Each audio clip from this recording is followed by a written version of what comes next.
been a long-awaited week to resume the Overwatch Homecoming playoffs, and we have 6 teams remaining, each looking for a shot to claim the title of the Overwatch Collegiate Champion. I'm, of course, Tiny Shiny, joined by Kenobi, preparing to kick off our 2 days of playoff bracket action. We got some exciting matchups coming our way today, Kenobi. How are you feeling about all of it? I'm feeling fantastic, feeling super excited that we get to be here casting with you for the first time. Yeah? I will call you Rich at least once, so I'm going to get that out of the way really quick. But it will happen. So just in case you're aware, you know, I don't want to make it surprising to you, but no, I'm very excited to be here casting with you. We have a great top 6 ahead of us with all of these teams, and some teams that also, weirdly enough, are not in the top 6 that we'll talk about as we get more into talking about how we got here to this last final weekend.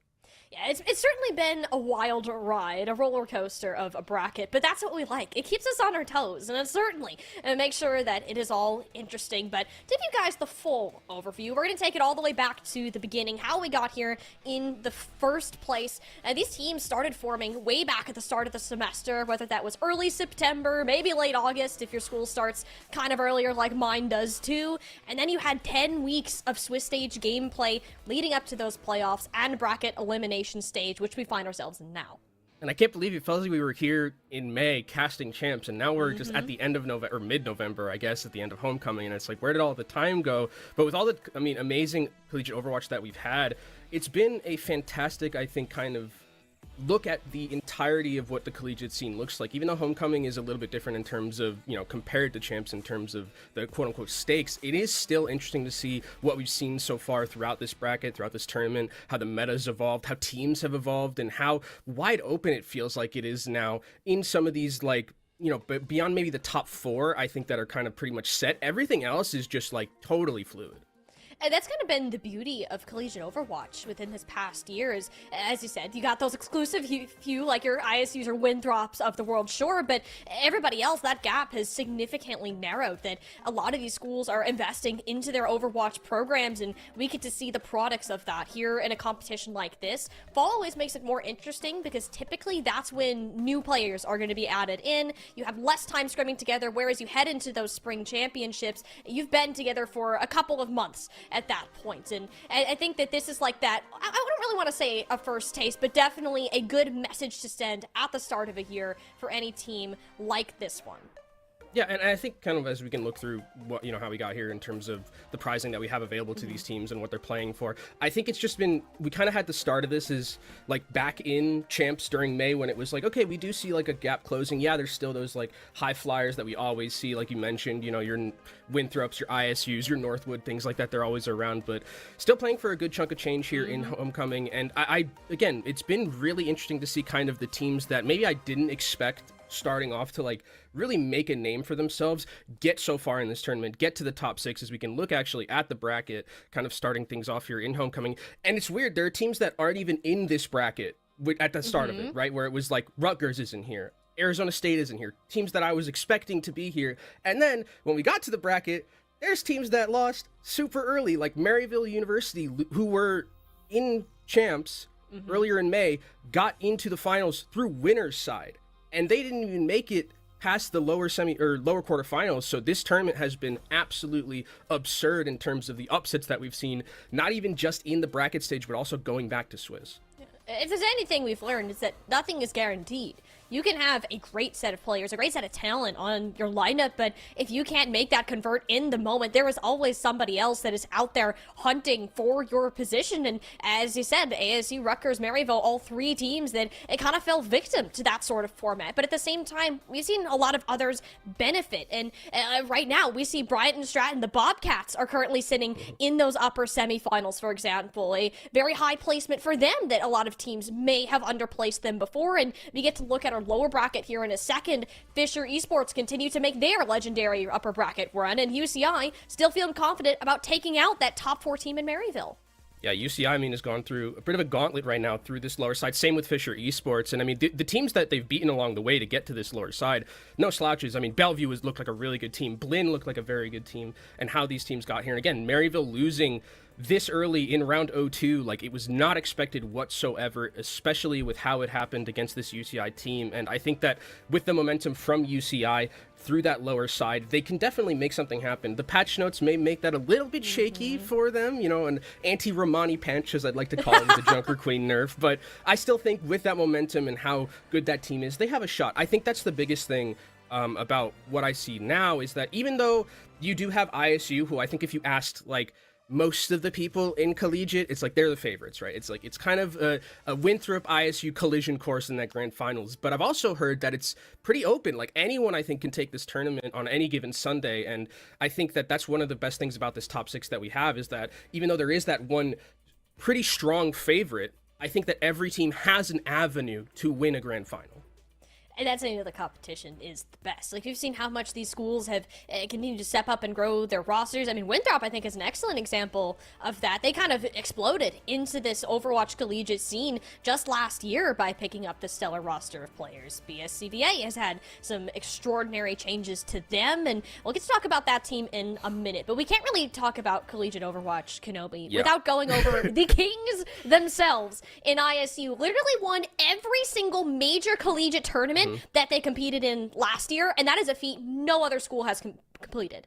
Yeah, if there was ever a team that you could kind of crown as like Goliath in Collegiate Overwatch, it's this team. And this roster, I mean, needs no introduction with how good the players that we have on it, completely just through and through. You could make arguments that a lot of these players are at the top of their role respectively in Collegiate, right? Kuffa, you could argue, is the best main tank. Lethal, I don't know if you could even argue that there's a DPS player better than Lethal left in the top 6. So this team just overall is a incredibly well-oiled machine. It feels like they're meta-proof with what we're seeing right now in terms of how they've been playing so far. There's not really a meta where I'm just like, yeah, maybe I don't really like too much, you know, ISU on this. I think they can play probably everything, and that's another incredible boon for them. But to me, the thing is going to be about this ISU team and about what Light is going to have to do is, there was this quote that Phil Jackson had when he was coaching the Bulls and when they were very successful. You're only successful the moment you perform a successful act. And this team has not done a lot of losing recently. Like, they've been winning consistently. So it's about finding the way to continue to keep that, pedal to the metal, continue to find a way to win, because they've been doing so much winning. Maybe they don't know what losing tastes like anymore. And that's maybe something you can, fall into, maybe being a little bit not at your prime. And what's that saying? It's you learn more from losing than you do winning continuously. And yes. I think ISU is a team that you can be confident coming into this, yes, but according to Light 2, they're coached an incredibly humble roster, and they won't underestimate any opponents. And Brian Stratton Bobcats, no exception to that in the slightest. I mentioned it a little bit earlier.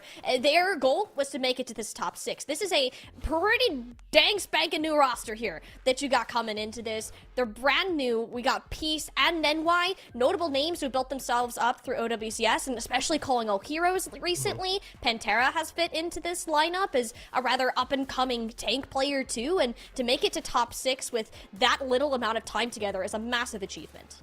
I mean, I also remember Peace like back in Contenders, right? I think that this is a roster that has come together in a meta that is almost perfect for them. I remember watching them like back in week 1, and it felt like everything they were doing, they just felt so comfortable. Everyone feels like they are perfectly fine playing this current meta that they're in. Peace on the Genji or the Pharah works incredibly well. I think that was really what stood out to me, was Peace's play specifically on those two heroes, because it really did get them, I would say it got them most likely to this matchup against ISU. Now for them, it's kind of this is their first test, right? I would say, in terms of like fighting against the big boys of Collegiate, because they had a couple, they played Cumberland before this, 3-0'd very easily. And like this team, I think that this is going to be a great, if they can like take a map, even may take 2 maps. I'm very interested to see how they go up against what is considered the best team in Collegiate. And that'll be a good showing to see, if they can upset here or if they can make a very good lower bracket run.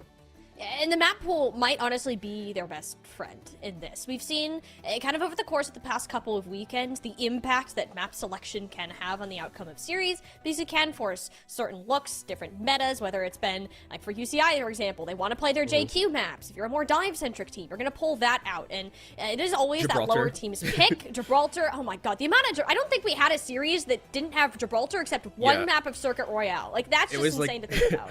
It was always just map 3. It's like, okay, it's Gibraltar time. Everyone just, kind of wrap it up. We're playing Winston, and we're playing hit scans. But I think that it's been interesting kind of to see how the maps evolve in terms of, like, because the meta's not so defined, I think, right now. There's not, like, a composition that's really overreaching in terms of being the thing that you play so much, that there is that ability to just kind of pick maps that favor more your playstyle like you're talking about. And I think, Ilios is a good kind of indicator if we play all 3 rounds, because a lot of the maps are versatile, to see a lot of different things. We did have that patch like I talked about a little bit earlier where they did nerf Junker Queen. Junker Queen is seeing a lot of priority in this tournament. Now, potentially maybe there's some shifts there that'll happen. We were seeing a lot of Orisa still. Mauga was cropping up in the meta a little bit. So I think that the meta is still very open, and we'll see a lot of teams probably move towards their comfort more so than just playing, that standard Orisa composition, which, both these teams and probably everyone else in the top 6 are probably going to be fine with. Specifically, Bobcats, they would love to continue to play Orisa again. No, this is a perfectly fine choice for them, especially if you're looking at like a Ruin sort of standing, which, of course, that's where are going to kick us off. But there is, as you said, those changes have come in. Mauga, Reaper, Echo has been a bit of a change that we've seen just within this past couple of days here, and ISU aren't any strangers to this type of composition themselves. And I think as we start things off here on Ruins, it's going to be interesting to see because Lethal is on this map and hits very prevalent, Widowmaker very prevalent, but it actually looks like Lethal is going to be opting in for that Reaper, so not trying to go for the 1v1 against manually, and this is what I love to see from Bobcats. This is the composition that got him this far. Continue to play it here. You have that 1-pick potential, but the Widowmaker needs to play a little bit carefully because you could get dove on very easily by the DPS of Illinois State University.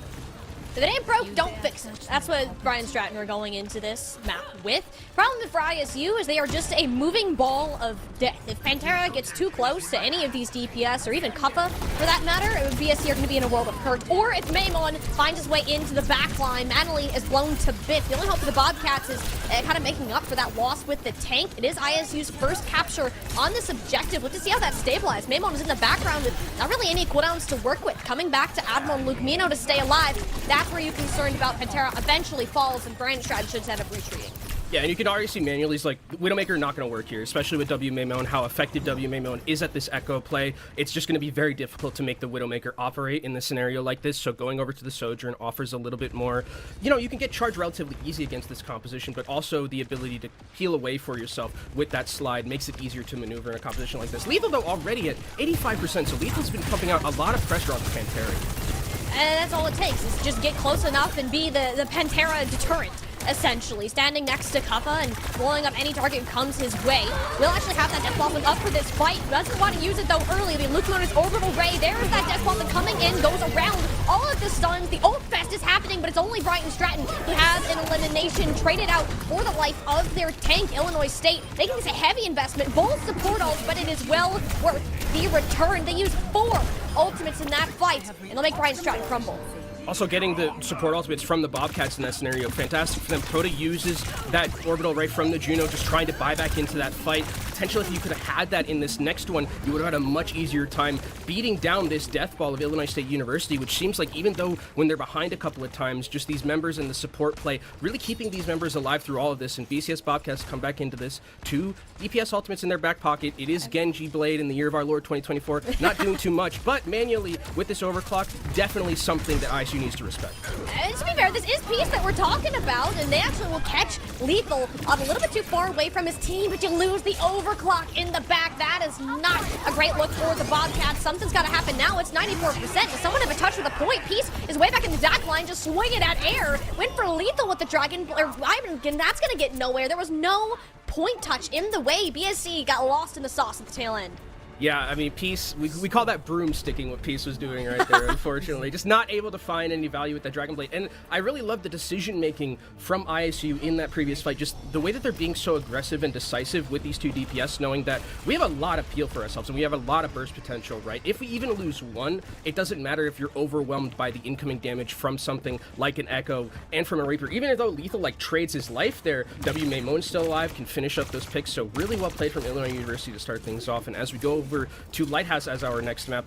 This is usually like the Winston map, which is what it's always great for Illinois State University when you can put Kuffa on Winston. So that Winston matchup is going to be interesting for me to see, especially if we see any Reaper coming out from either of these teams. No, it's not going to be. And again, Illinois State University not really opting in for that hit scan matchup. Totally fine just playing with these more flex DPS role heroes and having that burst potential to put some pressure down.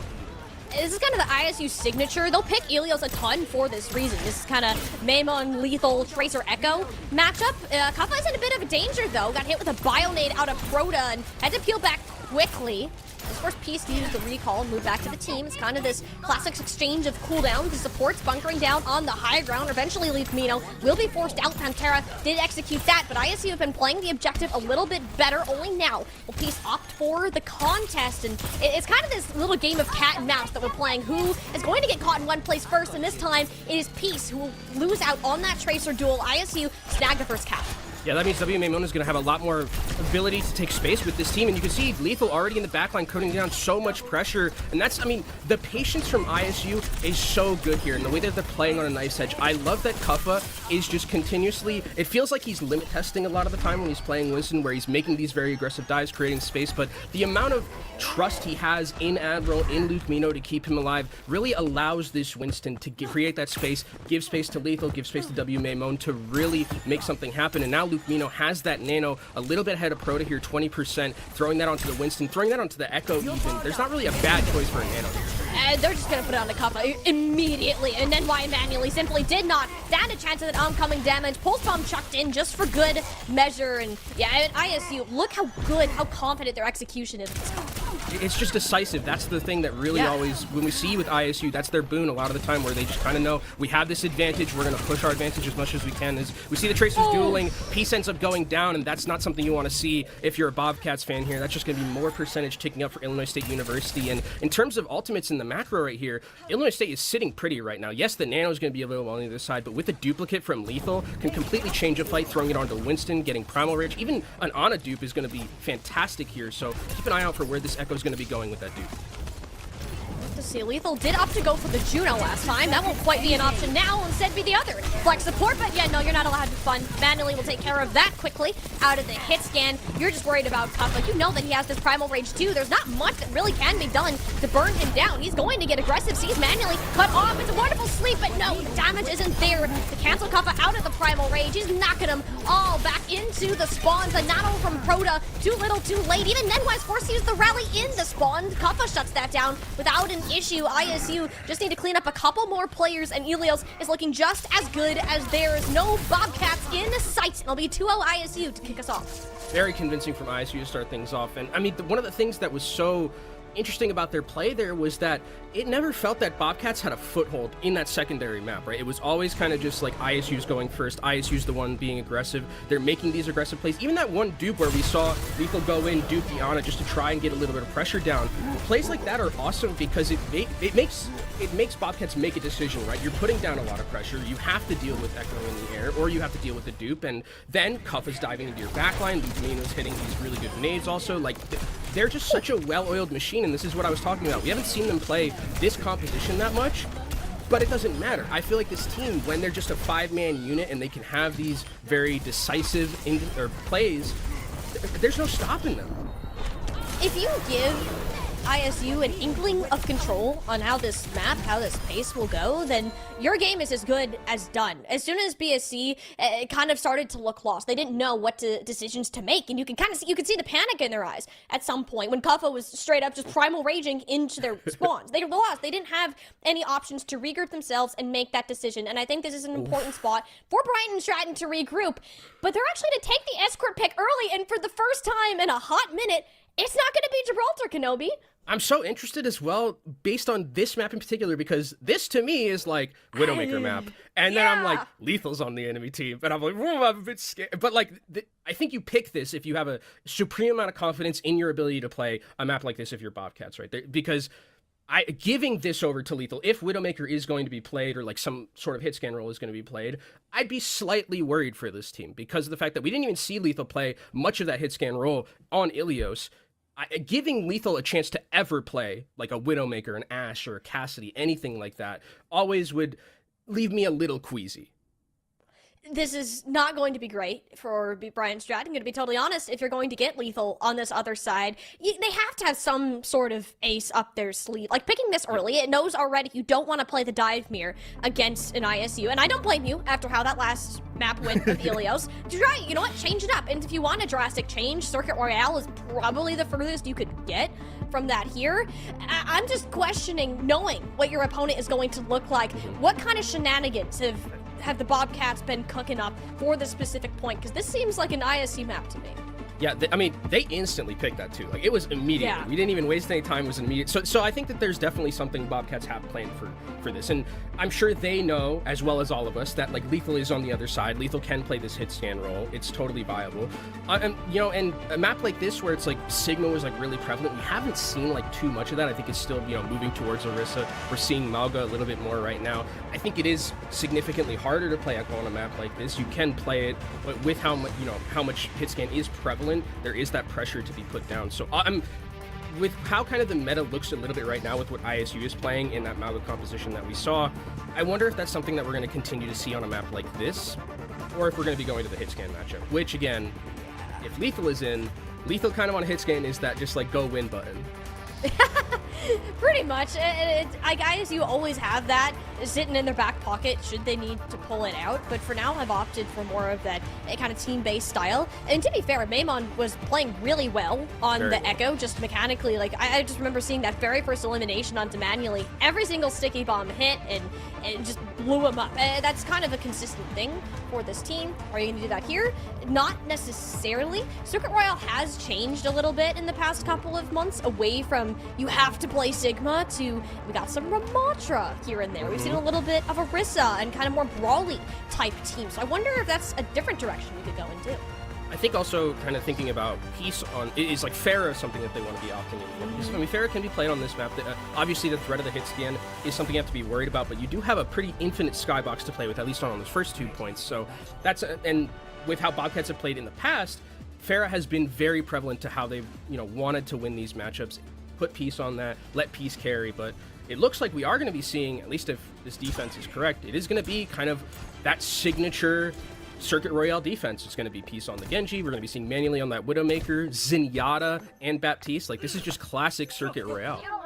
Yeah, no, this is back to the good old faithful that we're kind of used to on this type of map, and this is very good, especially for Peace. As you said, their Genji has led the way to the Bobcats' success so far within this tournament, but is that going to be enough for this standpoint? We got to see where they're going to be able to bunker down, because ISU are going back to what they tried out on Ruins. I'm interested to see what Lethal is going to be opting in for. Kind of just holding right now. I think Hanzo can definitely work in a scenario like this, but I think they're just waiting to see what Bobcats have on the other side. And now it's the Widowmaker match. Oh, it's...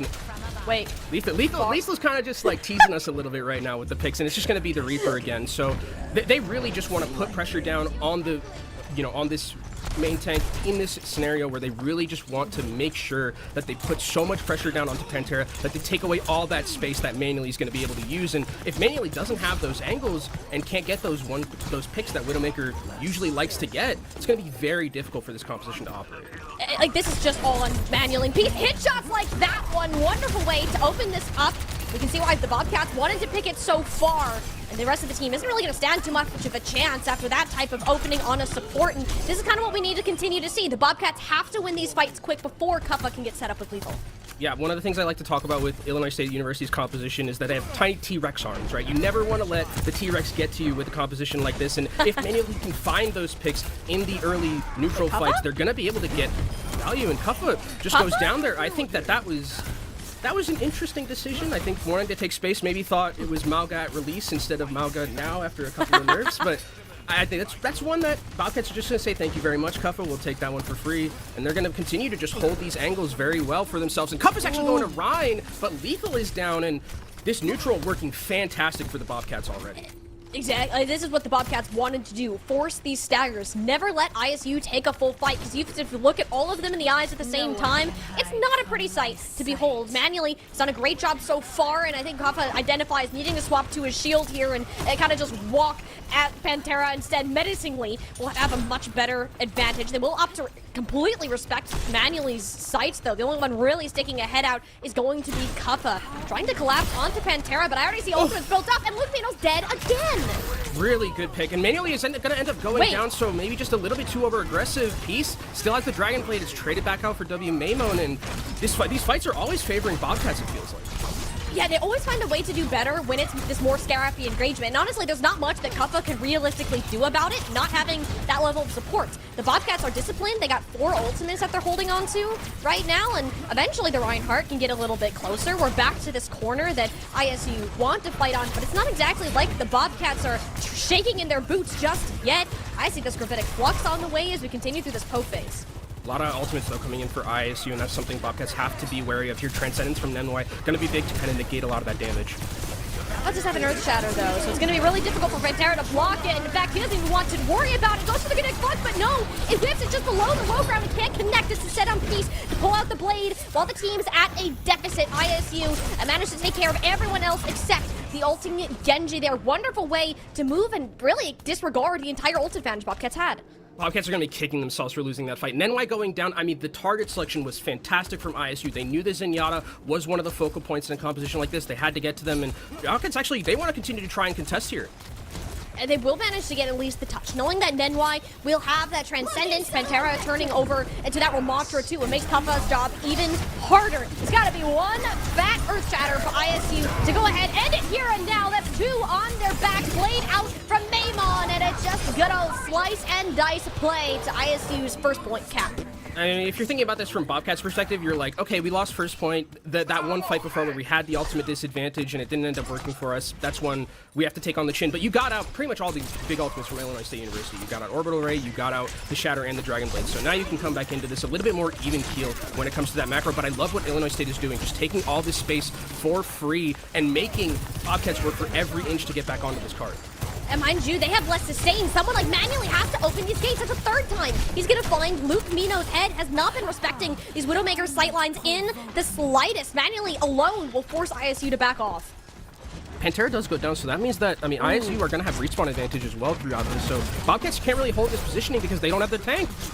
No, you really can't, and that's kind of unfortunate too. Manually did everything that you could have asked from him, but the Bobcats don't really have a reason to stick around in this. They'll have to fight back through this choke. All the meanwhile, the payload's just creeping closer and closer. No team is really committed into a battle yet.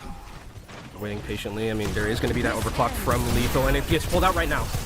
Yeah, looking for a couple shots with the Widowmaker, but Bobcats know how good Lethal's aim are, and not going to take any chances for the time being. That's exactly what ISU wanted. This payload about to hit that second checkpoint, getting Kaffa out of the way now, opens yet again for Peace. There's a second Dragon Blade in this fight. Has won this team over and over again, but will barely manage to escape with their life. It'll instead be Pantera helping stabilize in the front line. So easy to do without a tank in your way. And I'm really liking what Peace has been doing on this Genji, playing it almost like a pseudo off tank, where you can see every time Peace is kind of on these off angles, trying to hold that space, has Harmony Orb on him or on them every single time, and it's really well played in terms of just being able to hold that space, which they need for Manually to be able to pop off if they don't have Pantera in that fight. And now you have 4 ultimates from Bobcats, and with a minute left and with where the card is, this could potentially be the last fight if it takes them so long for ISU to get to this card. I mean, you can notice too that not only are they respecting Manually's sightlines, but they also recognize Lethal. You need to go on there and you need to match him. Manually has gotten away with murder, and now with Lethal simply existing, you're not gonna be able to take the same aggressive angles that we've seen Manually do in the past.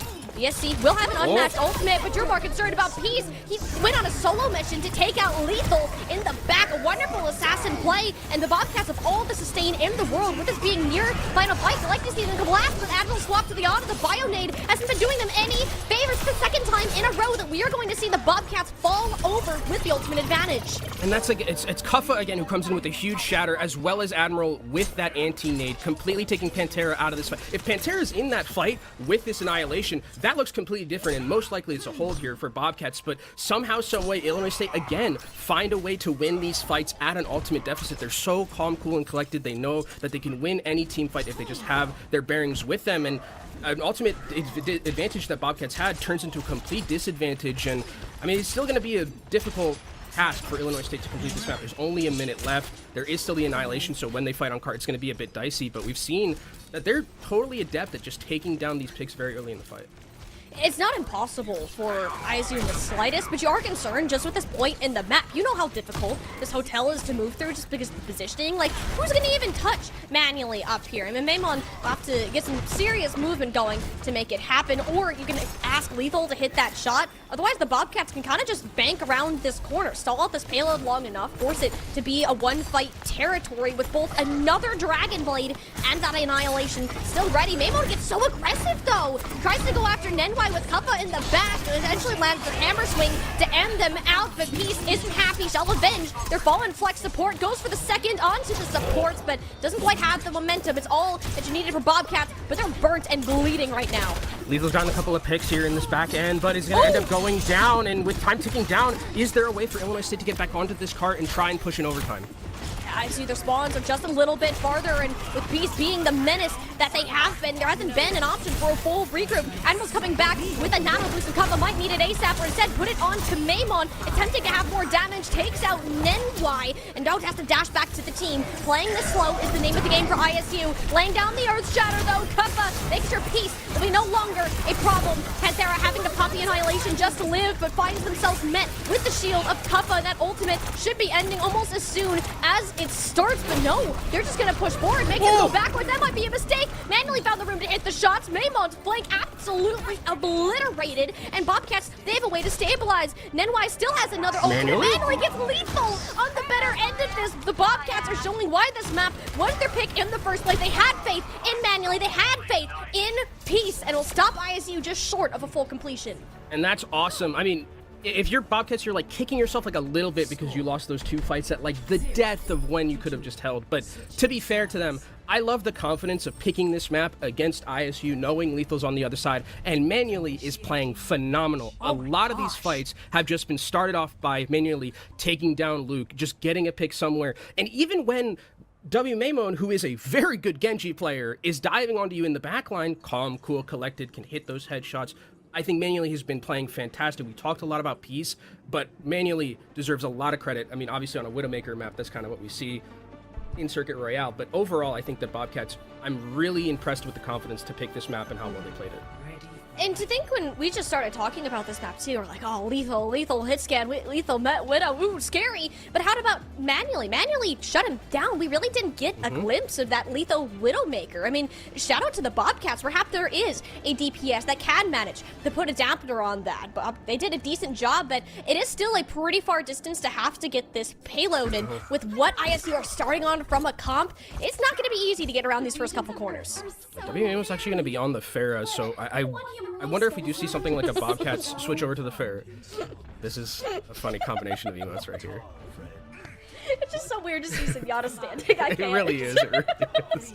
I love the stretch emote where Zenyatta kind of just like stretches and then it's like, oh, I should still be floating. It's just so weird. I mean, you gotta walk. You're like the silent assassin, you know? And Nenwai has been doing pretty well on this Zenyatta too. It's got more pressure onto at least Kappa and has forced some of these DPS plays back. It's gonna be harder to do here. Nenwai! It's going to lethal, but he wins the 1v1. I'm sorry. You peak lethal all you want, Nenwai. If you're gonna keep doing that, do whatever the heck you want to. Boots everyone else in the face, and eventually Maimon will claim him at the end. The damage has already been done.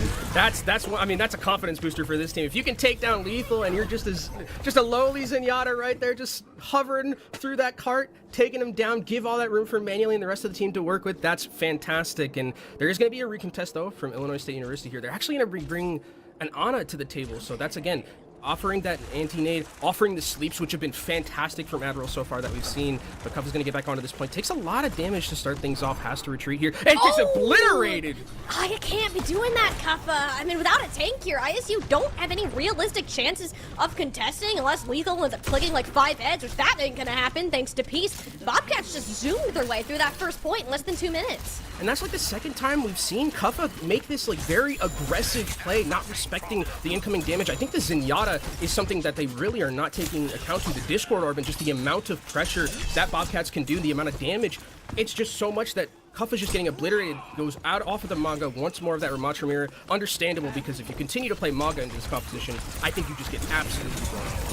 Yeah, the Ramatra offers a lot more stability in a front line that they've been lacking so far. That's another wonderful Bionade onto Pantera, though, and Admiral really has been winning the tank battle for ISU time and time again here. NY, bit of a flank, another sleep dart. My goodness, Admiral is shutting this team down.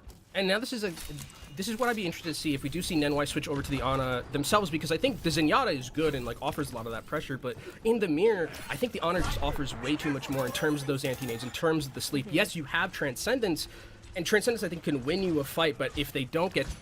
Okay, I was gonna... Lethal just does what Lethal does there, and that's, you know, that's one of the things, you just have to take that on the chin sometimes when you have a Widowmaker player of that caliber. Hey, Nenwai, you did get away with it last time. Lethal will not make the same mistake twice, though. An aggressive grapple on a manually barely manages to get to safety here. And honestly, for the Bobcats, you just want to take a full fight at this point. Nenwai should be back by now, and the sights from manually. At least there's no surprises waiting in the wing. Luke Nino also got his head ripped off once again. And honestly, the Bobcats should just be retreating here out of the backside, but it doesn't seem like that they want to. Pantera popped that Annihilation in the small room. There was nowhere for Admiral to run with his granny legs, and ISU find themselves kind of split and scattered here. No option of fully saving Kuffa. And that was Luke using the Orbital Ray, so Protoss still has theirs in this next fight. Both support ultimates still here for the Bobcats in this next one, and Illinois State University, I mean, they have the Nano Boost that you can throw onto the tank, throw onto the Dragon Blade, have that Nano Blade available to you, but with the Transcendence, that's going to be enough, I think, for Bobcats to be able to hold, unless something goes disastrously wrong, like Nenwai gets picked early in one of these fights. They have to respect these sites from Lethal. You cannot peek this, you just need to keep your supports alive here, and then take the fight right before it's over. And the one nice thing for the Bobcats is Lethal doesn't have a really good angle from this position. That's not good, though. The Transcendence is popped as soon as the Nano is, and it forces manually into a rather tricky position. The deflect onto Nenwai, too. They'll get in. The Bobcats close to a full cap. ISU will step on just in the nick of time, and that's actually a really good trade-out in terms of those tools. A 2-for-1, and Lethal is starting to come alive. Fantastic trade there, especially just getting out both, like everything, getting both the support ultimates just for one Nano in that fight, just making them scared about the potential, as Manually does take down Lethal again. Manually has been showing up in this Widowmaker battle. Needs to be careful, needs to respect WMA Moan, who is going to dash out of there. But again, I'm loving when Illinois State have these moments where they're just the ones who are decisive and they play first and make Bobcats play reactive. That's when they're having so much success. And you actually see Proto going over to the Ana, so it's Ana Zen instead of the Juno. This just screams, Kuffa, you are not allowed to play the game, honestly. And they want to try to help Pantera with this frontline battle, and so far it was working out. The difference is Kuffa has that Annihilation to sustain, and kind of just relax. Nenwai and Protoss flying too close to the sun, or rather Kuffa in that regard, and ISU will use the one tool they got to close it.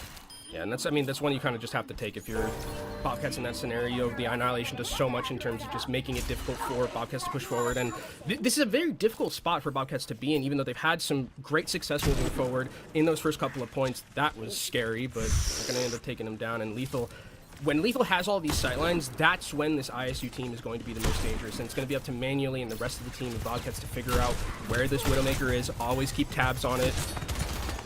Pantera just can't move up. Look how quick his health bar is getting chunked away at by Lethal for the most part. And it's not looking great for you. You're a Bobcats fan. The Bionade hits, and Lucino still has an Orbital Ray. You at least wanted to use that here as you're an attacker, but they're not going to need it. Kuffa is in there, and he's ready to brawl. Nails 3 players into the ground, and ISU have 1 more minute to hold on. And only a minute left here for Bobcats. I think this is going to be one of the things that we've been seeing when we talk about this map, no matter what happens in the results. Admiral has been playing fantastic. I think every single nade, every single sleep feels like it's hitting pay dirt, and Bobcats are losing these fights in the neutral to nade, as a great pick onto Lethal happens, and now this might be the go button for Bobcats. They have ultimates to work with too. They can potentially get this fight started before Lethal is even in there. But you gotta go fast. The hard part not having a Juno, you don't have Robo Ring to go in, and the Bobcats, they find themselves getting ambushed from the back. A wonderful nade out of Proto will keep her alive, but it's not gonna help too much against this Nano Blade. Maimon pulls it out, that full support slides a bit, add that to a third down. Maimon known for his Genji, and he's gonna clean house, brings out the broom. The Bobcats didn't even get to use the biggest opportunity they had so far. Pantera's also going to get staggered here. They want to be able to take down Pantera late. Pantera might have to pop off the ultimate just to try and live. That's terrible. I mean, Pantera should live, yes, but that's your stalling tool. It's completely gone. It's now onto Peace. Grabs with Mino. Deflect. Onto the deflect. No! Lethal has the best movement of all time. Reads the dash forwards and will get the grapple to safety. You gotta convert this elimination piece. He's just got trucking shurikens at nothing. None of it has managed to land. All the meanwhile, Maymon takes out Proto.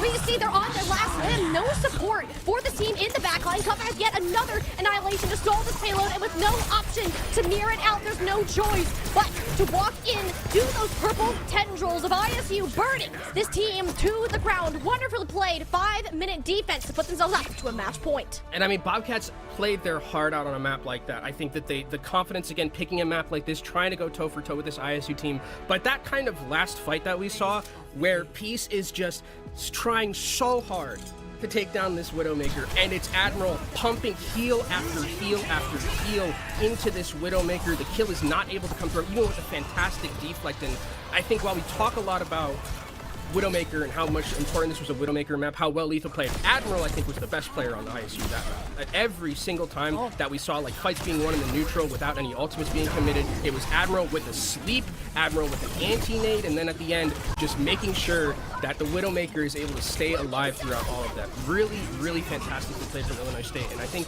Bobcats, they'll be kicking themselves a little bit because they had a chance to stall ISU twice right before those 2 checkpoints, and they just weren't able to do it.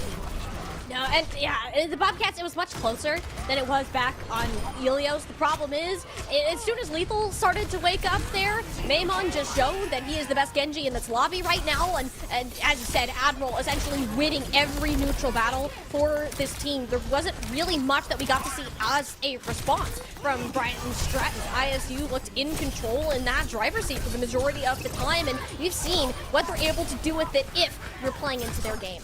And that's one of the things, like, when I talk about ISU, is that they're meta-proof. Like, this was just a composition that, you know, bring out the Ana, bring out all these different things, and they don't look like they ever lose a beat switching compositions, right? Even they were a little bit slow to start off that map, and Lethal had to wake up, but still you have, once that team gets going, they never stop. Once they get a foothold, once they start playing the, you know, proactively, and then they put Bobcats on the reactive front, where Bobcats in their offense, or on their defense rather, they were the ones who were being aggressive. They were the ones who were getting the picks in the neutral. But whenever ISU get that like small little foothold, you are, it's like wrestling it back is so difficult. And I think it also comes down to experience and what adaptability comes with that experience. ISU have been playing together for well over a year at this point, whereas Bryant and Stratton only have 2 returners on this roster, being Proto and Manually. It's been having to fit everybody else in, and they've made massive strides through that. And you can see that if they can start off the right foot, it's great. But once ISU starts to pull away, not only is ISU so good at maintaining that control, Bryant and Stratton don't necessarily seem to be able to figure out what they need to change, whether it's a play style or a composition thing that's been going on. So they're gonna like to take us to the most chaotic game mode, which can take, even when there's big gaps between teams, this map can come down to a single fight. Yeah, especially with how kind of brawly this is going to be. And now I wonder again, do we kind of see a return to that Malga brawly style that we saw from ISU previously? I think that given it's a map like this, I would expect that. Is there going to be something like a Junker Queen? Is Orisa going to be... Junker Queen seems like a lot of priority on a map like this. Yes, was nerfed recently, but I still think it's viable. Especially if you're Romani and UCI, Junker Queen's viable anywhere.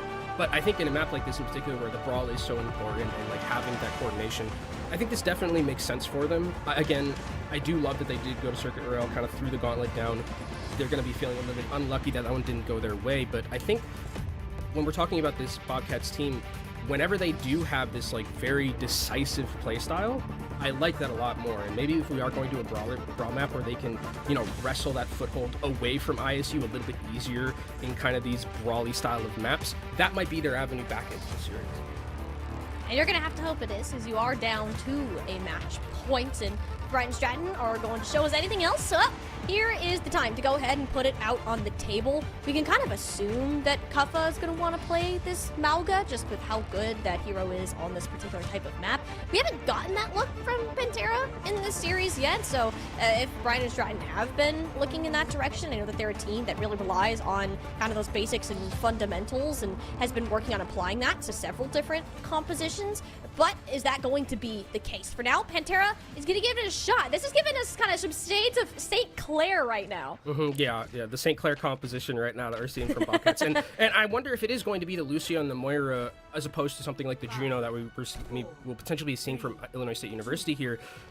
And again, that I think Peace probably plays Genji here more so than anything else. I think you kind of need that, but it actually is going to be the Sombra. So a little interesting wrinkle here that you can hack the tank or hack one of those members on the side lane, like the DPS, and make it a little bit difficult for the space to be held by this Illinois State University composition that has a lot of sustainability. Oh, but that's actually a really good cancel on the hack. The problem is you put so much attention onto Peace. Kuffa, it just kind of got bowled over. There wasn't much that could be done about it. The Sombra is pretty versatile when it comes to the amount of burst damage and almost takes the place of a Reaper, which manually already has up. Peace helping clean up these last couple of eliminations, and ISU weren't quite prepared for that pick. Yeah, and I love the hack at the start, just understanding that if Kuffa gets taken down, we can win this fight very easily at the start. In the tank battle, if you lose a Mauga in mirror matchups like this, it's almost impossible to win these fights. So great start. Now they have the momentum. Lethalist gets hacked, but should be able to get out of here in time. Oh, Pantera, that was a massive stop from Kuffa, and less than a second later, Pantera will be blown to bits. Maymon's back in there, and it's kind of this continuation of the death ball, which every team gets that pick first. It's a snowball over the rest of the squad. And that's one of the things where it's like, I think that we're seeing a little bit of that experience where it's like Bobcats get a nice hack onto Lethal, and they just go full send onto Lethal, but Lethal eventually is going to be able to live, right? Reaper, very difficult to take down, even through hack. You have Wraith Form to get out of there. You have a lot of support from Illinois State University, and Bobcats still want to continue to try and take this fight. ISU did fight the Bobcats so early here that there's an opportunity for them to recontest with the Coalescence. Crota can just chill on this high ground, burn down Admiral, and it forces Lethal to pull out the Death Blossom 2.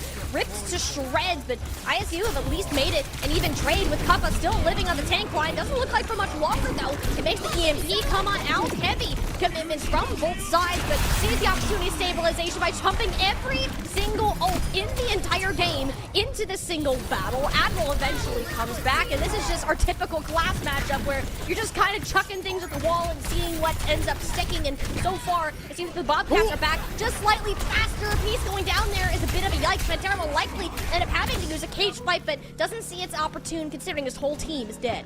An absolute bloody brawl there that we saw from both of these teams, but Illinois State University come back in, and that pick onto Peace was absolutely huge from Lethal. If Peace is still able to navigate in that fight, it looks completely different there, and Bobcats now come back into this one. They used a lot of ultimates. Both these teams did. There is going to be cage fight from both of them. We're going to be seeing where you can find some value, potentially take Maymon, potentially take one of the supports as well. That's really where I think the cage is going to be getting value. ISU puts it down first. ISU are more towards that objective, and Loftus just locked up Pantera, but it's like, Pantera, you're gonna be stuck in here with me too. No one has the option to leave, and of course, it'll be the Bobcats tank who's burned down first, manually trying to turn this back, but so far it's been Lethal heavily favored when it comes to this Reaper v Reaper comparison. It's gotten so much more value in terms of his damage and target selection, and that's the problem when Kuffa is able to have free reign without another Samoan man up in his face. That's what I mean. It's another fight where it's a really good start from Illinois State University, but it actually looks like we're continuing. Kuffa getting taken down so low. Is Kuffa going to go down? They do. That's so smart from Proto, too. That Coalescence is essentially just a long cooldown here, and Pantera, the Bobcats, can use that as a major engage tool. That should just be the point. I don't think ISU get another contest out of that. They might try here. Lethal is just, you can hear the heavy footsteps of the Reaper, but I think they do have to get this one up. And it's going to be a little bit difficult in this next fight because that EMP is here for Peace, and it's the great equalizer when we talk about ultimate economy. Lethal going to get hacked out here. Don't need to go too aggressive. Just know that there is going to be that Death Blossom available. A lot of ultimates for ISU in this next fight, though. It is something that Bobcats have to be wary of. And that's why you want to go first. You pull out this EMP, and Admiral and Kuffa instantly explode as a result. Wonderful timing from the Bobcats, making sure ISU don't have time to react. And they'll take this in a timely manner, too. Making the cap will start before there's a regroup. And I love that decision-making, right, where they know they have this little bit of an advantage with the EMP that can supersede any type of ultimate advantage, and they might potentially be able to take this point. Illinois State will not give this up for free, though. No, you do have another opportunity to come back in and a favorable ultimate advantage. Then why Soundberry will cushion a little bit of this damage to actually help manually win out that 1v1 on Reaper. It's now up to Maymon once again. He's worked magic with the Dragon Blades in the past. It will help Kuffa do the same. 4v3 now in favor of the ISU Redbirds. Another contest should be on the way. Yeah, we are not going to, this is not the last fight that we're going to be seeing, especially with Pantera almost towards that cage, maybe, and most likely this next fight we'll be able to get it.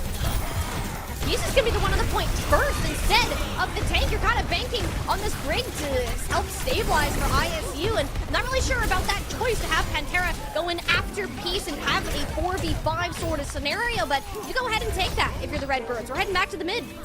You do force out Rally if you are Bobcats in that scenario, so that's, I mean, Rally for like something like Reaper Death Blossom I think is a totally worthwhile trade for them. And now I'm going to be interested again. We have this mid-fight between both these teams, this neutral, the cage is available for both of them. Illinois State were way more aggressive with theirs, way more decisive. I wonder if that's something we're going to see again, where they try and isolate a singular member and find that pick and try and win a fight through that. Oh, Maymone heads up, and no, that's plenty of heals from the backside there. Plenty of risky game, dashes straight back into Winthrop.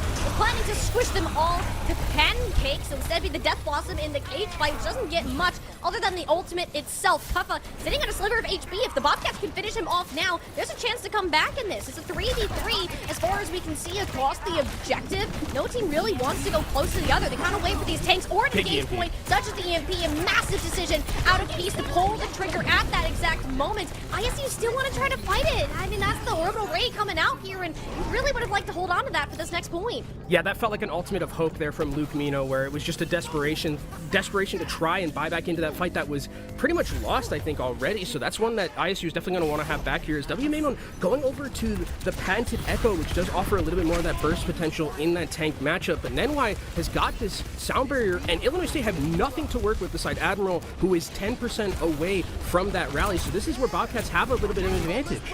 If you know you can beat, you know you're going to sound barrier, and that was risky, but at least Nenwai landed on the ground. No Ajaxes yet to be seen here today, not to jinx it at all. Admiral's rally, though, actually did plenty to help ISU back off enough and wait for that overhealth to expire, and it was actually the Redbirds instead who have a bit of an advantage. They're playing slow, kind of more of that cooldown game, or rather Lethal, who again finds the better of manually on this Reaper matchup, has another Death Blossom, but just will send Bobcats running from the hills instead.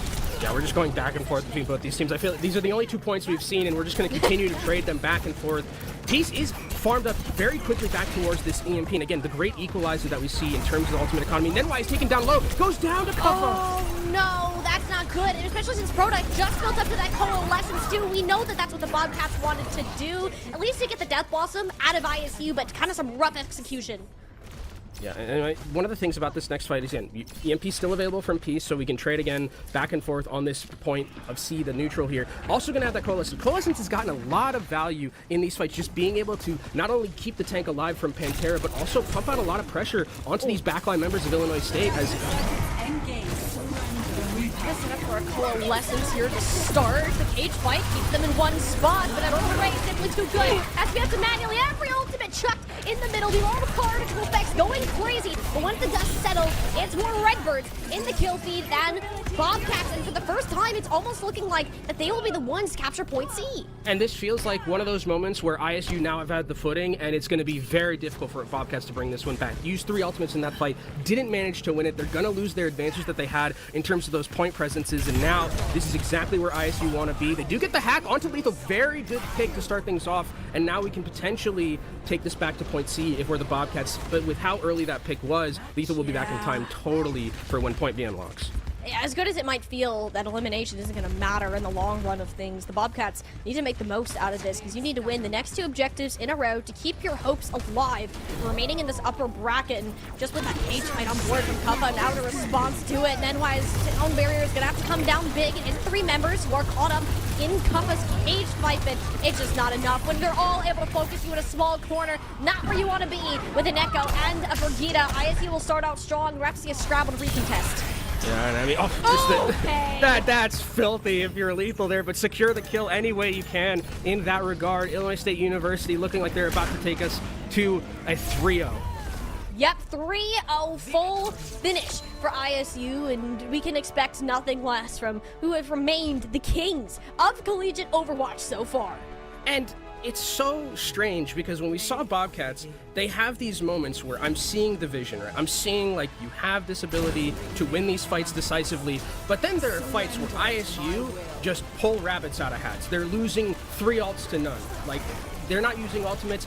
Bobcats use everything, and then they just continue to cycle that macro. And that's the thing we talked about when it comes to those fundamentals, Tiny Shiny, is that if you ever give ISU an inch, they will take the entire mile, and they will never let go. If you give ISU a chance to stabilize, I don't think you can climb that mountain ever again. ISU just simply put themselves too far ahead. It's like eventually they've worked so long, they're studying hard, and once they crack that code, it's not like you can come up with a new one that you have to solve, or at least Brian Stratton showed that they couldn't. Just falling so behind in that ultimate economy towards the tail end and did them in the long run of this series. They did put up a pretty good fight. They showed us some new looks with this Malka comp, and I think they do have a chance to make a further run in this lower bracket.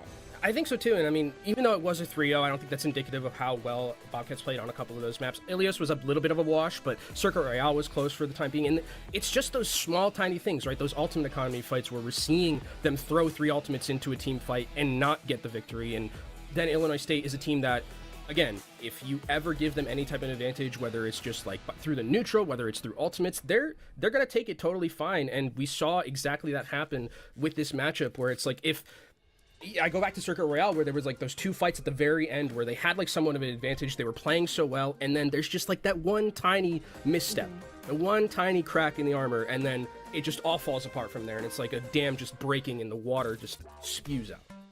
It's kind of a common theme that we see with these top-level teams is instead of going for kind of these insane mechanical plays, I mean, you do have lethal on your team, but outside of that, it's a lot of forcing these mistakes, or rather taking advantage of those small mistakes in the macro, and they might not even look like mistakes. ISU will make sure you feel like it is one. That is how dominant this team has been throughout the course of their competition year.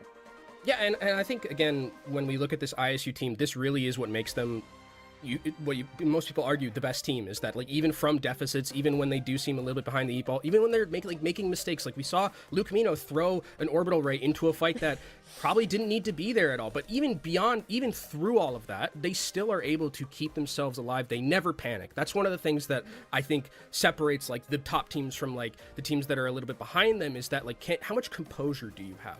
And it seems like ISU have composure in spades, even when Lethal's like losing, quote unquote, losing the Widowmaker duel.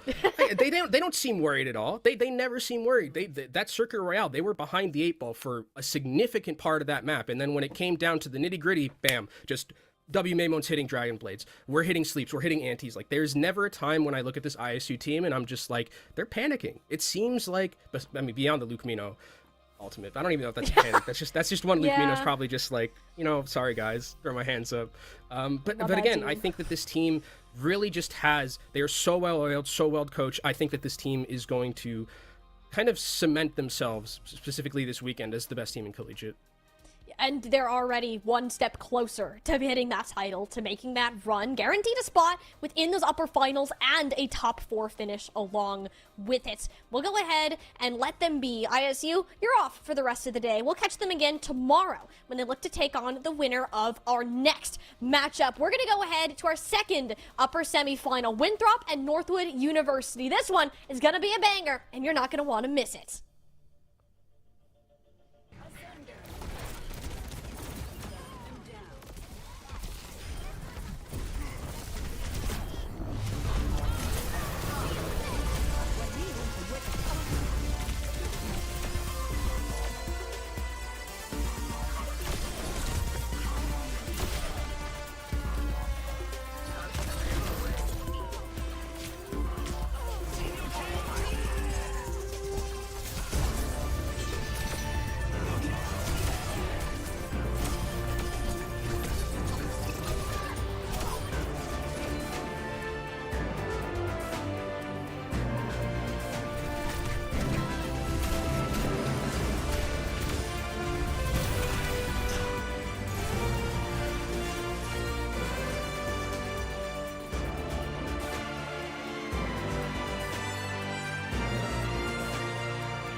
the upper bracket of the Overwatch Homecoming playoffs continues right here. ISU booked their ticket to the upper finals, and now we have to find out who will meet them there. It's been scripted from the start. Many expect that Winthrop University will be the one to move on, but with how good Northwood have been cooking and how often they show up in a top 3 in this exact tournament, Kenobi, it's never safe to count them out. Yeah, Northwood is a team that, you know, through my history of watching Collegiate, no matter like the patch, no matter the meta, Northwood just finds a way. And they are up against a very, very strong Winthrop University team. We have to kind of give Winthrop their flowers in terms of being able to create this roster that's very adept at playing a lot of many things, kind of like they're probably the equivalent to ISU, which I think is why we see a lot of people thinking about this as like a Illinois State University versus Winthrop University Grand Finals collision course. But I never count Northwood University out until it says that they're defeated. There's always a way, I feel like, with this team, with this program, where they can make, you know, an upset happen. They can get to a grand finals through the winner's side. Like, I think that this is going to be probably one of the most hotly contested matchups that we have throughout this weekend and today as well. Fun fact about Northwood, too, is that they've made the finals every single homecoming so far. Yeah. This reign, at least with how it's been scripted, it could be broken. But I think that's also what stands with this team is their experience, the teamwork that they have behind themselves. But there is something that's a little peculiar about this lineup. There's currently a Cowman listed as DPS, I would assume, for this team. We have been instructed that he will exclusively be playing Venture.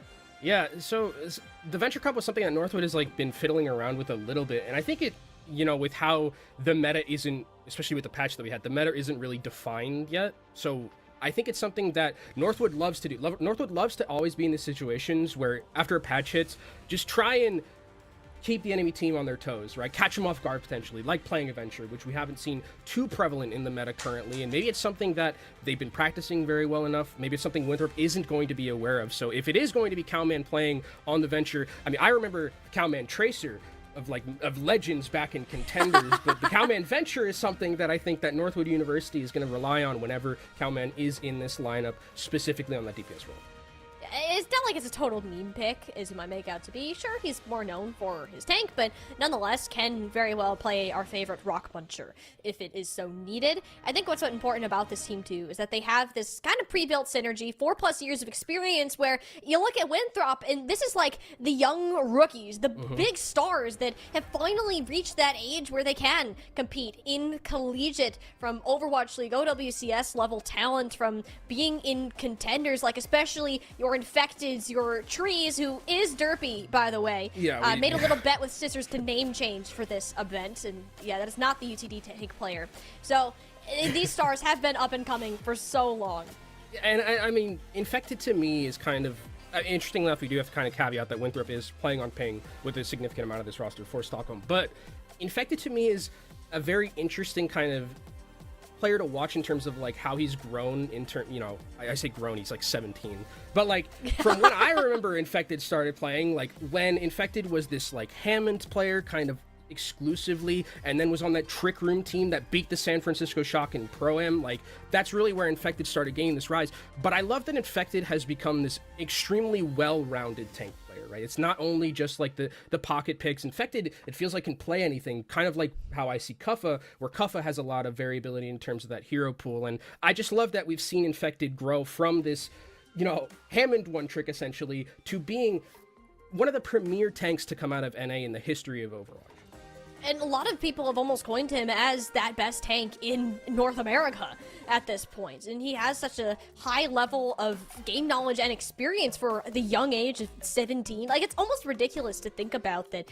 We've been hyping him up for years, and now that he gets to compete in this format, it's just been a treat to watch. And if Winthrop do well, it's more often, or not because Infected is doing well. He's banking the space for his teammates. And as we get to look ahead to where the direction of this series could go, it's going to come down to the same thing. A lot of these map picks can be comp and meta defining, and even yesterday it was NECC, I believe. Actually, I casted that game. Northwood ended up taking on Winthrop in that matchup. You can't count too much because there was some substitutions as CJ wasn't able to play. Winthrop did win that 3-0, and they played a lot of Mauga to do it. Yeah, and now kind of the stuff I was going to think about going into this weekend from previous weekends, it feels like it's all shattered, because now it feels like this Mauga composition is like very strong. If we're seeing ISU, who's playing it, taking lethal off of that hit scan roll, putting it onto the Reaper, that feels like to me that all signs are pointing to this Mauga very brawly style of composition being the thing that's played more often than not. And I wonder how both these teams are going to adapt to something like that, especially if Cowman's going to be playing Venture, which isn't something that necessarily slots in kind of like a, you know, it could be like a pseudo Reaper potentially. It doesn't necessarily have the assassination potential of something like an Echo. So we'll see how both these teams operate in this new meta, or if, you know, they play more to their comfort. I think that's also a possibility. Again, Infected is someone who I think could play any tank and be totally fine with it, but the rest of the team around Infected, or the rest of the team around Icy, that's really where my eyes are going to be looking at.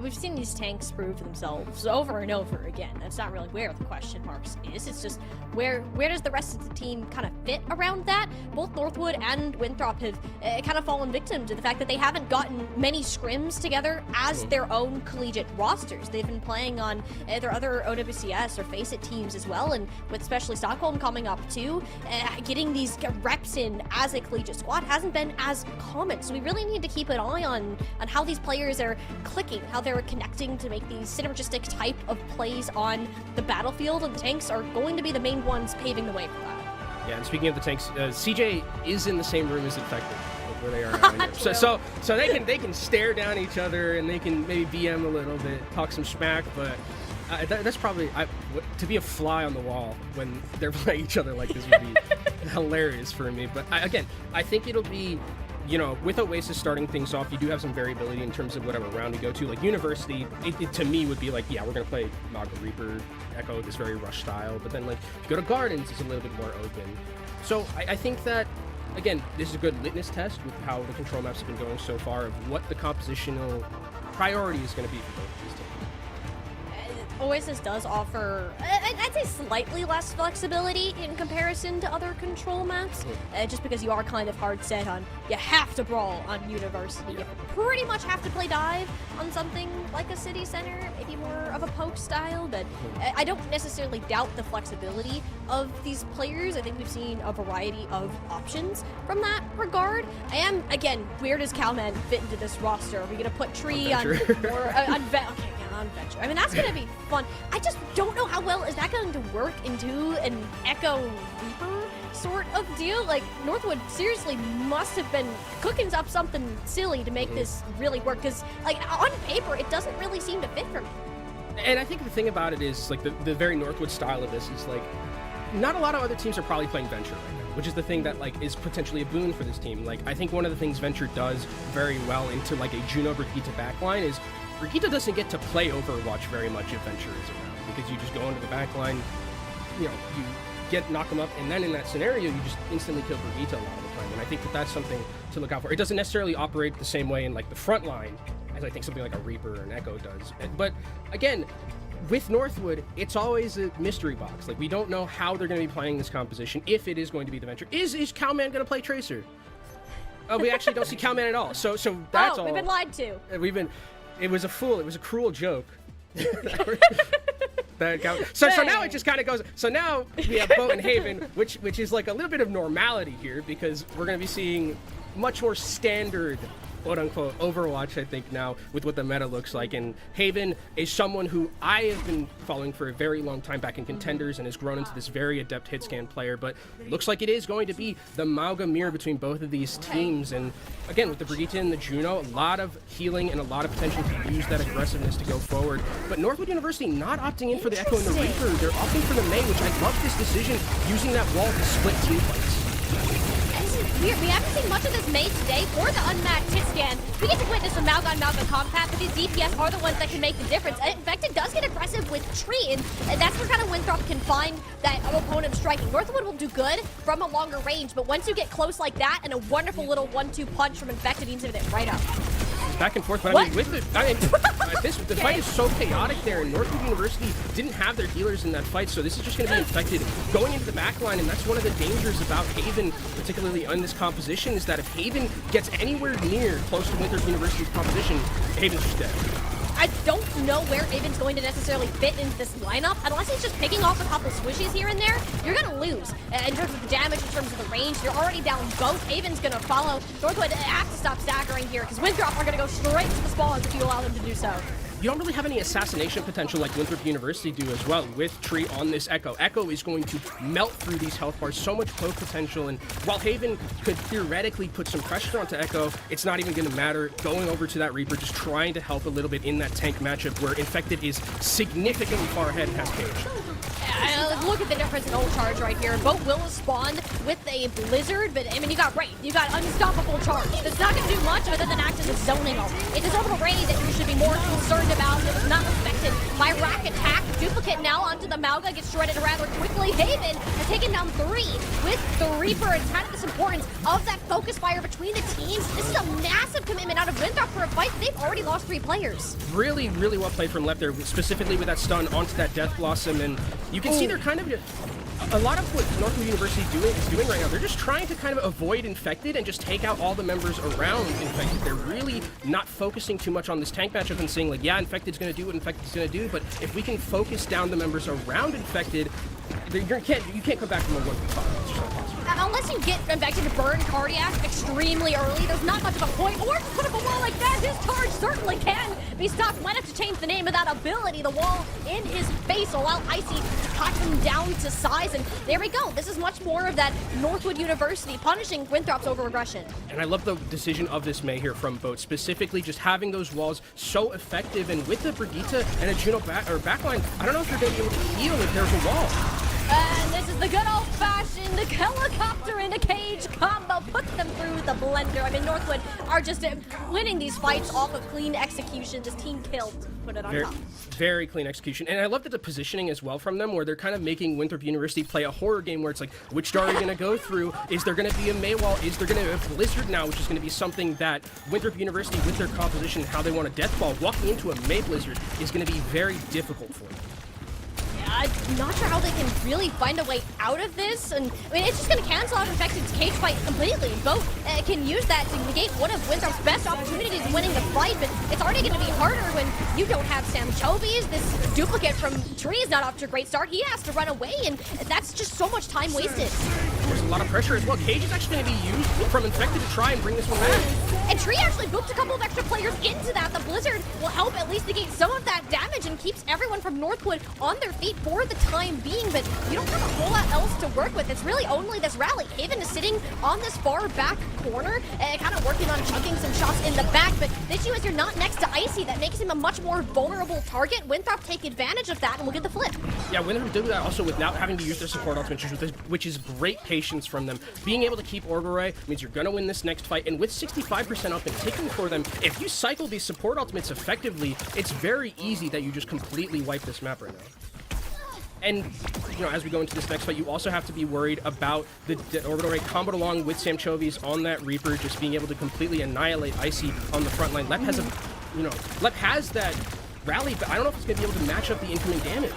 No, they'll have to find a way to kind of walk their way through that. An unmatched orbital ray here, 9 times out of 10, is a one fight on its own. Winthrop have a deep toolbox to pull from. We'll see what they can build from it. Northwood running for the hills for now with Left, kind of acting as that shield for the rest of the team. Rallies away, and the orbital ray turns down to nothing. Excellent play call out of Northwood. The discipline counts. They'll have a guaranteed overtime push. But who else does it have to win this? It'll be now the rally from Rack Attack. Stop Icy from touching this objective, and now it's only this Death Blossom out of Haven, who's not even have a chance to pop it. That was a one-shot out of Sam Chovies. Winthrop University making this a close one, but at the end of the day, we'll show that this teamwork can work once they get around Boats May.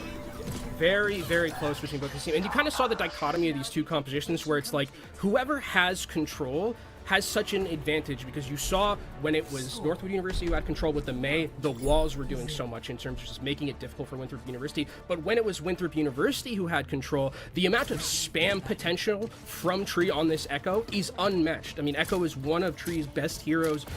Back when, you know, Tree was like 13 or 12 or whenever Tree started playing, but I think that this is kind of the dichotomy about these teams where it's like whoever has control at the start in that matchup where it is the May versus the Echo, that's really where it becomes a difference maker. And I wonder if we're going to be seeing, it looks like we're going to be seeing Boat move over to the Echo and kind of mirror this up, because I think May struggles a little bit more on a map like this where it's a little bit more open and walls might not necessarily get the same amount of value. So now it's about that spam and that spam of assassination potential that Echo brings to the table. We'll have to see if Boat can replicate that, because even before when these teams played each other on the comps, Boat wasn't able to do a whole lot whenever this Echo was kind of pulled out, and we don't get to see it a ton. It'll instead be an early barrel in out of Icy. This actually forces Winthrop's positioning, but perhaps a bit of an overcommit. Boat gets shut down early. Tree has been on the hunt, wanted to make sure that the Echo diff was felt early on in this matchup. You don't have any of that spam damage needed to close out the fight, and honestly, it should almost be over just with that. Icy fighting for his life on the high ground here. No tank. Winthrop will take the first cap. Yeah, you got to retreat here if you're going for University. You want to minimize your losses at this point, and the point also flips over, so now this is just going to be percentage accrued. Infected goes down extremely low, but he's going to get healed back up by the rest of their team, and actually, credit to Northwood for staying here and holding this positioning. Is going to be not as bad as it could have been if they had lost those members on the retreat. It was a risk. Like, if you went down and staggered yourself, that would have been terrible, but the fact that they all managed to stay alive is huge here. The problem is, Tree is so far ahead when it comes to this duplicate, but same goes for the orbital ray. That's enough to deter the two Malgas for the time being, and actually may give Northwood the cap. Winthrop don't really have a reason to contest when that ultimate isn't active. They want to engage with Rakatach's rally instead, and hope that gives them an advantage in that form of overhealth. Northwood's DPS are kind of hurt right now. CJ and Left need to make sure that they're healed up, and the later rally will certainly help with that. This kind of trade back of support ultimates with the cage fight will make all the difference here. Infected will have it up well before Icy. Notice how Icy has been completely getting outpaced when it's come to that ult.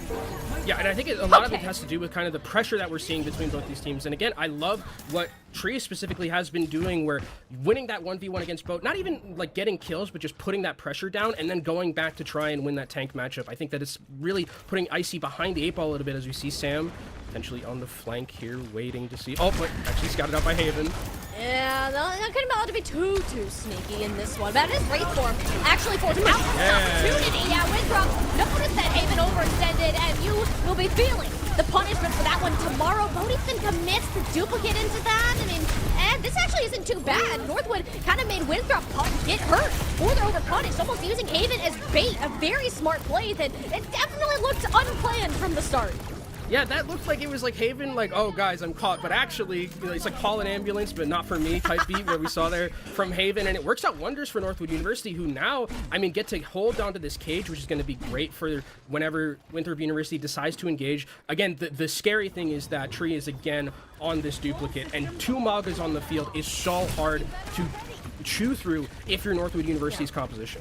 And this time you don't have an orbital ray to make Tree kite away either, so this should be a Winthrop 1 fight. It's kind of entirely in their hands on this execution, and Icy might be able to lock it down with a cage fight, but it's going to fully depend on this engaged tool. The ring's already out. Icy doesn't have a ton of help. There's the double Malga into the cage fight. Icy does not stand a chance. It's only now when CJ builds up to that ultimate, and that is where the difference shall strike.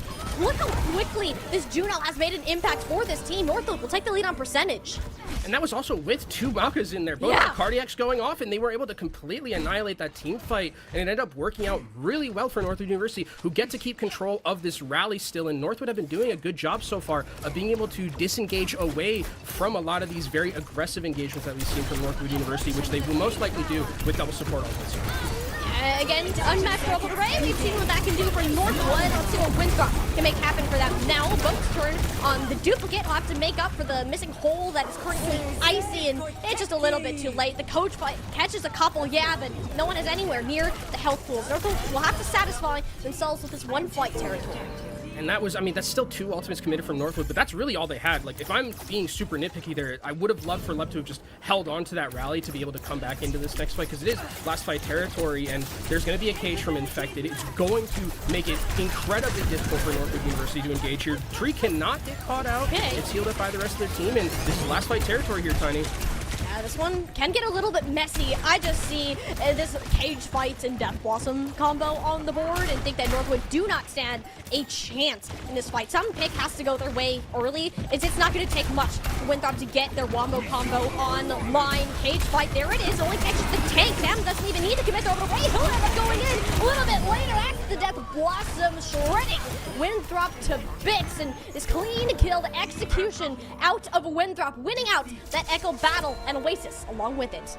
Ping doesn't matter when this team is so well coordinated between each other. And again, the macro decision making is fantastic, and it feels like with how we're learning about this meta on the fly a little bit between all of us here on the broadcast, it feels like you have to be so crisp and clean with your ultimate tracking, your ultimate usage as well. Like if Left maybe has that rally in that last fight, maybe it's a little bit easier. It still would have been a very difficult fight, but it feels like you can't buy back into these fights a lot of the time, right? You need to be able to cycle your ultimates effectively. Infected played fantastic, I think, but it is off the virtue of Tree and Sam really focusing down that Mauga. I think it was really good understanding that once we take down the other members on the side lanes, which is like the other DPS, and then we go back to the Mauga, we should have this wrapped up in a bag. Even when they're losing like fights like this, quote-unquote losing fights early, where they're like losing 2 or 3 members, they have confidence to just be like, we still have Infected's full health, we have 1 healer, that's all we need.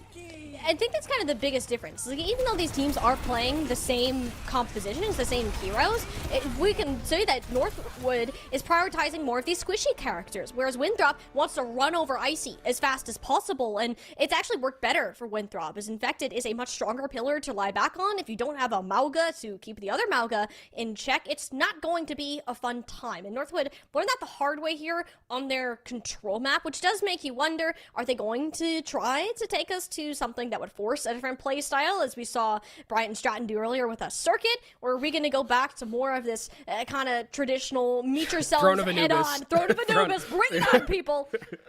It's Throne of Anubis. I mean, Gibraltar's also an option that we could think about in terms of just like if we wanted to move away significant, but also like if you go to Gibraltar, at that point I'm like, oh, Infected's on the other side. Infected's playing Winston, and while I love Icy and I love Winston, like that matchup is not one that I would be thinking of. I mean, you could play the Diva, I think, if you're Icy in that scenario, but a Winston mirror versus Infected, not necessarily would be my cup of tea. I don't know if you want to play a dive into Winthrop. I think out of everybody, with the exception of maybe ISU, I think Winthrop will have the best sort of dive composition, and Northwood should recognize that. They got a great counter dive, but IC isn't exactly known for his Winston of all things, and it's probably not the direction that they should take it. It's more or less dependent on, I think this needs to be a playstyle sort of change, like what targets are the biggest priority? Do we need to put Boat back in that May? Because that actually did help shut down Infected quite a bit. Yeah, I think it was, and that's why like Throne of Anubis popped in my head, where it's like when I look at all those points, May does very well on a map like that. I think also like, you know, New Junk City would be another thing that I'd be thinking of, because I think like if you have the May difference, even though they did lose the round where they had the May, you saw like the vision of how the May could work, and if they had control, it was very effective in terms of just like making Winthrop a little bit spooked and trying to go through these team fights where May Walt can just completely change everything. So, and I don't necessarily know if you want to just continuously run your heads into the mirror, but now we have Circuit Royale, and now my brain is just, I don't know what the meta is anymore. This screams to me Widowmaker again, but we could also just continuously see Mauga on a map like this.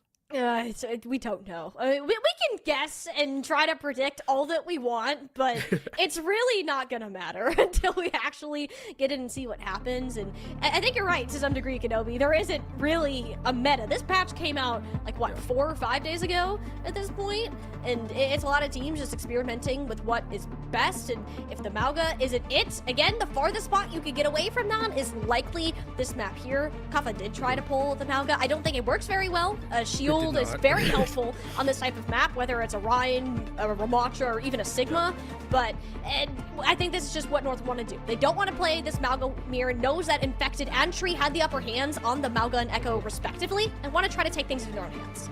And I think this is a good, like, if we do kind of go with the theory that hitscan is going to be very prevalent on a map like this, and we're not just going to see, you know, the meatball composition that we're seeing. Haven is very adept at playing like Widowmaker and all these hit scans, and I think you know, Tree is very adept at it as well, but Haven is someone who has grown very significantly in terms of his ability to play something like a Widowmaker, take over a game like this, and I think that also it does move us away from the potential of Mauga, which I think is good. Like, if Icy can play something, you know, I wouldn't hate a Sigma here. Ramatra I also wouldn't hate. Like, I think Ramatra is something Icy is very adept at, Sigma too, so this kind of moves us from the Mauga, which I think is going to favor a lot of Northwood here if they can take Infected off that character, because I think that Infected really had the upper hand a lot of the times. I think same goes for Tree too on that Echo. I mean, when we first saw him kind of explode to the scene, he was known for that Tracer Echo. And if he's going to be allowed to play that, it's not going to be super fun. He was like 13 years old. I know, right? I mean, he's still going to play it because apparently he's just that good at that hero. And like, it's not impossible. We see Pharah played at points like this. You just need to be extra capable with Haven being on Widow. Yeah, I think they're thinking about it probably. And I mean, if they do run out on this composition, I think that you are incredibly happy if you're Northwood University, right? They're playing this composition that maybe doesn't have the same amount of value in a much more open map type like Circuit Royale is. You have a lot of potential if Haven's going to be playing a hit scan to put that pressure down, make it. This composition doesn't necessarily deal with poke the best on Winthrop University, so this is something that I think Northwood University is totally fine with opting into this, and I think they were probably expecting that they were going to have a matchup like this, and you can see, yep, poke style coming out from Northwood University. I wonder if Haven will stick on to this Hanzo, and looks like it is going to be that. And the May as well, so a lot of poke potential, but also if Infected steps out of line maybe once or twice, Wall is going to do so good here. Yeah, Haven is going to turn Infected into a giant pin cushion, essentially. You need to have good setups to kind of pull off these fast bits of execution, because as you said, those T-Rex arms, that's kind of where Winthrop are stuck with. Your only real form of poke is Tree's Echo. Right now, Rack Attack can't really inspire at all. Sam Jovies can kind of chuck pellets. It's those Bionates again. We've seen how much impact Honest can have, and Lek is no different for this team. Punishes Infected for going too deep into that back line, and this payload should be on the move. And now this is where I would wonder, do we see some swaps from Winthrop University? Yes, this composition. Okay, why is Tree getting 2 kills at the end? That should be allowed. It's not gonna matter. No. Okay. Rack is in the spawn.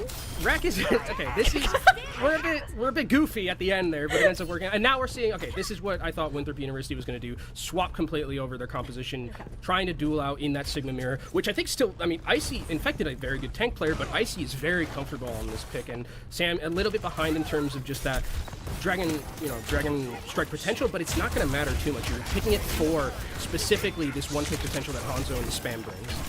Yeah, it's going to bust through these shields really quickly, but you have to be very careful. I mean, Haven is better on his hero, at least in terms of the angles that he has, and Kobe's can't respond with it. With the Dragon Strike with Rack Attack back against the wall, he's got nowhere left to run. And Northwood made pretty quick work of this first point. It's really only been Tree firing back for Winthrop. Yeah, UV's going to swap here. I think that there's... Yeah, okay. Yeah, and I think which is what you need. You need kind of that healing output. You need the potential of antis and sleeps as well. We're seeing, unfortunately, this poor little Hanzo being caught here. Get out of there! Get out of there! Get out of there, Sam! Okay. He's fine. The rest of the team is there in time. But, I mean, the ultimate economy is very tricky now for Winthrop University to play up against. Yeah, I mean, you still got Rack on this bridge. He's not going to do a whole lot. You can't match this orbital ray, and that wall is disgusting. That nade from Ultraviolet is the only thing that kept him on his feet, and Rack Attack eventually will rally as more of a defensive move. The payload's kind of moving this whole time. You don't have Nano Boost at the forefront, and that's kind of going to be more of the issue. Boat was the only thing preventing Winthrop from moving from this choke. Now that they're there, Rack Attack the rest of the team and eventually contest. And you can see they were caught in a little bit of two minds there when we went over that Ana POV, who actually uses Nano Boost in this fight. I think they want to try and buy back in or hold a little bit, but Lek goes down, and the Nano doesn't really get a ton of value here. And they're still going to use Flux, and that's not ideal if you're Lek. You at least made Winthrop pay a proper price for a return on that investment, so you can't necessarily be too upset considering the time bank. But now, I mean, if Icy's going to use Gravitic Flux here, which is what we're expecting, Nano Boost is going to do great in terms of negating some of that. Unless UV gets caught himself in this fight, it's going to be a very good ultimate to have to kind of weather the storm of that Gravitic Flux, and Northwood University are going to have to try and get back into this in terms of their support ultimates as we poke and poke and poke. It is going to be a little bit advantageous for Sam, who has this high ground on that Hanzo. Haven's going to have to find a way to maneuver against this and find a pick in the neutral. and Icy will just go ahead right out with their competitive flux. The problem is you're so focused on the front line that Tree can have his way with the supports all that he wants to do so. It isn't even 1-for-1 for the time being, but that flank from Haven, that grabs 2 actually out of just the storm arrows alone. He's had a significant impact on the Hanzo so far. It's just unfortunate they don't have the same support to sustain him through. Left actually does close out that elimination though, so Northwood will pull themselves together and keep this payload moving. They're going to have control of the car here and continue to move forward, and with this Dragon Strike coming in from Haven, this is going to be really great at kind of creating space for the rest of the team, making Winthrop make a decision if they want to get on cart through this Dragon Strike door, and they don't really have a lot to deal with it unless, in fact, they can get towards this. But actually, Ultraviolet goes down. A great pick from Icy, and that might be the point. Yeah, that should be the point. I mean, I don't think you're going to do much with just a break. The Dragon Strike's in your face. You'd be insane to push towards to that point. It'll be about a 4-minute time bank now to move on towards this fight in Northwood. Want to make sure they can grab any staggers that Winthrop are going to let them have. Infected, at least, should go down at a minimum. And it's awesome to see Lep kind of play this Ana and play it so well. Lep is someone who I know mostly as like main support player, Lucio, Brig, things like that. But this Ana has been hitting pay dirt a lot of the time for Lep in these team fights. And you're not fighting a slouch in terms of Ultraviolet's Ana. It might be Ultraviolet's best character. And Northwood University continue these early picks that it feels like Winthrop are just bleeding and giving away for free a lot of the time. And most of it's from Haven, too. He's been stellar on this Hanzo so far, and it's just these massive chunks of burst damage. If you don't respect it and you're like, oh, we can't aim, it's not a skill-based hero, Haven will make sure it looks like skill, for sure, even if you're chucking tree trunks down mid. Oh, and again, another pick. Tree is down, and now it's going to be up to Winthrop to see if they want to try and re-engage into this. They're trying to just create that space and stop the bleeding.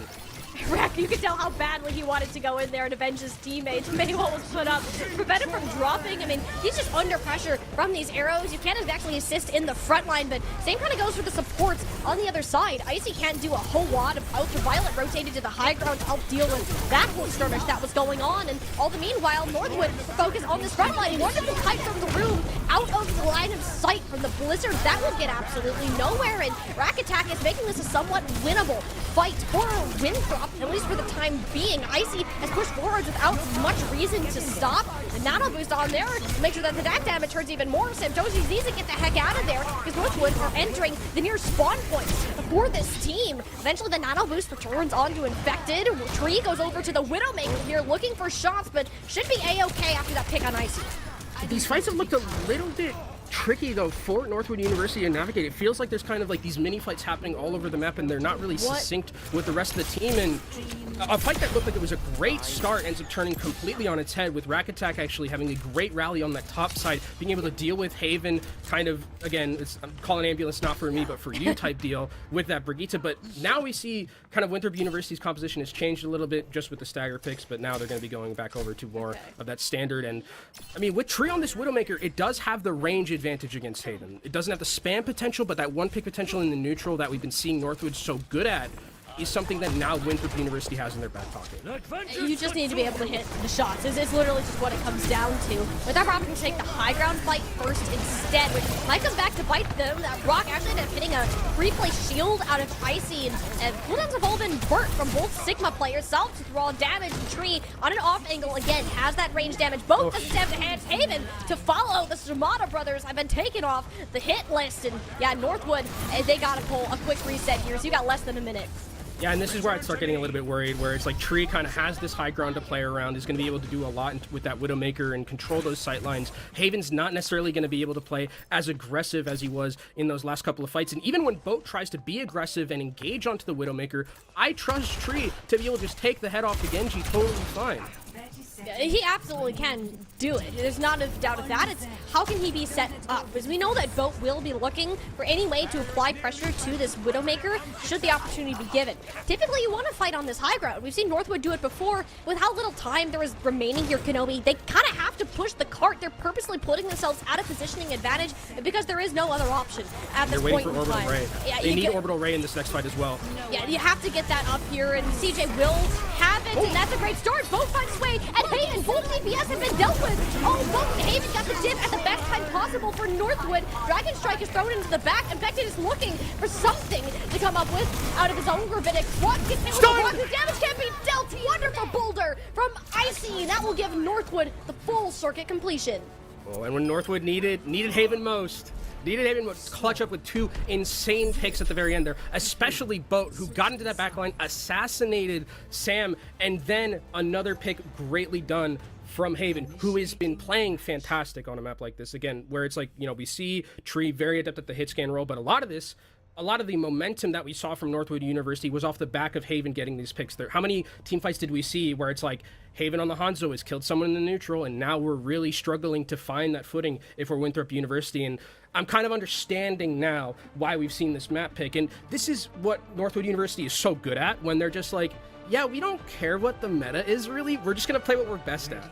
And Icy's on Sigma, one of his best heroes. Haven's on Hanzo, one of his best heroes. Boat can play Genji or Mei. Like, everything is so well placed for Northwood University to try and win this map. And with a full completion, they're definitely going to get another shot. We'll see what Winthrop University is going to bring to the table on offense, where do they even want to, you know, go with the mirror with the Sigma? Because, I mean, Infected's very good, but Icy is a Sigma savant, and I don't know if you want to kind of match up like that. Icy is like the Sigma of all time within this top 6 teams, and I don't even think... Like Cowman too. Cowman is there too. It's not fair that they're on the same team, honestly. Yeah. I mean, you just have both the Death Sigmas, like you're hogging them for the world. But and even then, it seems that Winthrop don't even want to give it the chance. They want to get closer, at least with Infected starting on the right part. And I actually kind of like this decision where they're just bringing in the shield, you know, being able to move forward, not letting the spam affect them too much here in this scenario. Also bring the Lucio, which I love, to be able to get that speed and try and get into the teeth of this Northwood University team, because again, small T-Rex arms, but if you have double speed on your team, you can get there relatively quick. Yeah, that's honestly on more Northwood, or CJ in particular, to kind of play safe. It is a Bionade that hit both Rack and Infected. There's not a lot of healing to come your way if you take big chunking shots from Haven and Boat, which has been happening in the past. It just makes Winthrop go extremely slow. And I think if you're Northwood, you're totally fine like having these like very elongated engagements where Northwood really have to wait for very specific cooldowns to go forward, wait for the speed, and then go in. There's the Mei ball put up behind Infected's back. His shield is too healthy, though, for Northwood to do anything about it, and that's honestly not great for them, because Infected is no longer afraid of getting cut off. Instead, the boulder you should be watching, and Zamchovies will get one shoved down his throat. Back attack does get the response, and the nade from left doesn't quite hit in time to save the tank. The floodgates have opened, and Winthrop are racing through this first point.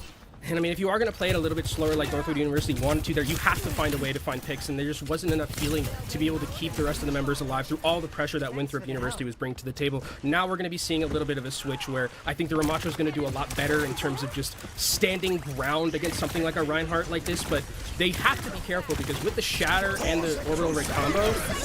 Oh, that hit 2 on their backs. This is the Nano and the Orbital Ray. Oh my gosh, Boat is still alive, and it said ultraviolet. How did you do that? Oh, you absolute goat! He just pinned Icy off the map from the high ground, negated the Nano completely. That is unreal play from Infected. They're just Tokyo drifting all over this map, taking away 2 very key members, the ultimate and also just the tank's not in that fight. And now Winthrop University have control of all of this space to work with. They have an orbital array as well, and Northwood University, they're looking a little bit scared when it comes to their ultimate economy. You don't have a ton to work with. It's really only this Blizzard here, and Tree's gonna make sure there's not much of a chance to use that. The Overclock doesn't need quite too many shots. That's a wonderful wall out of Both. He's had great execution on this maid. He gets closed into a nice popsicle there, and there you go. Northwood have found a way to stabilize, even though they should be a little bit more scared of that ult bank. And I mean, it really is off the back of Boat in these neutral fights. Even in the mid fight with these walls has been absolutely fantastic. Like, these fights aren't won so easily by Northwood if Boat doesn't hit these walls. Another fantastic one, takes down Infected. Northwood University don't want to get too over aggressive here, want to be able to recoup, take a deep breath, get back onto that high ground, continue to poke. You have Haven, you have a lot of this spam potential. Infected actually is going back over to the Mauga, so this spam potential is going to actually be even more difficult to deal with, and these anti-nades from Lep could potentially ruin team fights before they start. It kind of has to, because Icy's not going to be able to do a whole lot on this Ramatra now that Infected is moved over to the Mauga. So you're really looking at the support line and Haven, and to make the difference here, it'll be the Sound Barrier and Drag Bait, bit of Beat Saber action at the start. But Sam only manages to land one swing, and that should be just about enough. Ultraviolet and Rack Attack have the damage to follow up. It's just Icy now marching to the back line to the good old Nanolation, assumingly trying to switch off this comp. And I mean, it feels like they wanted that fight, specifically if you're Northwood University. They wanted to just force out as many ultimates as they possibly could in that scenario. Oh! And there's a nice sleep. Actually, Sam might be dead. Oh, no. Nice fight. Left. I mean, if they could have traded, that would have been a good pick there. But now Icy, like, we're kind of going to this rock, paper, scissors, where Icy now goes back over to the Sigma. Again, offering a lot of that spam. Going to be much easier to deal with Amalga in this scenario. And both of these teams, orbital arrays available. But now you look at Tree on that Widowmaker. The one pick potential is there. This hit scan matchup has been everything we've wanted to see. Good to see it, but oh, where do the shots actually land? I don't really have the same kind of burst to push down a Sigma, but it's not exactly needed. More afraid for Winthrop to push up early. And be met with a blizzard on top. Yeah, Infected just popped like a balloon. That's just the life of playing a big old hitbox sometime. You get turned into a literal pincushion. I mean, Tree, all right, you got full support, it's cool. Your whole team's dead. Yeah, I mean, I think there is going to be a chance for Winthrop University to aggressively come back into this, especially now that they have the Lucio and they have the Juno to kind of speed them back in quickly. Northwood should have their supports back in time, though, so it's not going to matter too much about those picks at the very end. But making it a little bit dicey, Northwood don't really have a lot to work with in this fight here. As, oh, Haven, you don't need to if you have Rack Attack taken down by a fantastic Mahogany Log from Haven, and that's both supports down, and there's no way Winthrop can fight this. You say it every time, is that, like, at Northwood, they don't have anything to work with. It's always Haven and Boat. To kind of just come up with something big in this neutral. Usually we'll have to see Infected initiate before something happens, but Haven and Boat do it all on their own. And it's interesting to see that kind of like Haven is having these picks a little bit ahead of Tree, who is on the Widowmaker and does offer that one potential as well, but just doesn't have the sightlines to work with as Winthrop University. Their time back. And as I say, caster curse from me, Boat goes down. Yeah, 2 in a row for you, Kenobi. My goodness. All right, well, that's the May taken out of the picture. Infected certainly feels a little bit safer. Well, not currently locked up in the wells of gravity. Ice had to use that ultimate, otherwise this fight is as good as over. They're still going to try to make it come back. It's just Icy and Haven fighting for their lives, and Chovy unsheathed the blade, slices 2 in half, and Winthrop, they're going to look to just push this all the way through. Perhaps a little bit of overextension from Northwood will actually do them in. 2 really big picks though from Tree, kind of turned that fight around where it could have been a little bit dicey if they weren't able to, if the picks weren't able to come through there. And now this is where I think Winthrop University's composition gets a lot better right there in an enclosed area. Mawak is going to do so much. The speed aura and also the speed ring from this Juno going to do a lot in terms of just being able to maneuver around these areas. They do still have to respect Haven on this high ground, and they cannot let another one of these fights end before it even starts with a pick in the neutral.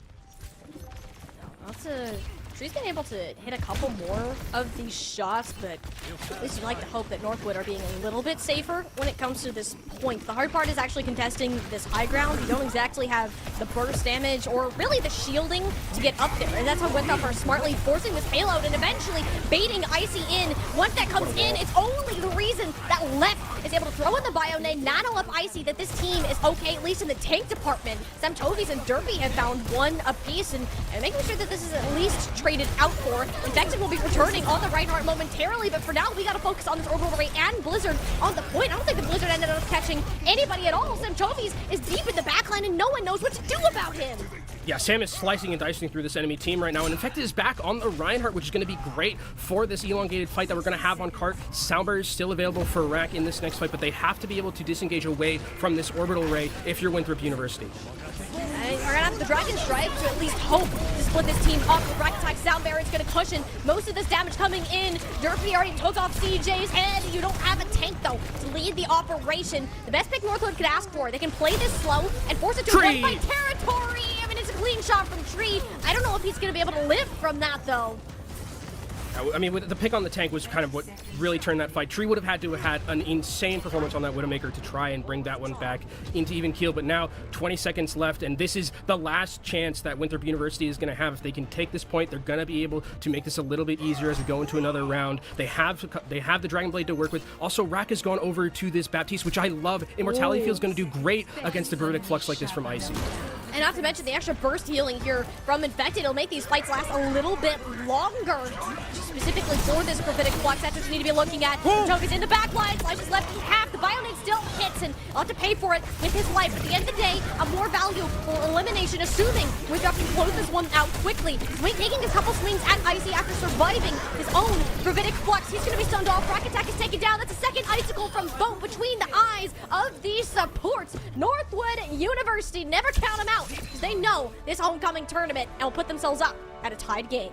Northwood University say the meta be damned, it doesn't matter, we're going to play what we're comfortable with, and it works wonders on Circuit Royale. Haven, absolutely fantastic on the map like this. The Hanzo, exquisite, but Bode as well, I think deserves a lot of credit. Not showing up in the kill feed as much, not looking as, you know, interesting as something like a Hanzo play like this, but the walls were on point, it felt like every single time, Tiny, and I really, really love that Northwood were just like, yeah, we're gonna play comfort, and that's what Northwood's kind of always done, where they're just, yeah, we don't care about the meta too much. If we can bring you onto a map that favors us, favors the team composition.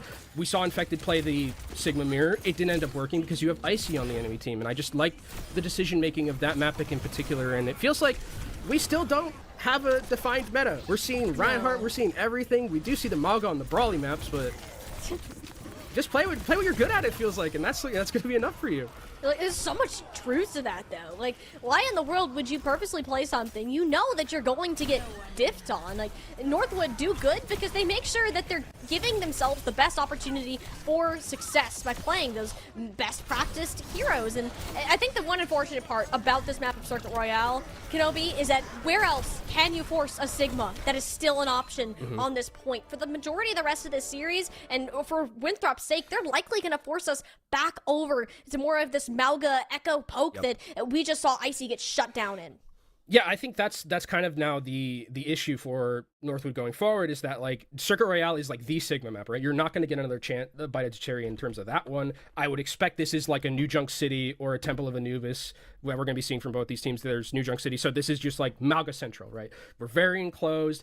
I think the good thing though is that since it is New Junk City, and since they, Winthrop wasn't able to break serve on Circuit Royale, the May is still something that I think really needs Northwood's attention, because if on a map like this, May is still incredibly viable. Every flashpoint I'm thinking of, like May Wall, completely ruins a team fight, and with how Bode has been playing on that hero, you have to respect it. I think the only reason that we can say Northwood stand a chance is because of how good Bode has been performing on this May, at least against the Malga. Infected has been strongly outpacing the value that tank hero has been receiving, and there hasn't necessarily been an answer for Tree's Echo either, or even just Tree in general. Like, anytime, even though Winthrop lose the fight, he's still coming up with 2 or 3 eliminations just randomly, and it comes down more to Northwood's quick execution. If they can start off the fight right, you have to clean it up fast, otherwise Tree can turn it quite fast.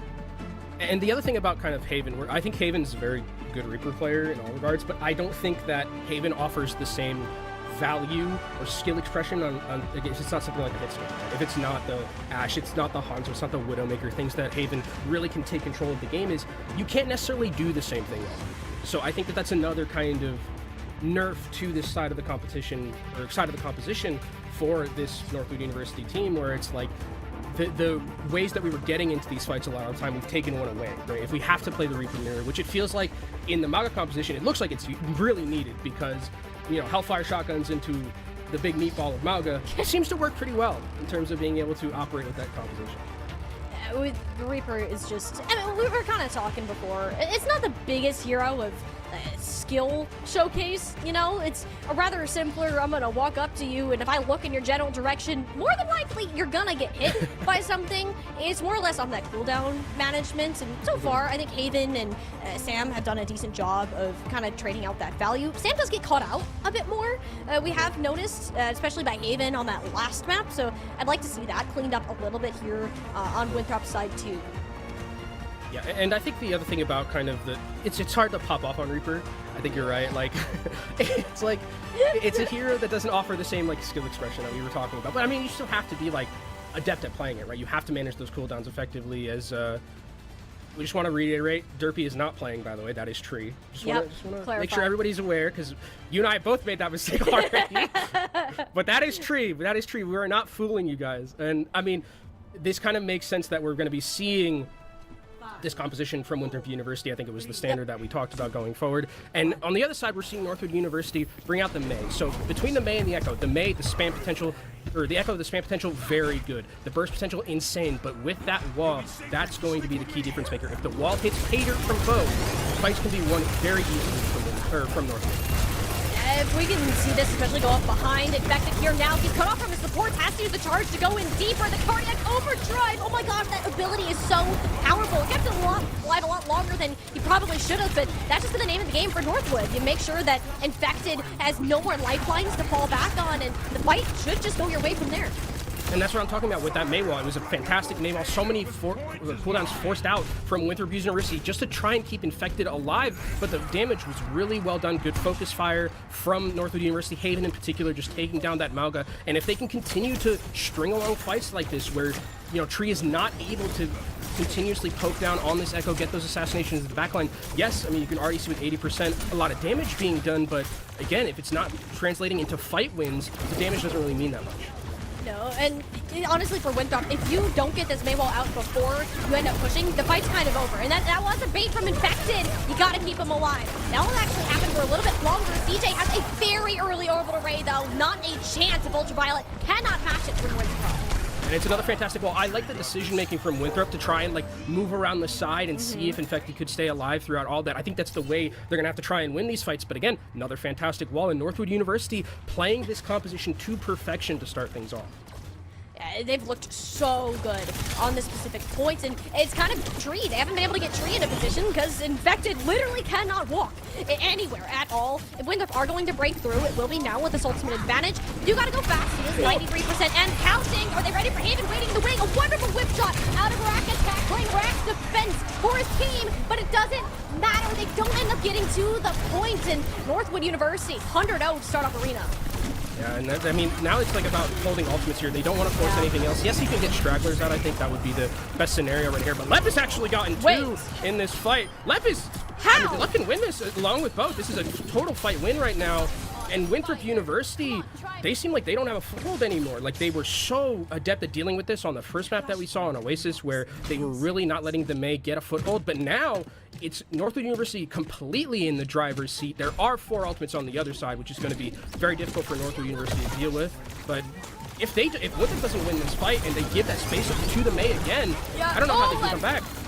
Oh, down to 5 HP there, but both actually gets taken out. The Blizzard is completely cancelled. Semchovis was walking so fast with the team that they kind of misjudged the amount of damage that was being chucked that direction, and Winthrop don't even need to use any ultimates for this point. And that's going to be the worst thing, Tiny, is that they win that fight in the neutral. Now they are the ones who have all that control. It's going to be Echo being able to pump out so much damage. When Northwood University try and engage into these team fights, they still have 4 ultimates to work with. Yes, Northwood losing that fight as quickly as they did, get CJ back into this, has a little bit of time to farm towards that ultimate charge to match, but that's a fight that I think Winthrop are going to be taking totally fine, especially not having to use any ultimates and starting to improve that percentage. And Boat's just not going to get as much value out of the May. The problem becomes is Samchovy loses these Reaper 1v1s. Haven has had the better end of that exchange pretty much every time it's happened so far. And even this cage fight, I don't think it caught anybody in that backside. I mean, that is worst case scenario right now for Winthrop. They burned that ult and said, want to go to the backside, but no! It's instead Derpy who gets caught out. She'll make him pay a tiny bit for that exchange. All of those tools that Winthrop, they didn't want to pop all of them, but it's already 3 buttons that have been pressed, and they're not in an advantage here. Northwood have the high ground and eventually will have to drop down to meet them on this objective fight here. You have to be looking out though for Tree, who is going to be coming back into this fight soon and has that duplicate, so double Malga a real possibility. They can make it happen. I don't know if you want to do it. If Infected already dies too little, too late. The Blizzard from both hits the ground too. No one's starting to do a popsicle quite yet. Yet Northwood have just way too much happening. Haven on this Reaper. Talk a low skill expression, but he's in the kill feed a lot more than you'd like to say. I was about to say, I was like, you know, how are you trying to pop off on Reaper? Haven's doing it right now. The Haven is completely annihilating this Reaper duel. We saw even that last fight that was so elongated. It started off with a great pick from Haven on the Samchovies and then trading for Tree, and that ultimate economy that Winthrop had that was so in their advantage completely wiped out. And they came into this with so much to do and have all of the cards in their favor, yet they played it terribly. And there wasn't an opportunity to do so. Northwood has been so disciplined when it's come to the fights that they've chosen to take. And if you look ahead towards this next engagement, it is a one-fight territory. Icy takes a ton of poke and has to back off. McKee, no major cooldowns have been used. There's not much of a reason to push up. CJ's been pocketing this orbital ray for the time being. They can tell you want to rush into it because there's nowhere for Winthrop necessarily to run. Only hope now is Infected's terror surge, but there's not much you can do. If you're caught up in that cage fight. Orbital Ray burns through that like it's a piece of wet paper and sends Winthrop running. You have no chance of engaging if Rack Attack's dead. I don't even think Winthrop should end up taking this fight. Tree has to trade this out right now, going over towards the Mei. Ultraviolet will pop the Orbital Ray in hopes of overwhelming this team, but that's the duplicate already shut down. The cage fight from Icy, there's nowhere that Winthrop can hide from this devastating onslaught of damage Northwood have performed. It might have been Winthrop's map pick, but it's sure looking like Northwood's map. And Winthrop tried to buy back into that one using the orbital ray as well from UV, and also Tree using duplicate. So that was really, it felt like them, Winthrop University throwing everything on the line right there. And now you look at the other side from Northwood University. Haven's got ult, Boat's got Blizzard against this composition from Northwood University is going to do a ton.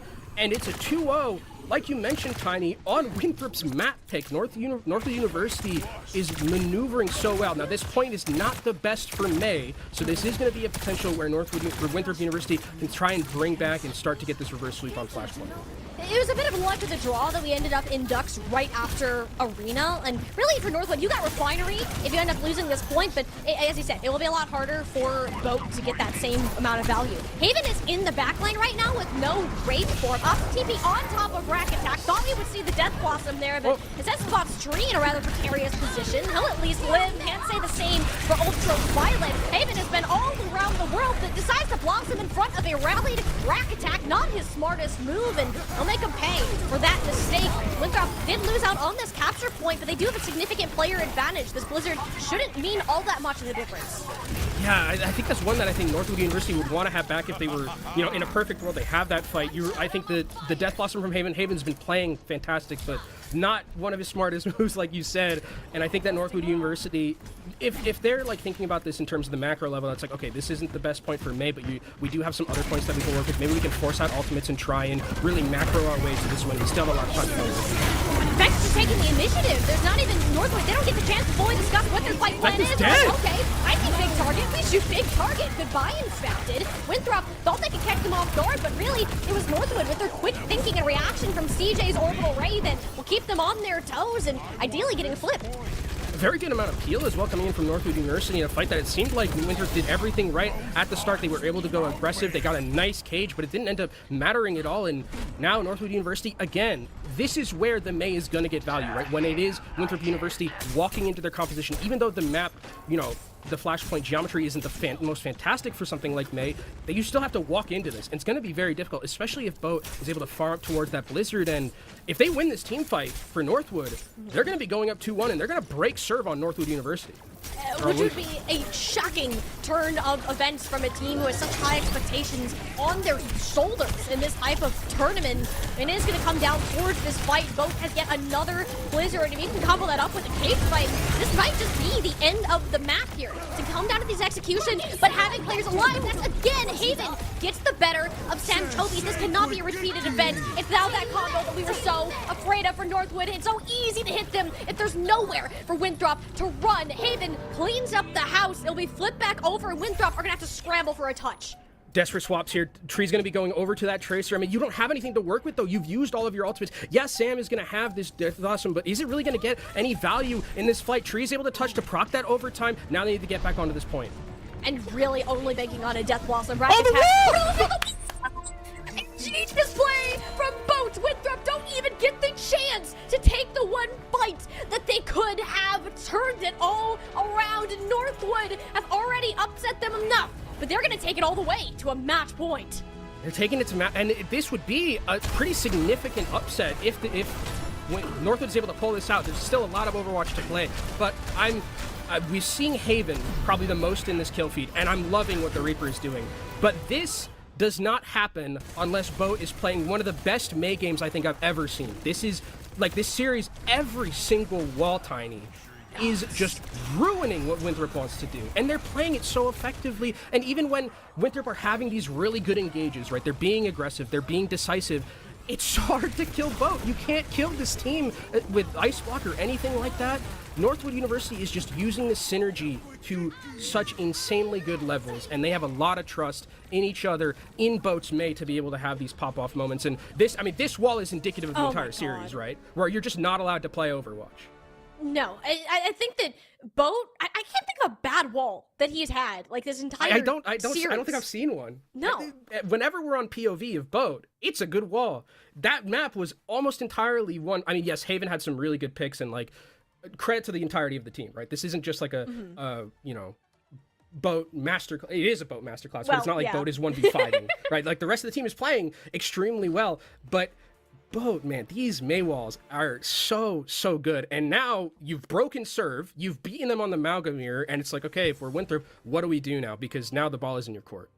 Oh, like what options do you have left? It's not like Winthrop is failing on the execution. It's all Boat. Boat is shutting down these just kind of well-practiced plays that they've been banking on, and their whole game plan has been set on fire and the dumpster along with it. You got to find some way to pick the pieces back up, because otherwise we might see Winthrop shut down this lower bracket much sooner than we thought we would. We got at least one more map to go in our upper semi, so don't go anywhere. We're going to head to a short break, and we'll be back for map number 4.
series has gone far from what we've expected it to be so far. You see a Winthrop team on paper with Infected at the helm of this tank, and it's been great. We've seen Tree, we've seen Infected hit their marks, but there's been one problem that is yet to be solved. This Mei, this pesky little Ice Queen, has been a problem that I don't think Winthrop can figure out. They lost on their last map pick as a whole. They lost that upper hand that they have and find themselves with their backs against the wall, Kenobi. Yeah, and this kind of goes back to a little bit what TubeSock said, who was the director of Northwood, and it was like, what can we do to make it weird and to make others feel uncomfortable to play in Northwood? And that's what I feel like they're doing, right? The Mei pick was like a big part of that. Going to Circuit Royale and playing much more of like a composition that fit their style with that Sigma, which is not something we've seen a lot of. I think that's Northwood is doing what they always manage to do towards the back end of these playoffs, is play their style and makes it work, as we can go to King's Row as our next map, which is a very, brawl. I think definitely favors here. You can play that Mauga. Mei, though, for those first 2 points, and even third, very good. So this Rubik's Cube of the Mei, of the Ice Queen, as you called it, needs to be figured out to make us go to map 5. Because if it's not, this is just, this series is over, and Winthrop is going to take what a lot of people would consider an early exit down to that lower bracket. And this is also for Northwood, they, even if they look shaky and have some questionable performances throughout their time, they're yet to miss out on a top 2 finish in a homecoming event. And with how they're playing, it doesn't look to be any different right now. In Winthrop, you have a few options to deal with this Mei. Either it's try to bait out this wall before you go in, force Boat out of position, or maybe even play a Mei yourselves. I mean, these are all things that you can think about. Whether how likely that is, we're going to have to see as these teams start to get set up at King's Row. It looks like Winthrop University going to stick to their tried and true here with this composition, and Northwood University on the offense, the Mei might not be as potent, I would say, on this at least on this first point. It's going to be a little bit more tricky to deal with. I think when we get to if they get to point 2 and point 3, it becomes a little bit more open. But I mean, if you're Northwood University, you said earlier, when we were casting that other series, if it ain't broke, don't fix it. And this is how Northwood University has gotten this 2-1 lead, and they're going to be sticking with it. They are kind of going to put the ball in the court of Winthrop and say, we know the Mei is something you've been having a difficult time dealing with. Can you beat it on a map pick that was yours, where we beat you rather convincingly on your previous map pick of New York City? And they were able to do it before. Only Haven. And taking a couple pop shots on this Widow, but for probably turning back to Reaper. Yeah, there we go. So he's also been outperforming Sam Chovies in pretty much every regard with this hero, and a lot of that, of course, has to do with Boat's setup. It's not really fair to make that whole comparison, but you can't really ignore the fact that it's been an issue. Someone needs to shut it down, and actually be Tree with that first pick. He's been kind of that glimmering light of hope for Winthrop University when it started to look grim. Icy doesn't want to stick around that quite much longer, but that's kind of the trade he wanted to get. Those spawns much farther from a defensive stance. And look at Boat already getting really high up towards this ultimate, and at 80% Rack Attack is dead. That means there's only UV on the heels. Yeah, Rack Attack was off in La La Land there, and this is a great situation for Northwood. The impact of Boat is incredibly felt. They've been thrown through the storm. At least you'll have a contest to come in. Rack Attack isn't fully returned to this fight. Yeah, you're going to have to fight through Blizzard. Boat's going to have this one up. Ideally, doesn't want to pull it, but with the duplicate, he's going to have every reason to do so. Once these last couple of percent have been chalked up, everyone lives to see another day. The cage fight doesn't really matter. It just gives everyone a nice, cool group hug, but apparently not cool enough for the Blizzard standards. Winthrop will take everyone out before the Blizzard does any real damage. Yeah, and that was really, the duplicate from Tree was really big. Getting both of the, Magos in that team fight, making the Cardiacs really just pump out the healing. The Blizzard doesn't really get a lot of value, and that's something that I think, Perfect World Boat wants to take back into this next fight. But Winthrop University, it looked like it was a little bit dire at the start, but they're looking like they're holding. They have both their support ultimates relatively soon. Rack just a little bit behind in terms of that ultimate charges. Nice rotation from Northwood University, moving through that side and forcing Winthrop University to engage in it. Oh, actually dropped it to the high ground. Both orbital rays are now out, and kind of in these cage fights with the next tale of this story. But it's again, Tree to open it up, and Sam Jovi works his way to the back line, does a little dance of death, and takes out a couple along with it. Winthrop are looking much better on this defense. Yeah, and I think the Mei has not gotten the same amount of value it's gotten in those previous 2 maps, where it's on the offense, it's a little bit clunky to work around, especially with walls and how open kind of this first point is. To be credit to Winthrop University, they're doing a great job of disengaging away from the walls a lot of the time, keeping themselves alive as Tree gets a nice little ice cold to the head, but will stay alive. arrive, as now it's going to be both of these teams with their duplicates available, or not the duplicates available, both of the rallies up and both of the cages up. So where are these ultimates going to be used to try and section out of it? Northwood will rotate through the hotel again, and both cage fights layered on top of each other. There's only a death blossom for one side, though. Everyone still stands on their feet, all thanks to Rack Attack as that rally popped just in the nick of time, and it takes out Icy. The stun was there. You couldn't do enough damage with that cardiac overdrive, and it's just another cage fight layered on top of that. We're going back to the ring for the third time today, and Winthrop are holding strong. Yeah, I'm really loving the kind of decision-making and the patience from Winthrop University, where they're like, if Northwood wants to use all these ultimates aggressively, we're going to become a tree-saving duplicate in that fight for just waiting until all those ultimates were out, then coming back on the Mauga, being able to completely turn the fight with another cardiac. Just really well played. And, I mean, 45 seconds is all that Northwood University had. Yes, they have a Blizzard to work with, but can they transition that into kills and into a first-point cap? Well, Northwood are going to try to force this point, knowing they only need one tick, and Bobcats another Blizzard. We haven't seen that same impact with the Maywalls that we have in the past two maps. His Ice Block is forced out. He has no cooldowns. It's only now with this Blizzard that's trying to catch them as Infected runs for the hills. Everyone is caught in the 1 point. Yeah, he can't touch. Wonderful play from both. Didn't get the eliminations, but if you get the objective, you don't need it. I mean, Winthrop are still going to commit to this fight. They pull the orbital ray regardless, just hoping they have a chance to hold the spawns. Yeah, I think they just want to kind of hold here because, again, if it's going to be continuation of the May here from Northwood University, it is a little bit harder to... It's going to be a lot easier on this second point where it's like a lot more enclosed. The lane is a little bit more narrow, where on this first point, kind of the openness didn't really get the same amount of value with the May wall as it was previously. But I think, you know, trading the orbital rays there is not the worst thing. And now Winthrop University coming back into this, another duplicate available, having those two Maugas has really been the difference maker in a lot of these team fights. So we'll see how Winthrop University wants to operate this team fight. I'd say they've very much been in the driving the bus so far in this map comparatively, where it's been all boats. It is a lot easier to set up these Maywolves on this point, but Infected actually ends up on top of it. He's okay with that. He can walk down through O-Will, pop the cage fight, 4 players caught up into it, and it's just a bunch of carnage, the blood running through King's Row as it's all blue in the kill feed. Only 1 minute and 45 seconds left here for this Northwood University team. Winthrop is, to their everlasting credit, have been playing phenomenally against the May now. It feels like we talked about they need to figure out how to deal with the Rubik's Cube of this May, and they're doing a great job of it. They're rotating ultimates really effectively here in these team fights. I like that they're holding on to very key ones to be able to continue to rotate and cycle, and now they have, again, double Mauga possibility with that duplicate, and they're just going to, you know, give away some space and then eventually go back into a team fight and reaggress. They're coming up to another Blizzard. They haven't really been layering this cage fight and Blizzard. Most commonly might do it now, but no, it was going to be the double Mauga. That's where both decides to pull the trigger, and that wall is incredible. 5 players turned into popsicles, and Northwood take care of business from there. And that was really well. I mean, I love the decision making from Northwood. They're being the ones who are aggressive. Icy goes in. That cage actually negates a lot of the damage and burst of Tree there, who gets completely blocked out with those sticky nades. And if that, you know, if that damage is there in that fight, it could potentially look different. But now Northwood University able to cap second here. They're going to get a little bit more in their time bank. 2 minutes about available to them, and the May still gets a lot of value in these enclosed areas. And both support offense available for Northwood University, where Rack Attack had to use Rally in that last fight, so an advantage for Northwood University.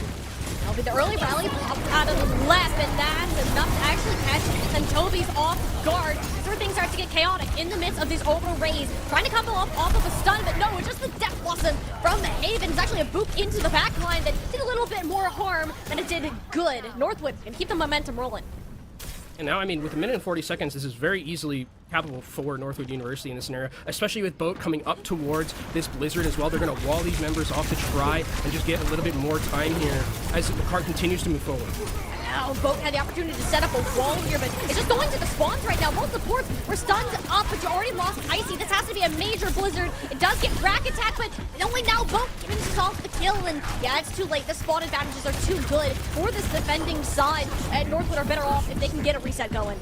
Yeah, Northwood just want to try and get out. Maybe force out some ultimates in a perfect world here from Winthrop University, but only 1 minute left for Northwood University's attack, and it felt like they might not even have gotten this far, but they had some really clutch plays throughout first and second. Winthrop University, though, in terms of the ultimate economy, way ahead, especially with the ability to use that Echo Dupe from Tree, get double Malkas. It's going to be a very difficult fight for Northwood University to win.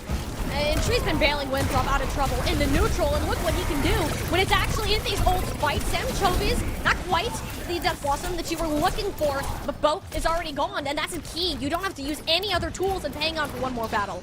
Especially when it's just Reaper Death Blossom, which isn't like the most important ultimate in a fight like this, and Northwood University need to regroup. Only 30 seconds left for them. They have Orbital Array, which is a big deal, a little bit ahead of UV, but UV should be able to find it in time. Lep needs to find a way to get Rally here if they want to have a chance at capping Dying.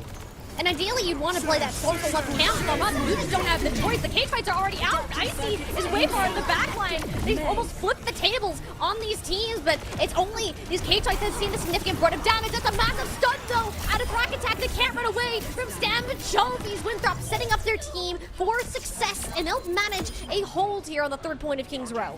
That 2% difference there from Lep not having a Brigade to rally. The stun was immaculate, though, from Rock Attack in that last fight. And if you're Winthrop here, I think you're like, okay, we finally started to take some space away from this Mei. We're figuring it out a little bit, but the Mei is going to really start popping off and getting value on the defense. And if you're Northwood, you're like, this is totally fine. If we just continue to just grind these fights out, make them long, make Winthrop work for every single inch, this is a totally winnable scenario for Northwood to be in, especially, again, with how valuable the Mei is going to be on the defensive end as opposed to the offensive end.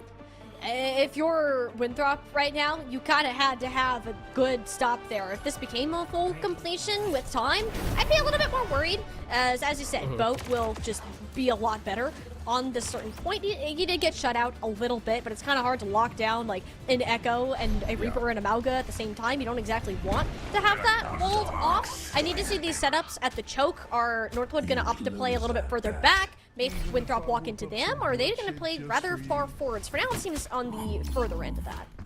I think there's going to be an interesting kind of dichotomy where it's like where the wall is going to be set up, because it is a little bit of an open point, right? If you one stray wall or one wall that goes awry, and that's going to be the go button for Winthrop University. So they do have to play kind of carefully around where they want this wall positioned. Are they going to be a little bit more aggressive with it and catch Winthrop off guard, or are they going to try and use it as a defense mechanism when Winthrop try and make it very, strong engagement? It'll be more high ground hold for now to start. Winthrop will have to work their way up to them, which we already see Rock Attack and Sam Chovi's trying to meet Lep and Haven on this point. So it'll be a mirror matchup on that regard. Haven relatively low, and it actually makes Icy pull the trigger on that charge, trying to help the Reaper instead. They'll have to just forfeit that space. So Winthrop made one more step closer. Sam now DPing into the entirety of Northwood, a rather risky decision, and he realizes that too. Will back off. Infected, that moved to the point, and it does force Northwood kind of meet them there, not wanting to give up that tick just yet. The problem is you don't really have this Mei wall up. We're yet to see one come out from Boat. Instead, these Maugas running every which direction, and Boat is already down. That is a key point for Winthrop University. You don't have to worry about those Mei walls throwing off your rhythm. You can now drum right to the beat of your own drum. Northwood sent running. Yeah, the wall actually came out and didn't get any value, right? It was a completely missed one. Infected was able to stay alive through it with the rest of the team, and that's what Winthrop University is going to have to do. They're going to have to find these ways to win team fights when the Mei wall doesn't find the value, and they need to really start picking up this momentum, because again, now when we're in second point, these walls get a lot of value, but one that doesn't really find anything, Sam's going to be able to get out of there free with Wraith Form, and now this is Winthrop's go button. The wall is not there. That's really where we can start trying to find some value in these team fights, but we're still going to be poking down double Maga, again, a potential possibility here in this fight, but Winthrop playing very respectfully around this Mei at this choke. And then they do have to get another Mei wall back up. It doesn't matter if you can fly orbital range, exchange from either direction, but it is double Mauga that you're really worried about. You're getting put through the shredder, and add Death Blossom on top of that. There's bullets flying every which way. There's no way to dodge out of those shots. Northwood get absolutely annihilated. A lot of particle effects in that last team fight, right? So Winthrop will end up coming out on top with the double Mauga. It seems like it's so strong, and really the hinge point of how Winthrop are finding so much success here. Orbital Ray is used for both teams, which is a big deal. There is going to be that Death Blossom from the Reaper, so if Haven does end up getting caught or anything like that, throwing the Reaper in the cage could be something that helps, but I think if you're Northwood University, you really need to start stopping the bleeding here a little bit. The Mei wall comes out and gets nothing, so this is going to be a situation where Winthrop have a little bit of an advantage in terms of that time to move forward without the threat of being separated by the Mei wall. The one reason Northwood have been able to find success so far, it's because Boat has not missed a wall until we got a King's Row. He has not been a big fan of having those on point, at least so far in this round. Winthrop are taking their time, waiting for rack attack, building up to an ultimate there, and ideally for somebody to overstep. There's the death walk combo up with the cage fight, but somehow everybody lives. It's a stun from rack attack. That slight hold in the damage helps them all live, and Icy will topple over. There's so much more burst damage coming out of an Echo compared to a Mei, and Winthrop played their hand perfectly. I love the patience that we're seeing from Winthrop. The adaptation we're seeing a little bit from them, where they were so worried about those Mei balls, but now they're playing patiently. They're not just walking blindly into these engagements where Mei wall could just completely annihilate them. They're making kind of Northwood sweat a little bit in terms of where they want to be throwing down these Mei walls. Where is the engagement going to be coming from? And this is a very hefty time bank they're going to have. It's actually Northwood want to try and recontest onto this payload, but they don't get there. Oh, that's tragedy. I mean, at least Northwood, they all get out with their lives. Oh, maybe not. They pull a lickety split, maybe a slight bit of communication, and that one, they're going to feel that. They're going to be trying to get as many picks as they can potentially here, and a 4-minute time bank is a lot to climb up against here. And Winthrop University, it feels like they're starting to find their rhythm against this Mei. Northwood University really have to make a Herculean effort to stall this for 4 minutes. It's asking a lot out of Northwood, and since they really haven't won a fight this entire map so far on defense, it's not looking too good. We get another one of those fights where every particle effect on the board is there. Yeah, it's a headache, but for Winthrop, it's that chaos that you thrive on. Having the better ultimate bank, they're going to win yet another battle in a row, putting them just one step away from making us to a map 5. And it's just going to be all stalls. And I don't even, with the ultimates that we have from Winthrop, with the double Malga, with the double cage, Rack is going to have this rally. I don't even know if there's a way for Northwood University to win this fight unless a miracle happens, Tiny. They got to get to the point first. Icy will at least guarantee that. Boat now over to the back in hopes of burning this down. The cage fight got destroyed so quickly. Smart swap out of front, gaining that ultimate haven though into the back line. These trades heavily favoring Winthrop for the time being. The duplicate too much for them to handle. Winthrop are going to pull us to a map 5. Map 5, and against the Mei did not look like it had the same value as those previous 2 maps that we've seen. This looks like a completely different Winthrop team. Whatever was said at halftime seems to have worked fantastically for them. Haven's not getting the same amount of value, Boat's not getting the same value, and that's really where the map was hindering on a lot of those other maps where it was Boat playing so phenomenal with these Mei walls, and the way that Winthrop were playing around them this time I felt was so much smarter than how they were previously. And to think about the difference of how Winthrop played between this map and New Junk City, they're patient. They're waiting for Northwood to either kind of maybe overstep themselves or use a good cooldown. Whereas back on New Junk City, Winthrop were just rushing in there because they knew that they had the better execution. It made it easier for Boat to cut them off. But they're playing the patient game. They're giving Boat and Northwood the time to get antsy and make errors like that. And it made all the world's difference on this attack. And I mean, you're seeing a lot of the walls that they're not the same as they were on like other maps where they're just like fight winning. A lot of the time, it's Winthrop being able to take these fights in areas where the wall isn't going to get a lot of value, or they're making it difficult for Boat to kind of set up if they're being as aggressive as they are from Winthrop University. You know, Mei wall is a hard cooldown to hit if you're not like completely just instantly, you know, able to get that down. In the sense that, like, if the other team's being super aggressive on you as Mei, yeah, the wall's going to be good, but you're just getting completely run over. And I love the decision-making that we're seeing from Winthrop University, the patience, like you talked about, where they're not just ramming their head into a wall continuously. Quite literally. Yeah. Boat was such an issue for this team in the past, and they've managed to crack that code. And credit to Winthrop for making those adaptions, and that's kind of the advantage of having this massive lineup of talented and experienced players. Not to mention Wheats being the brain behind this squad too, and they can make these changes on the fly. And I think Winthrop has the confidence to make it to these Windows finals. They want to follow the script that everyone has laid out for them for sure. It is going to be in a map 5 that is guaranteed to be a push map, if I'm not mistaken. And it's not like it's going to stop Northwood from playing what they want, but Northwood is going to have to rethink their own play style along with this. Because, I mean, yeah, because now essentially that you've had this moment where the Mei didn't work, and it didn't work. Like, it wasn't like this was a close one, as they're going to be going to Coliseum, which historically pretty good for Mei, pretty good for these rush style of composition. It is push, so like you're kind of locked into that to an extent, depending on which map you go to. But like, that was a convincing win. If this was like, if it was like a close one where it's like, yeah, you know, a few fights have a difference of percentage, could go either way. Maybe you like continue to play the Mei to like with like reckless abandon, but this one was like not close. It was not close the way the Winthrop were playing against it, and now the ball is back in the court of kind of Northwood, where it's like, do we continue to play the Mei? They seem to have figured it out a little bit. What do we have left in our back pocket? They don't seem uncomfortable anymore, which is what really Northwood was thriving on. So we'll see. I mean, what is going to happen here on this map 5 of Coliseo in terms of what the tanks are going to be. Like, I expect Mauga, but you know, we can see Reinhardt. In fact, he's played Ryan. We don't know at this point. I mean, I'd like some honorable Ryan v. Ryan combat. It's icy, you know, so that'd be I don't fun. think it wouldn't be honorable for Icy's not gonna play Ryan. I don't think. In fact, it would be like, oh, I'll take a Ryan duel with Icy any day.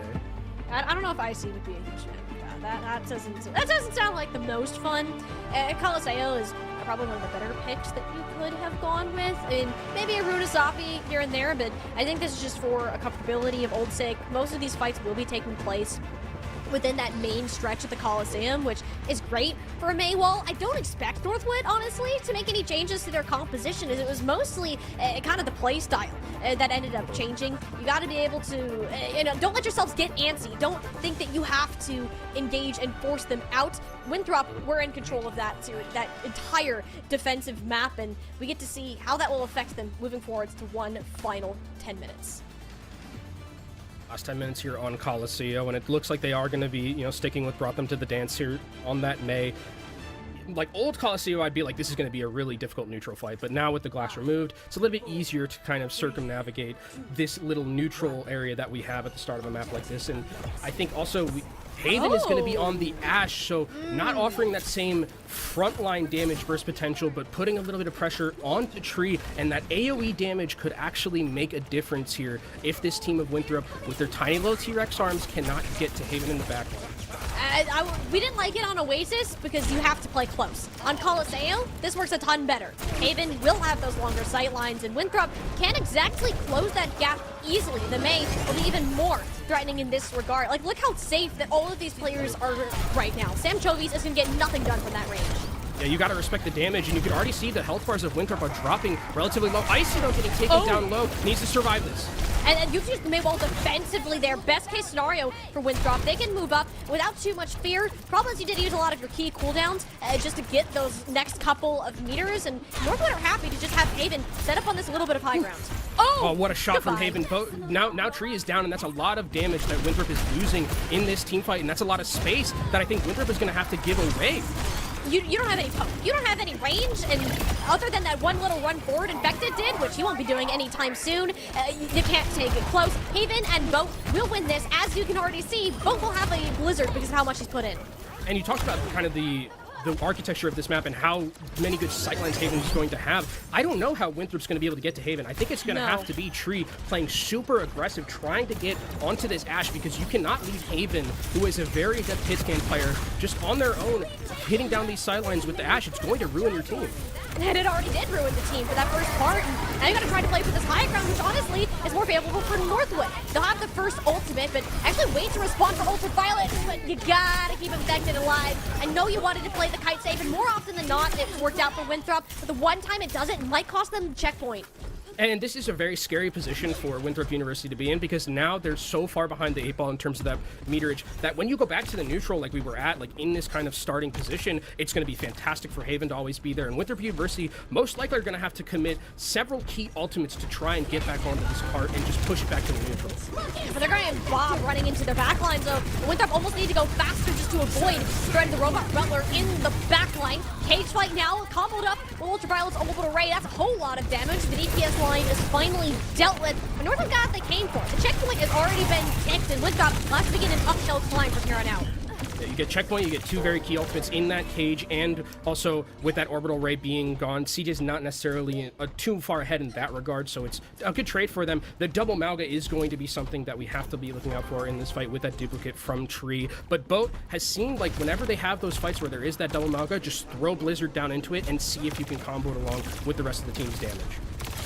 This is kind of where you get scared for Winthrop, though. Like, who's gonna peek these angles? Like, who's gonna touch the high ground? You want to make Northwood come to you. You kind of have to fight around this corner, because the second you peek your head out, you're not really gonna have one anymore. Unless you have a rally that will help bolster some of the damage. We saw how quickly these shots can come in. Instead, the cage fight now that Icy got overwhelmed by the amount of players caught in it. The Blizzard cobbled up rally from Rack Attack is dealt with. That's kind of more of what we wanted to see. But Winthrop, they're still going to commit their ults. The duplicate onto the Ash, of all things, just to try to stay alive, yet it doesn't even matter.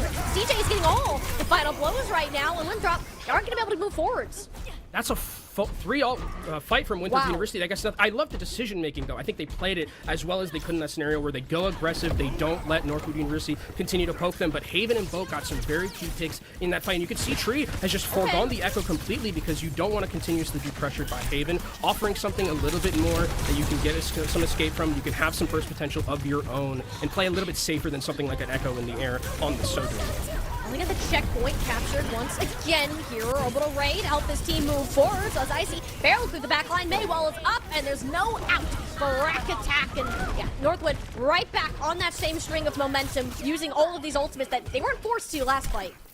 And I'm getting a little bit worried here for Winthrop University, potentially getting full capped at this point because with where the card is and how far it's moving with the bot, Bob is going to be available to make this fight even trickier to navigate for Winthrop University. There is going to be that cage, which is a little bit ahead of what Icy has, and maybe stop the bleeding, but Winthrop University don't have any momentum to play with Tiny. It's very difficult for them to try and get back on this field. No, it's like a hold on for dear life kind of moment. Now you're looking at this Orbital Ray. It's too late to save Rack Attack for the first time. He's been the one that goes down. A rarity for this team. It's actually, I think that Maywall did more harm than it did good. I think it actually walled off Icy on the back end of that, which, all right, Winthrop, they're going to actually end up moving forward just off of that play. Not a fan of that. Not a fan of that. Feels a bit personal. Yeah, that feels like I'm sick of all of these Maywalls. But I mean, they're still here. I mean, and Boat didn't go down. Boat's still alive throughout all that. Okay, if you're gonna cage fight somebody solo, you gotta kill him. That's kind of, I feel like that's the golden rule here. Should not be happening. Haven, I don't know what you're trying to do in face of a Reaper, but Sam will take that fight any day of the week. Northwood do have Icy now to come back into this battle, but they're not gonna try to give Winthrop a chance to win this out. Icy ends up dropping, leaving left of the team high and dry to the mercy of Rack Attack and Infected in the front. This checkpoint is still capped, and Northwood will be able to re-engage at mid. They did get the bot to start moving during that team fight, so they're going to be coming back into this neutral fight. But it's still a very big deficit that Winthrop University has to deal with here. And we saw kind of a similar team fight last fight where they took it very aggressively at the start of this, and Northwood University was able to soak up a lot of that pressure. They have orbital ray advantage, which is the biggest thing here, and if you're Northwood, you're totally fine continuing to poke from this angle. If you're Winthrop, I think you need to play a little bit, you need to like throw something like overclock and try and get this space away. Yeah, that's immediately what they're gonna do. Unfortunately, Tree's met with a big old shield in his face and followed with that orbital ray. Winthrop should be just about on out of that fight. Will be able to keep all their players alive this time around, so a much better start for re-engage on the second corner. You're fighting much closer now, and it's honestly better for Sam Chovies, who can start putting in more of that work on the Reaper. Northwood recognize that, and they're going to back off. Still trying to hold these farther angles, even using the Maywall defensively to kite. Ice is getting taken down low, but is able to survive. A lot of pressure from the Ash. Ultraviolet's dead, and Wreck is going too. And you use the orbital ray in that. Oh, that one's really gonna hurt out of Winthrop. They got so confident that they disregarded the poke of both Boat and Haven. I mean, Haven is doing so much with these dynamites. Sam Chovies has just forgone the Reaper entirely and is now opting into the May, which if you're Northwood University, you're smiling seeing that they're opting into the May. This is what you want. You know you're playing so much better with these May walls, and Haven has another Bob available. 3 minutes left for Northwood University to take us to a winner's finals. Bob goes out, but Haven's taken down. Haven just keeps going up on this far angle, and they'll throw the bomb, and it stands there for a second, sure, but not consolation for being down the hitscan player. All Northwood need to do at this point, they don't necessarily even need to win the fight. They need to buy time. That's exactly what an orbital ray will do, and take out Infected in the process. No cage fight necessary at this point. You'll at least grab a couple more meters off this push. Well, they might get stragglers too as well. Ultraviolet's going to be going down here as well. Sam could potentially get out. They're trying to keep UV alive, but that means there's a hero gone. Rack's going to go down too. Another fantastic wall from Boat. Boat is back on it. He's back to his A game that we've seen him on New Junk City, even back on Circuit Royale. The reason that Northwood are winning games is firing on all cylinders. Icy's in there, not giving Infected the chance to react. Pulled out the cage fight for last ditch effort. Someone has to get to the point, and they'll manage to touch, but there's no take for Winthrop to do it. Northwood on the verge of an upset. It's only Tree with the last glimmer of hope. 2 down with the overclock. He hit the shot. Winthrop have their backs up against the wall. Everything looks dim. It's Tree to give them the one last light to grasp. Tree claws this team back into a fight where they get one last chance here, it feels like, Tiny. A minute and 30 seconds left is all that they had. They're coming up on both support ultimates. That's big. Blizzard, that's going to be big too. But they need to win perfect out. They need to win out. They cannot make or lose a team fight or make any mistakes from here on out with only a minute and 30 seconds left and the deficit they are at in terms of that meter. It's going to take a dang near close to a miracle to get there. Northwood have done an excellent job at trading these fight wins back and forth. Even if they lose here, you're going to be okay to go to the next round. It's all about making Winthrop use their resources. Northwood know they have such an advantage to work with, and they're going to continue to play with that range advantage that has gotten them this far in the first place. Sam. They have Toby's 5 HP to spare. If it wasn't for Jerpy hitting that shot, we'd be seeing a much different outcome for this overall fight. Winthrop continuing to commit further. Orbital Ray now, these icicles hurt a lot more than they did before. Northwood University will have to forego this checkpoint and take this to one more battle. And that's one fight out of the 3 that it feels like they're going to need to try and win this map for Winthrop University. And they used Orbital Ray. CJ has theirs in their back pocket right now, comboed along with the Blizzard. I think if you're Winthrop University, you have to be expecting some sort of mistake from Northwood University here to try and win this map, because if you lose this team fight, it's done and dusted, and you're going to be going to the lower bracket, and we're going to get a Northwood ISU winners final. And you know it's looking grim when you have to bank on a mistake. Sam. And that's exactly what ends up happening. Haven stands in front of the May, takes too much poke damage, and Northwood, they have the advantage. This might get closer to that one fight territory, but it's okay. Northwood, they're fine with waiting. They want to make this fight into an overtime scenario. Tree's got overclock. I mean, it is something that brought them back into this map. Can Tree be a miracle worker in this team fight along with Sam? Infected also close towards that cage, so they might be able to section off a member. Nice wall to start things off. But the man is already off. It's both. They get shut down. The Blizzard still hits the ground. Yes, but there's not much follow-up that can happen from here on out. Northwood have been forced backwards by that of their own. Tree hits one, and Infected gets the trade for the tank. This robot is going to continue pushing on forward. The only difference right now, Kenobi, is these spawns. Northwood can get back faster. The support offense are going to be here, though, for Winthrop University. Rack's going to get Rally in this next team fight in UV with how elongated it's most likely going to be. Can get Orbital Ray. Winthrop might have this in the bag. But they don't have Tree. You're fighting this 4v5, and it's going to be difficult. It has to be the best ultimate combo you can ask for, but you can't fight. Ultraviolet can't heal the rest of the team. Rack Attack doing his best to keep Infected on his feet for the time being, farming up to an Overwave. Ultraviolet can put this down. This might be the nail in the coffin, the dagger to the heart. The damage has been accelerated. Icy sitting on a big of HP, and it's all blue in the kill feed. Winthrop, it looked bad. They looked like they were done and dusted for, but this is the team. They have high expectations on their shoulders, and they will meet them, booking themselves a ticket to the upper finals. I mean, I said they needed to be perfect from that 1 minute and 30 seconds onward, and they were absolutely that.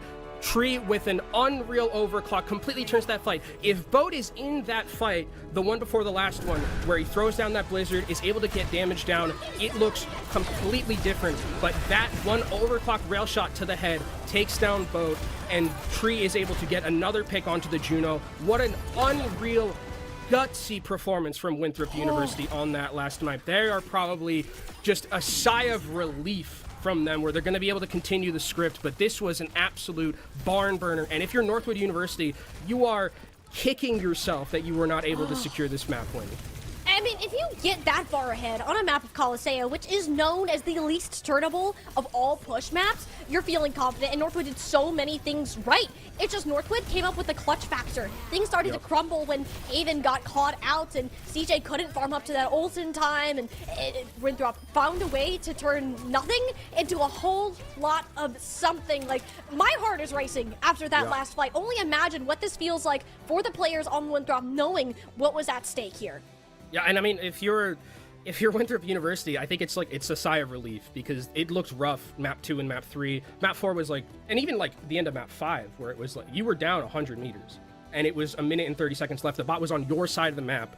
Tree gets an insane overclock at the end to try and like bring that one back, claws it back for the team.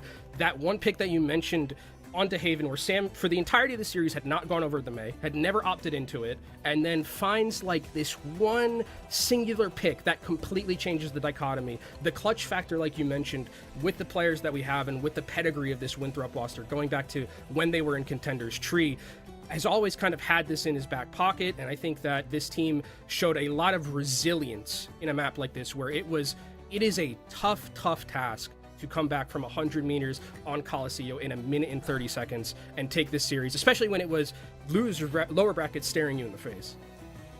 This is probably one of the best comebacks that I think we've had in a map throughout this entire playoff streamed matches so far. And for Winthrop, I do think it is a bit of a reality check of how close these teams, this competition actually can be. But you're able to find an answer. You are able to adapt, and that will continue to be one of their biggest strengths moving on to this upper bracket. They're going to be done for today, at least in terms of games. They'll set off to face ISU tomorrow for those upper bracket finals. But before we get there, we're actually going to go ahead and have one of them join us here on the desk for a brief interview, talk us through what went on behind the scenes in our upper semifinals. So we're going to come back with that interview after this short break.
been talking about how these games this weekend are going to deliver, but we didn't expect them to be this good so early on. Only match number 2 has gone to a map 5 series with one of the biggest comebacks we've seen in a single map so far. Winthrop are going to go ahead and follow that script, meet those expectations put upon them to go ahead and face off against ISU in that upper bracket. And I think it's only fair that we have to hear what went on behind the scenes. We got to hear from the players themselves, which makes it all the more exciting to go ahead and welcome Sam Chovies here with us on the desk for your post-match interview. So I just want to get the thoughts from you, wrapping up that map on Coliseo. What was kind of going through the comms of this team making it to those upper finals? Yes, a new patch. We don't really know what was going on too much. The Reaper felt absolutely terrible. I don't really scrim the game like they do or play the game too much, so I was just like, all right, probably need to swap here. And we made some swaps and it worked out. So walk me through a little bit of kind of how, like in the mid-set adaptations, because it felt like the May from Northwood was like really hindering a lot of what you wanted to do in terms of your play style. Like, how did you eventually figure out how to like circumvent that? Because it felt like Boat was playing phenomenal on it, and it was a real kind of mountain to climb to adapt to in the mid set. So whenever we wanted it to brawl heavy with Reaper, they would like cage male or just like male or Juno, and it was stopping our pushes a lot.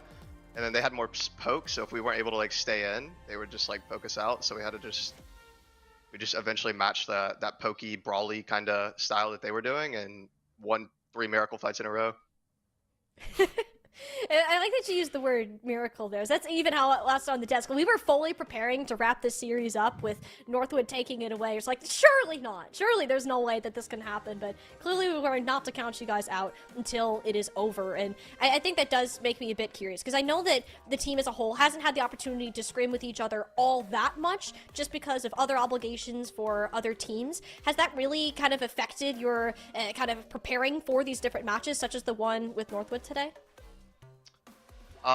It probably hasn't affected them as much, but definitely me. Like, I have no clue what's going on. So it's kind of up to them. They like help me out, coach me up a little bit, keep me in the loop. But yeah, I'd say it hurts the team a little bit just not practicing together. But I mean, you know, we still go out there.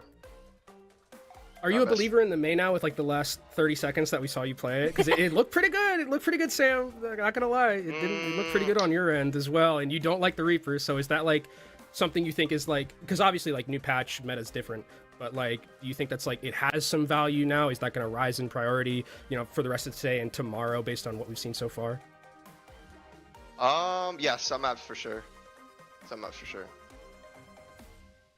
We'll have to keep an eye on that, because as you said, this meta is kind of unfolding differently for a lot of other teams so far, and you know, you guys do get to move on and play that match against ISU that I think a lot of teams were expecting, and they are really the only one that has managed to beat you guys so far this year. So I kind of want to hear from you what your thoughts are heading in to what you know will be those upper finals tomorrow. Oh, we're probably gonna lose. No, I'm just kidding. I think it'll be a good match. Sam! I think it'll be a good match. I think it'll be a good match. They practice a lot. They got good players. Fortunately, it is a new patch, so it kind of levels the playing field. So I actually think it'll be really fun. I'm looking forward to it. Okay. Kind of fluff it up a little bit for the audience. Like, for the content, like a little bit, just like a little bit. Like, give me some sort of, you know, like, do you genuinely? I mean, do you think that if you have like, since it is the new patch, does that make it like?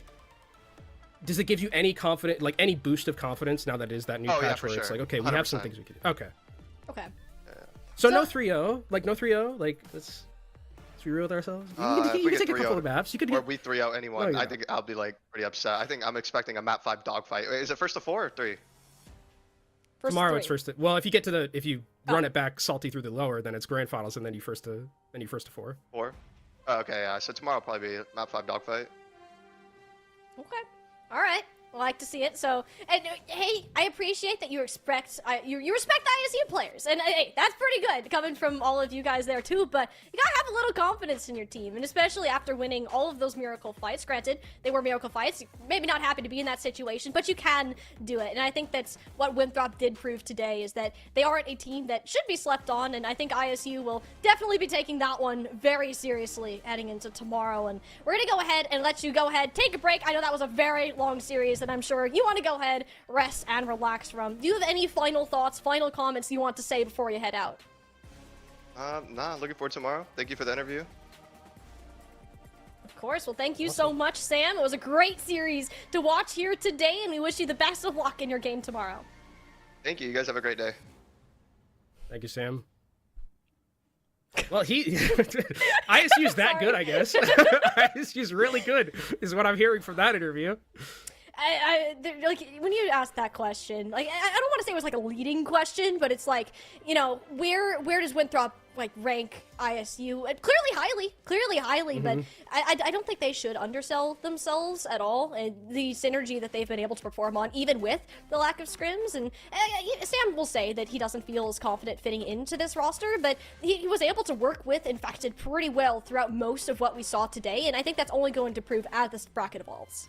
Yeah, and I think as well, like, he talked a little bit about the idea that the meta does even keel a little bit since there was that new patch, and we're seeing compositions that we didn't see last week at all, like with the Malga, with the Reaper, with the Echo, and things like that. May being as prevalent as Sam, you know, kind of alluded to, maybe gets a little bit more in terms of prio. Like, we're going to start seeing this meta, I think, solidify probably by tomorrow, but I think that there is a lot of confidence in that ISU is a very good team, is what I'm understanding. And I mean, I think Winthrop has has the ability, if they can win 3 miracle fights in a row like they did on that last map, they can take like maps off of ISU for sure. And I think that it's going to be, like Sam said, you know, 5-map dogfight, and then if they do end up making that salty run back to the grand finals, I would expect the grand finals to also be very close. You never want to count yourself out before you actually head into the battle, and I think that's the most important thing that can be remembered from today's series. And it ain't over till it's over. We got plenty more to come your way. Both of our lower bracket matches still remain on the horizon for the rest of the day. I'm gonna go ahead and head out. We're gonna get Rich Rad in here sticking alongside Kenobi. We got some incredible games still yet to come, so stick around, people. We'll be back with our next matchup right after this break.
we find ourselves for the later half of this lovely intermission, but now it is no longer Tiny Shiny. It is Rich Rad here to come be a part of this. I'm just going to make it extremely over the top because you've missed me for 2 hours. I've missed for you. 2 matches. I know, I only make fun. I did not call Tiny Shiny I know. Rich, which I'm very proud of you. I am very proud of myself you. as well. But yes, we are here to continue on in the broadcast. I even got to say it in chat there before we went live right now. I want some dubs in the chat. I want to see it. I'm calling you all out because you didn't listen to me in the chat, so we're going to do it here now. But we had 2 amazing games. Just moments ago, a wicked turnaround, and I'm still on the edge of my seat from how that turned out. We can take a look at the bracket here, Kenobi, and see how things have been panning out. Yeah, good shot of injection in the arm for me in terms of just the comeback that we saw, the miracle team fight at the end for Winthrop University. The adrenaline is all right there in this, and we're getting kind of what the script would say was expected with this Illinois State University versus Winthrop University upper bracket final. Maybe not as easily, though, at least for one of them. Not as easily, no. I think that definitely, it was looking there for a moment that Northwood was going to be the one in that winners final, kind of where they are, but we're going to see them again a little bit later. But now we have the lower quarterfinals where it's Bobcats versus Fisher Esports, and then Northwood University versus UCI Esports closing things out. And the Bobcats, we talked a little bit about this team going into it, me and Tiny, where we were like, okay, this is like their first like real true test, like. And they played ISU, which is a very hard team to beat. You even heard Sam was like, yeah, we're going to get 3-0'd by ISU. So a very, very good team. And now we'll see if Bobcats can continue.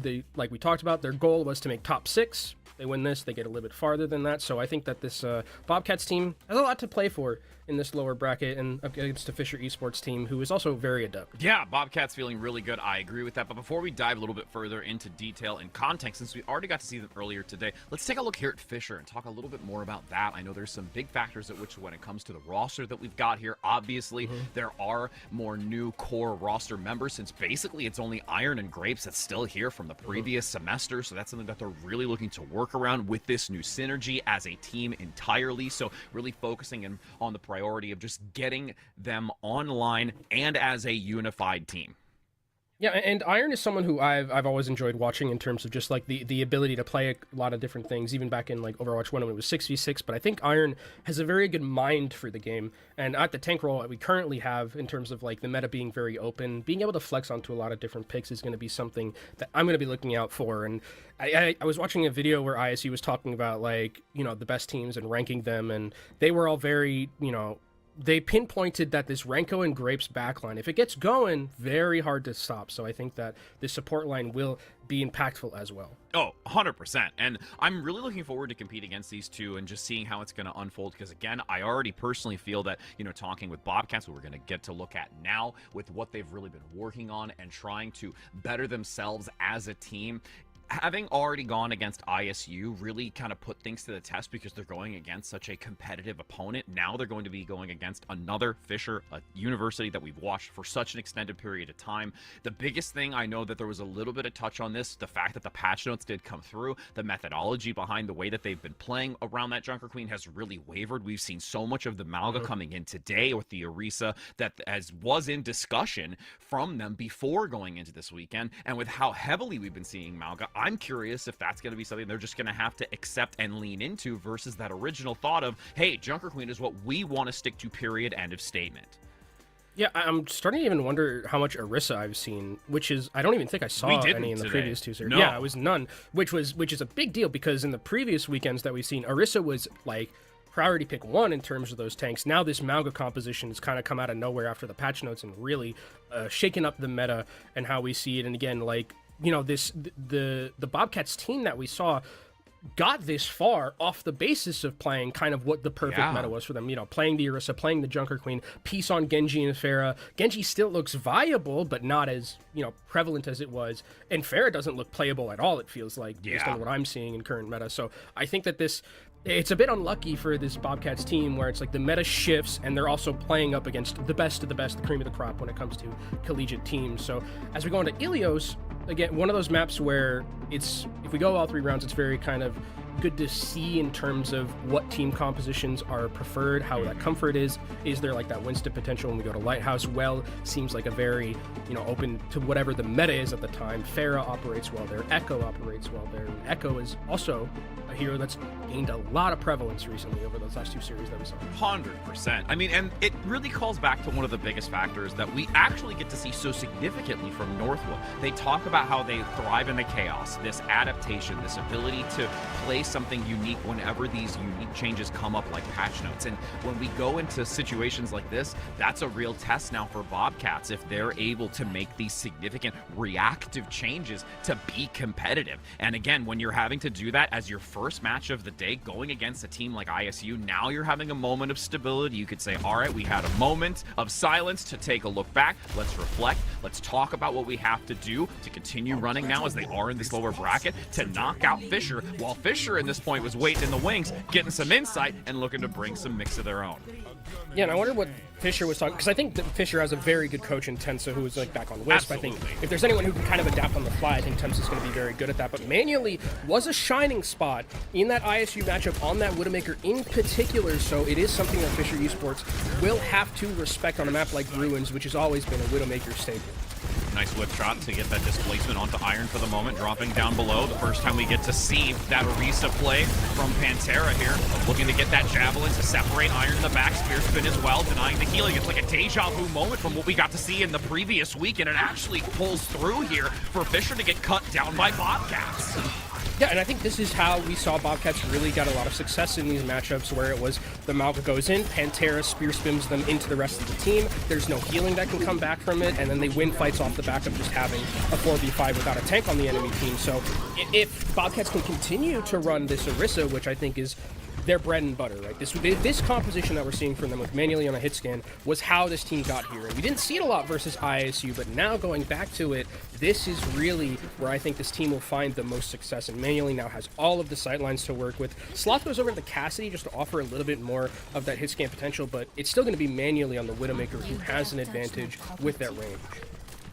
And you can see manually looking for some shots, can't quite find the sight line, gets a close one, but that reposition over the shield doesn't quite land, but that's still a decent number of shots onto Iron, while Peace gets a pickup onto Sloth. So reducing these numbers once again early and often onto Fisher makes it extremely challenging, and Peace just really sustaining, intertwined between not only the shield from the Brigitte, but also having the debuff, really mitigating a lot of that incoming damage to cycle through their abilities so effortlessly. Grapes does have, this rally to go back on, but Sloth gets taken down immediately, and that's just going to be a fight lost here for Fisher Esports, who haven't really found a foothold in any of these fights. It's always been Bobcats getting these first couple of picks, and they're winning fights without having to use very key ultimates, and this composition from Bobcats is all about cycling those ultimates effectively, so now they have an orbital array to work with.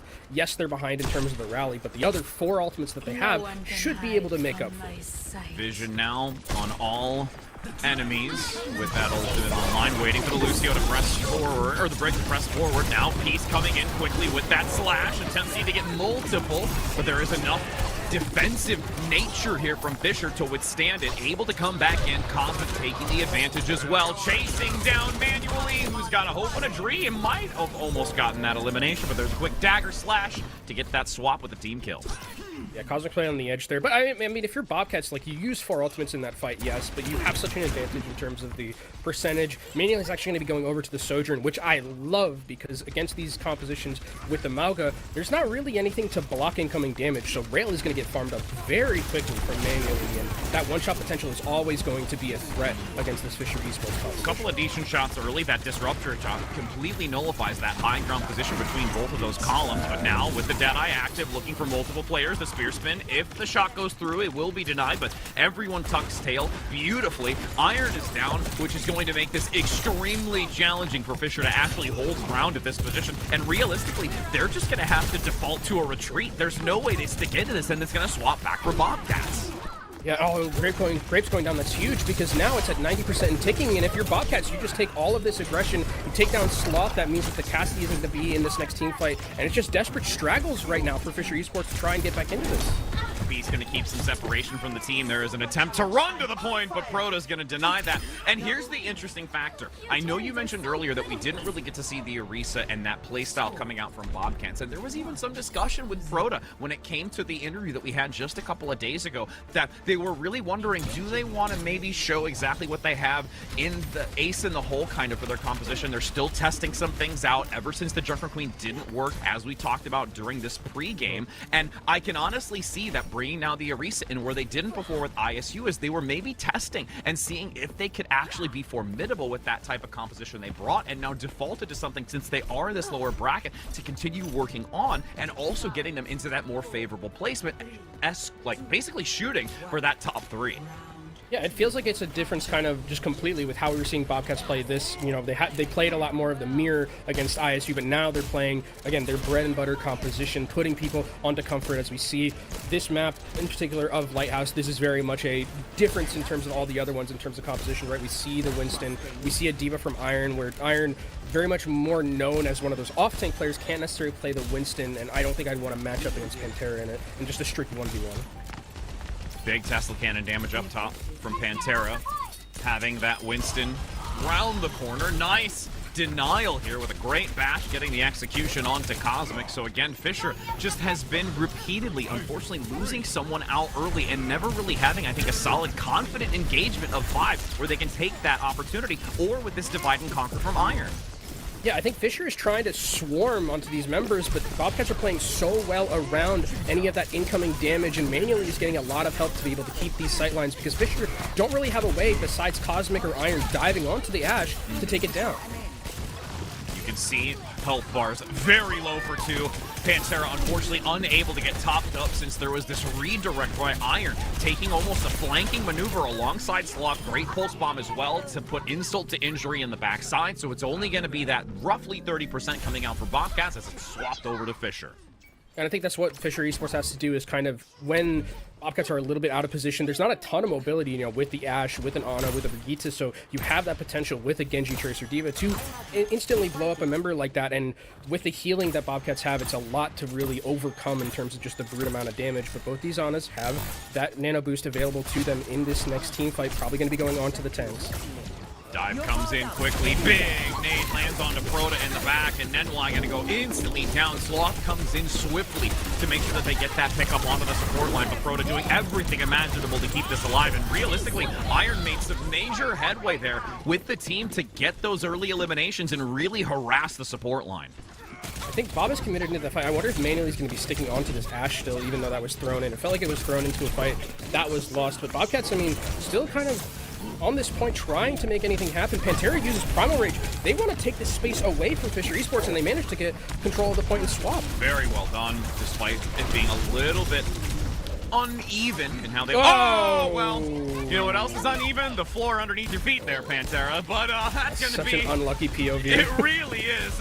Obs were just like, nah, fam, we got to hold this one. I think they're just gonna, I mean, now it's just straggling at this point and trying to get as much percentage as you can off of this one, just juggle the point. I mean, Manually does have some room to work with now, but again, I think Fisher Esports have been doing a very good job putting Cosmic on the Genji, putting that pressure down. Like, even if you're not securing kills onto the Ashe, at least just making sure the Ashe isn't just completely unabated on this high ground, right? Put some pressure down and make the healing kind of switch on where it wants to be in terms of either the tanks or that DPS. Here comes the Nano, unleashed onto the Winston, potentially diving forward. That's a great whip shot, though, comes in by Saved Graves. their life. It really did, because the Bionade landed onto both Renko and a Graves, so that would have been devastating with that hollow. Though the exchange, Sloth gets the better end of peace at this point. Cosmic actually trying to swing around the back to get to Renko, but drops below as you've got Proto escaping the grasp of that unsheathed sword. But there is Nenwai with that rally, only a second longer until, unfortunately, there's not enough recovery onto Pantera. This is starting to fall very dangerously into a critical area where Bobcats aren't going to be able to sustain through it. Fisher just taking full control of this map too, and I really think it might just have come down to the compositional dynamic. They led very early with great play on the Winston, but then you really had Fisher start to download and better execute on this comp with the Diva.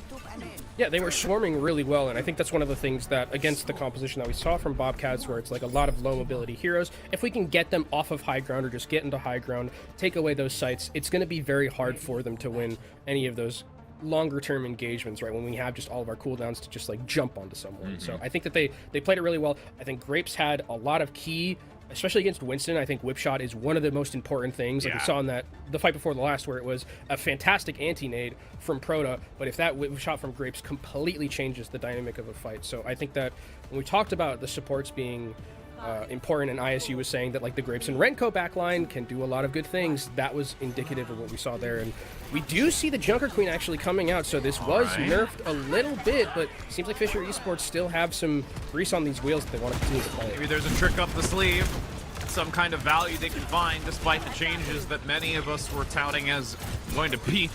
Not seeing any of this, but Pantera opts back for the Orisa. So again, going to what we saw previously on Runes, where it was very confident, but unfortunately, you've got Proto going down instantly by Sloth, and everyone, mobility-wise, just blitzes forward onto Bobcats. And I love the decision-making there from Fisher Esports, where they're like, we're not going to let Bobcats set up, right? We're going to be aggressive. We're going to try and get these picks very early in these teams, away any of the spacing that Bobcats may want to try and poke and prod with this Orisa. Holding that stairway for the moment, still getting a lot of chip damage in. See the retreat for the moment by Sloth to play to the right-hand side, as Peace just slowly tosses in some shurikens. There is recognition, though, that you do have an off angle potentially going to be played. Slowly and steadily, you're going to have Bobcats work their way into this, not wanting to overextend, manually getting chipped away for the moment. Half health has to be very aware of where both Proto and Nenwai are to move into this. Pantera is almost blown up. I mean, they're playing this very slow, but the poke isn't bad for Fisher Esports, and now they're going to go in aggressively with the Junker Queen shout. Do or die, leaning into that, the commanding shout no longer being of value protective-wise. The movement speed dissipates. Peace in the back getting chipped away once again by Sloth, and great recovery tactic as well, with that aggressive movement forward by Cosmic to pick off Peace, where manually can't give any assistance because they're down low underneath here. Great shutdown, finally denying the pulse bomb, which would have most likely been thrown out into this engagement, as you have at least the Terrorsurge attempting to cluster them together, but Cosmic is going to slice and dice everyone within their sight. It's just completely overwhelming for Fisher Esports, and it's weird. They kind of took foothold at the first, like, the engagement where they went very aggressive into that back line and just were like, okay, now we're just going to hold all this positioning. We have a good amount of spam to work with, and if you do walk forward, we have the Jagged Knife to pull you back into us. Bobcats are going to have to use a good amount of key ultimates to try and get back into this one, because it's 80% for Fisher and ticking up. It's last fight territory. Yeah, Orbital Ray is going to be what they lean in heavily with to try and take the advantage. Maybe get an off angle with manually to put them into an uncomfortable position. Great witch shot to force back Sloth, though. Gets the health pack to top themselves back up to go back in for a re-engagement. Proto needs to be very careful here, because that ultimate is so critical for them. Nice bob and weave as well from Sloth. Still continuing to elude any sort of recovery. At this point, Fisher actually gives it up because they'd rather wait to see how this plays out, especially because it manually forces out the Deadeye. And you see Sloth is doing a great job just being a mosquito and a pest in this backline. The threat of the Pulse Bomb is something Bobcats have to be aware of. Peace gets taken down low, is able to deflect and get out of there, but we're just jockeying right now in this neutral positioning. Ever looming to be tossed onto the tank. Oh my god. Nenwai on the crossover. And that's a beautiful takedown here. Again, you give a little to gain a lot for Fisher and how they opt to play this beautifully as a overall macro play. There's Pantera attempting to shut down at least one. That's actually huge, though, that Ranko for that Kiriko is eliminated, but both DPS are still flourishing here for Fisher. Cosmic getting so dangerously low and can't really get any assistance from the supports because Grapes has no way to get close, but they're still going to take the advantage, able to turn this around, even though it was that first initial round in favor of Bobcats. Things start to drastically change as we hit that second and third. And I love what we saw from Fisher Esports in the sense that they played 3 variations of different compositions, and it all worked out like pretty well. Like this one felt like it was a little bit plainer cut than like all the other ones with this Junker Queen composition. But I also like the fact that we saw them play different pace-wise with this composition, right? Yeah. The first engage that we saw was very aggressive. They were high tempo. They wanted to get into that backline and create all that space. But then even in that last fight that we saw, the patience, right? They were just being a nuisance, kind of giving decision paralysis to the enemy team, where it's like, where do we go? What do we do? What do we focus on? And they're just continuously moving around. I love that we saw kind of that difference in playstyle, which is a good, I think, variability check in the next coming maps that we're going to be seeing.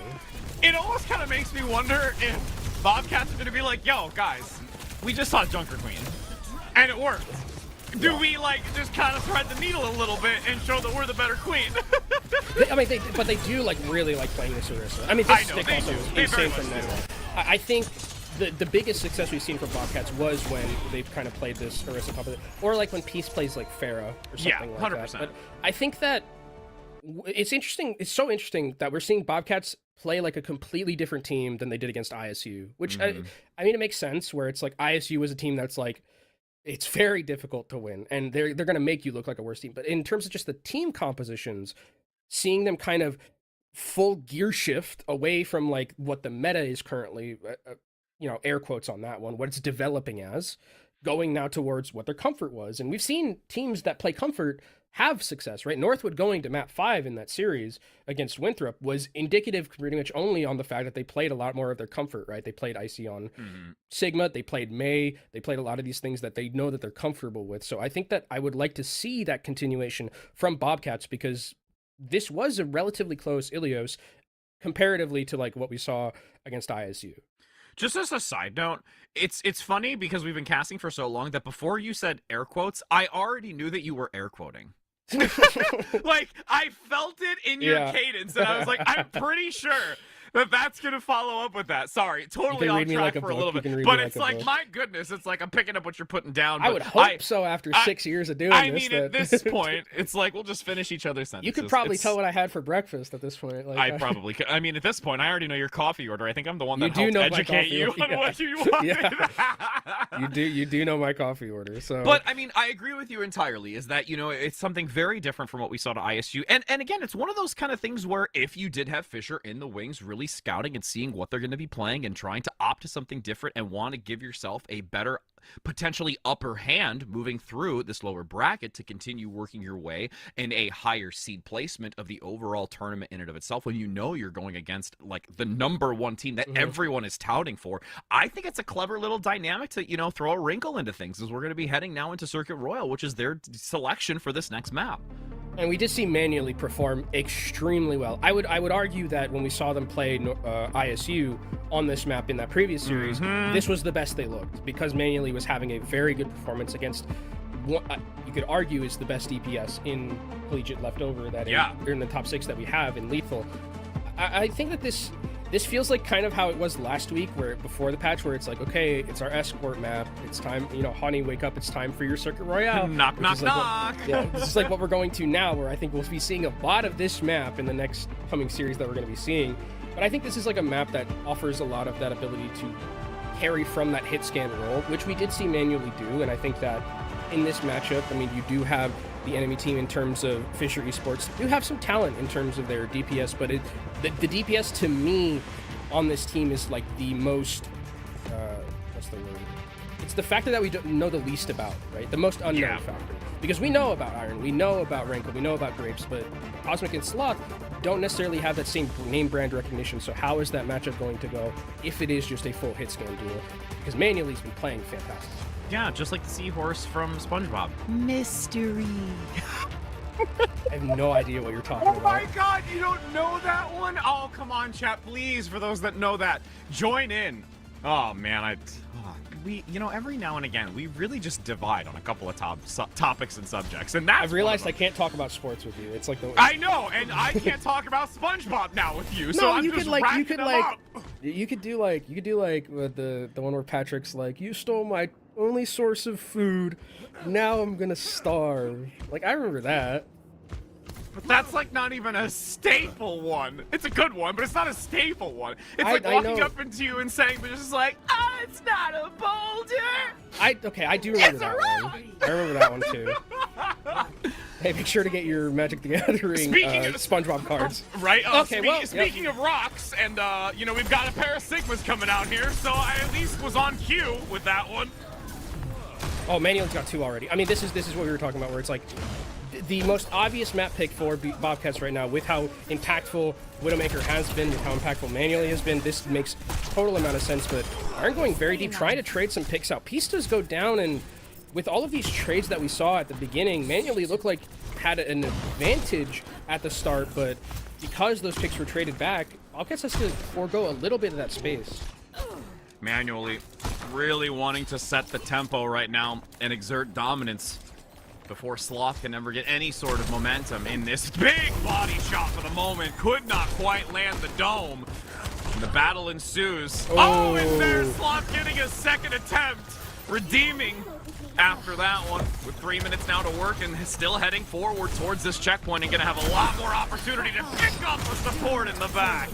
I mean, we were talking about how Sloth and maybe one of the most unknown qualities, but we're gonna know Sloth's name after this. This is a fantastic Widow performance to start things off, taking down Manually, who looked almost unstoppable against ISU and off the first two picks that we saw, but just those trades, and again, that kind of push forward from Iron, where Iron was very low health and ended up going down, but just created that space and got those two picks. That's what I talk about, where like the mind of the game with Iron, where you can forego those two picks, but you just gave away all that space if you're Bobcats, and now that's when you can get an advantage if you're Fisher Esports, and they're going to use that advantage to take first point, and now with sights, they're going to keep moving forward. Yep, getting a lot of vision onto where Peace is. Almost goes for Manually. Manually's like, fam. Still waiting to get there. Infra side up, can't quite find it just yet. Sloth getting forced away, though, by those spheres. Great job consistently by Pantera to not allow Sloth the freedom to go as close for those. Goes for the body, but the wall is there. Doesn't quite get the clean shot because they can't tell how many walls they're behind. So a little bit of hyper focus from Manually onto Sloth that don't really pay off here, as those infra sites are going to fade. Yeah, and Iron is a little bit ahead in terms of that gravitic flux. Pantera is right there with him, but unfortunately for Pantera, Iron's going to get it first, so this one could be when Fisher Esports want to go aggressive. Yep, diving in, goes for the potential stun. Can't quite find it, but the flux will be much more rewarding as the fall goes into the immortality field, which is there from Proto. So nice sustainability for the moment, but Iron gonna play forward into that as the blade comes out, getting a quick pick up onto Manually and looks for a second, but the damage is already done regardless if the dagger lands and hits the mark, and Proto is sent back to spawn. Really good cycling and really good aggression from Fisher Esports. I love that they kind of use this gravitic flux aggressively. They just take the tank out of the equation completely, knowing that Baptiste is going to most likely have to use this immortality field to keep the Sigma alive, and then they just, off the back of that, use a Dragon Blade, win it effectively. So good alt cycling wins them that fight, and a very hefty time bank for them. 5 minutes about to move forward, and this is going to have to be a hefty defense for Bobcats to try and stall and stop it. And you can just see Graves being like, I am your shield, the smaller version.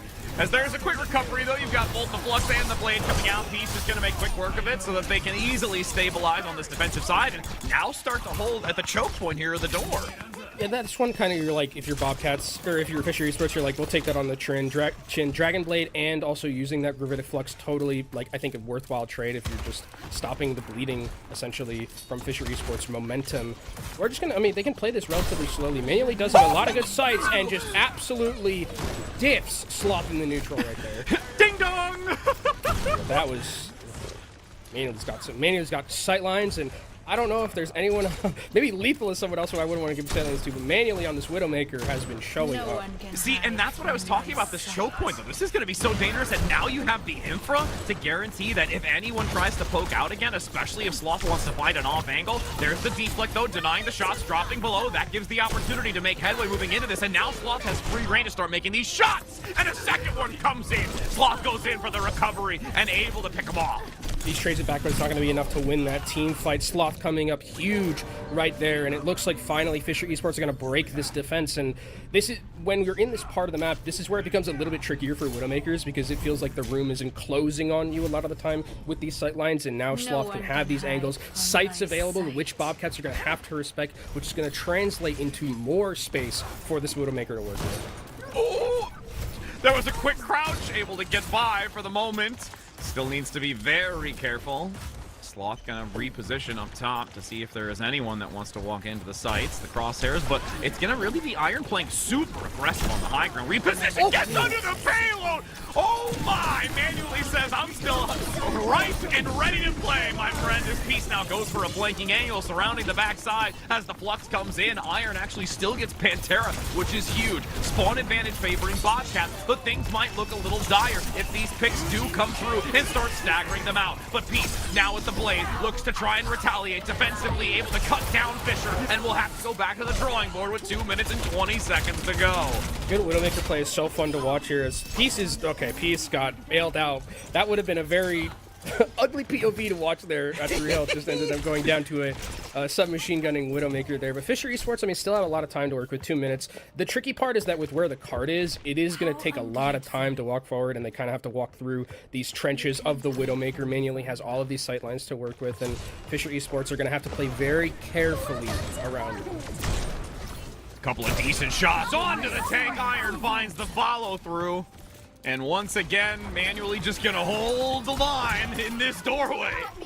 I mean, it's very difficult, and I like the decision making also. They knew that Renko had used Orbital Ray in that previous fight, so now Proto uses theirs aggressively. You just take more time off the clock and continue to cycle those ultimates effectively. Because now you're walking into this again, where you're walking into Hermetic Flux, you're walking into Brigitte with Rally, you're walking into sites. Like, it's very difficult for Fisher Esports to break this defense unless they get like some random pick in the neutral.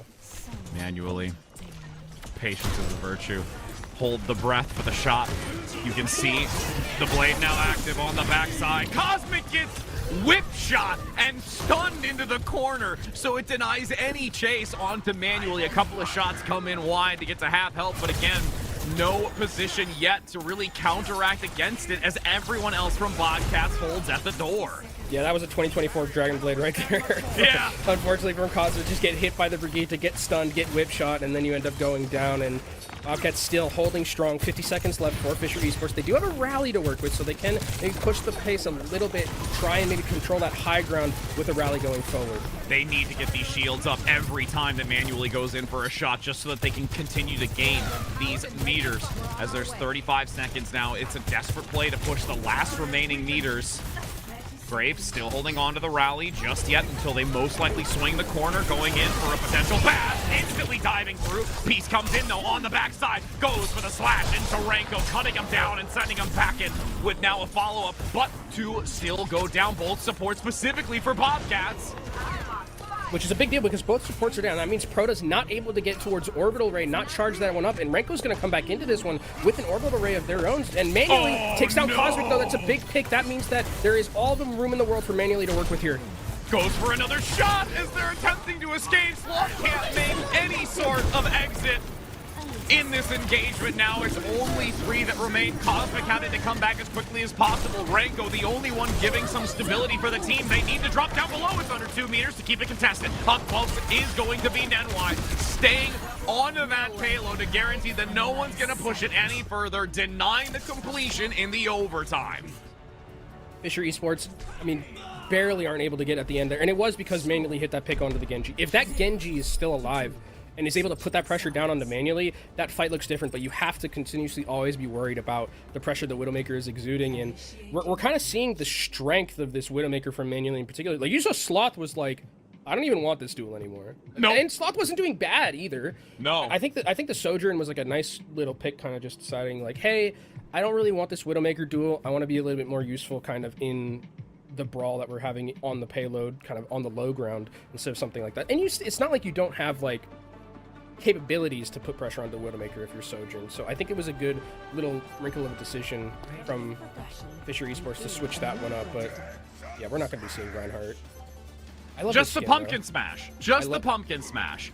Technically, we're still in November, so people like pumpkin pie. Do you know what character this is, by the way? I know it's from Academia, but I just don't remember what his name is. This is All Might.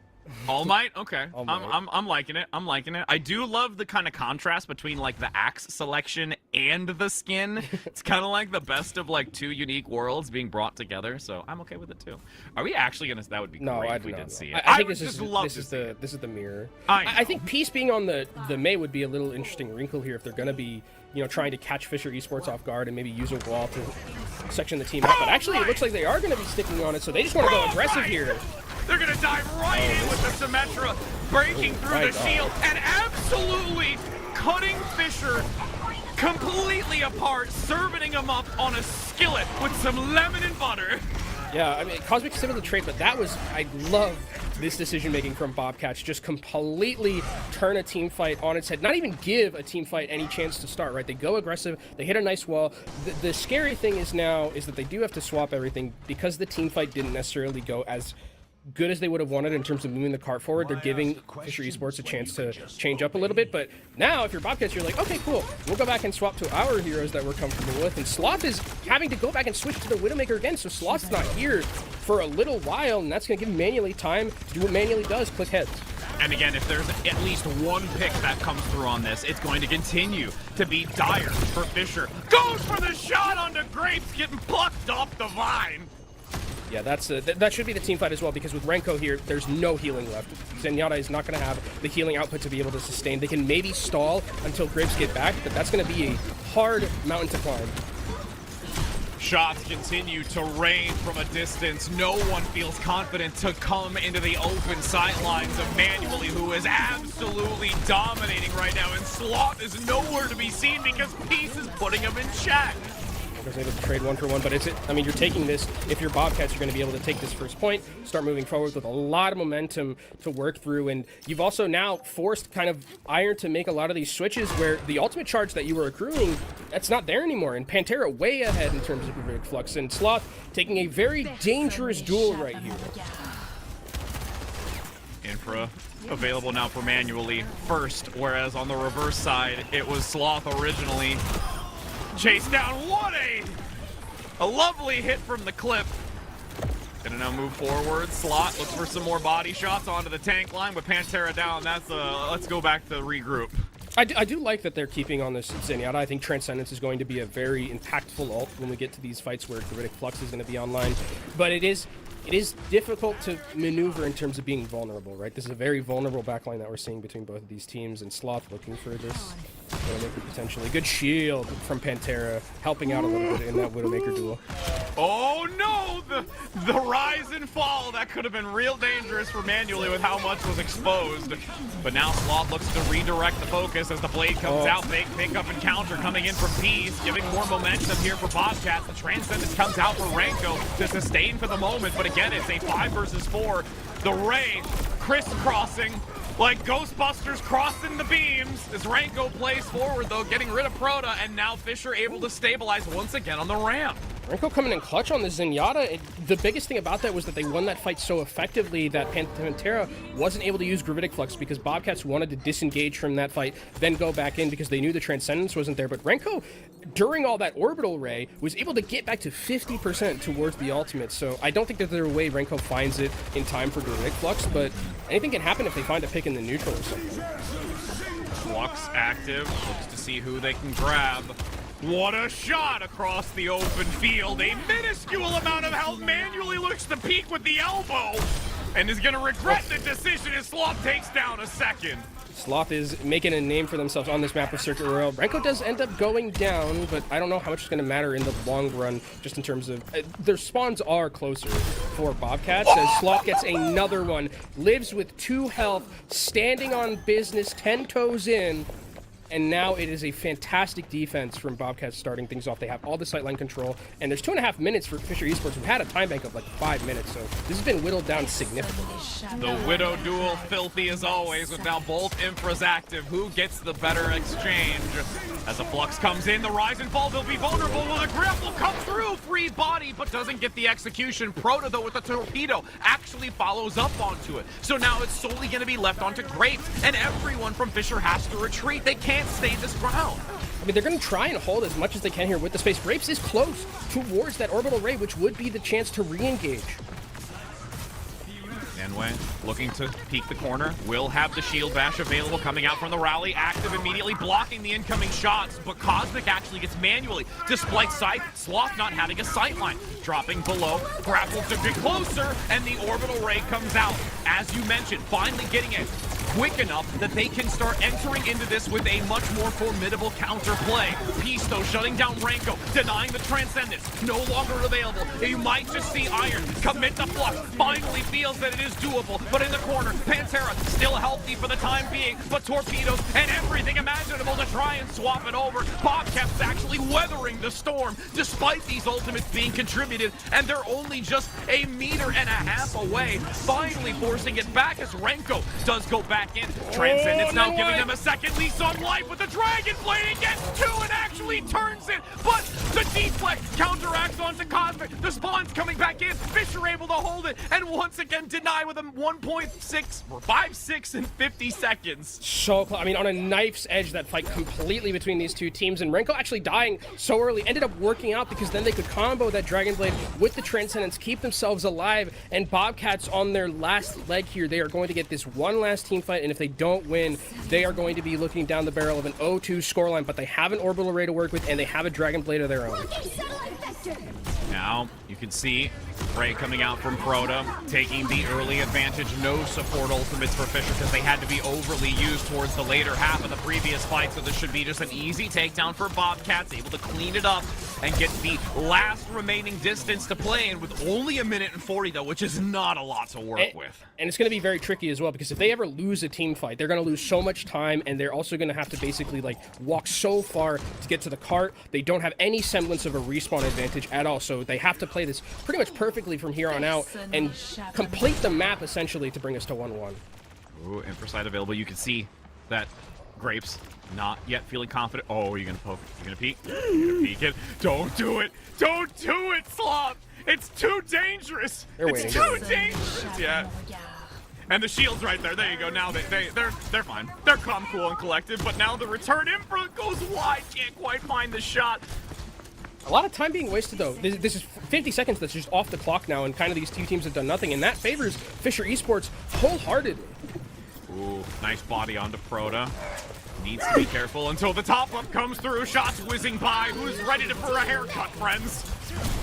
Sloth now, we take a reposition. Pantera up front gets the shutdown onto Cosmic, but it's an even trade. Both Shimano brothers down. Now manually pushing in, finds the pickup onto Grapes, chasing down on the high ground. Sloth having to reposition into the back, but finds an off angle to collapse onto manually since the focus was down below. Sloth gonna continue getting some shots from the rear. The shield is blocking one, but now Proto attempting to get some shots up top. Cosmic back into the fight with the respawn advantage. Fisher on the defense is in a prime position to turn this back around. Sloth gets another off angle again. Just absolutely slippery on the backside, where Fisher is in a position to deny this completion and put themselves on a match point.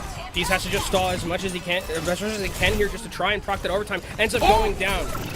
Peace down, Iron here, present. They swap now. Pantera onto the Reinhardt, looking to hack and slash. With that guillotine of an axe, Transcendence now available, holding onto the point, gets knocked back for the moment. Cosmic with the Dragon Blade comes in, able to completely annihilate the tank, and there is no hope and no prayer left on this second map as Fisher looks to close it out. Fisher Esports breaks serve here against this composition of Bobcats and their map pick as well.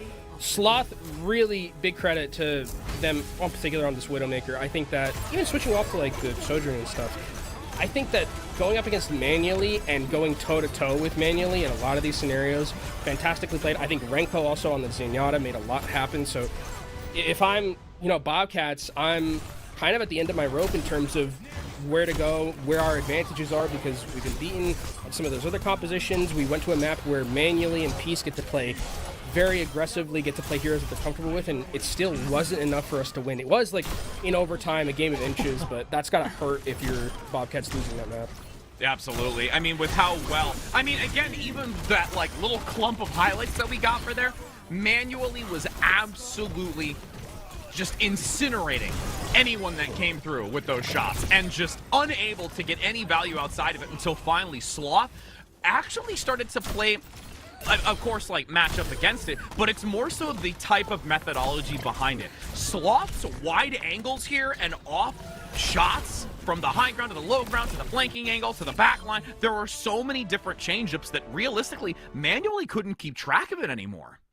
And I think the other thing about kind of that matchup is that we talked about going into it where it's like, we know Manually, we know Peace very good, but Cosmic and Sloth, like, full credit to both of them. They're probably the ones who don't have as big of a name as like Iron, Renko, and Grapes, but they really showed up on a map where it was kind of contingent on them to be able to show up, and they played phenomenal. And now it's Bobcats. I mean, it's all to play for right here. Yes, your goal was top 6, but you're down 0-2.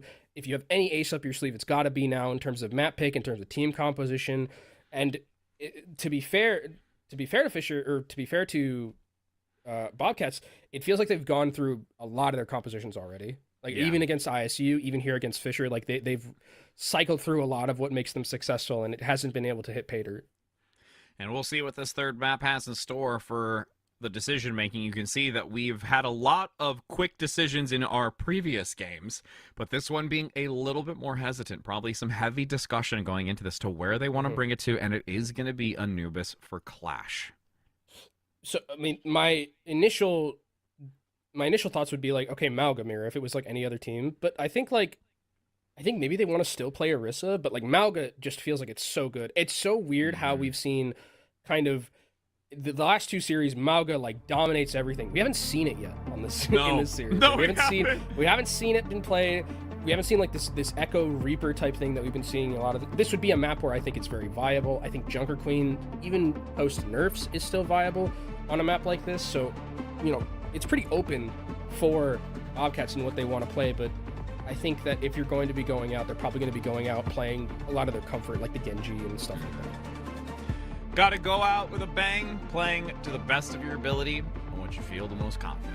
As this is a moment now where Bobcats have to, it's a turn back moment for them, where they want to continue on in this lower bracket or say a fond farewell, because Fisher has been able to put up a very, very well-rounded performance. And again, with this one, we know that there is the difference between that initial point where it is a little bit more encapsulated and enclosed versus starting to move out towards the externals of that B and D and onward, where there's a lot more sky space that you can work with, different types of angles and high grounds. But both coming into this, I really think that you just, again, were like, oh, we haven't seen the Malga. We haven't seen it, and now we're going to be like, this should be the map. Let's just bring it to where it is, and you know what? If so facto, that's where we're at. Yeah, and I wonder, I think we did see Bobcats play this version of the composition with the Lucio and the Moira instead of something like the Brigitte and the Juno. And I think that Coalescence is good. Obviously, the healing output of Moira very good in situations like this, but you kind of lose the ability to just win fights by fiat with Orbital Ray. So I'm going to be interested to see kind of this matchup between the supports, because it feels like Bobcats really like playing the Lucio Moira with this more than anything else. Instant boop off the high ground, not allowing Sloth to have the advantage in positioning, but gonna rotate right back to the rear of Pantera, who is not ready for those Hellfire shotguns. Then changes trajectory and focus onto manually. Started towards the end, picking up the Widow to counteract it, and now gonna do the same in the mirror on the Reaper. And I think this is gonna be a fight win for Fisher Esports, unless something really bad happens. Bobcats still sticking around, still have their supports in their back pocket, but they can't really affect the fight as well as they could if there was something like a Brigitte and a Juno, and Bobcats going to come back and try and re-engage the start. Pantera, a little overstayed their welcome, but has enough through both Crota and Nenwai to top them up. Actually, as I say that, the damage is absolutely increased at the drop of a hat, swinging around that inner wall. And now, once again, Fisher takes another fight and will guarantee themselves that they can take this initial point with Nenwai going down. And now it's a bit of a tricky situation for Bobcats, because if we continue trading like they did, in that previous series when we saw them, if they continue trading 1-for-1, it's going to be Fisher Esports who comes out ahead 9 times out of 10 at the end of this game. So they have to really, really be careful to not let the momentum stagger themselves, as the supports are not that close towards those support ultimates, and we've already got Grapes with the rally. Hope's dry. Instantly gonna use it too. Going for the stun, can't quite land it. Whip shot knocks back the single player as Peace has to climb up the wall to escape for the moment. Returning back though, Sloth goes in for a Death Blossom on the flank and able to get Crota. Both supports are down. This is looking dire.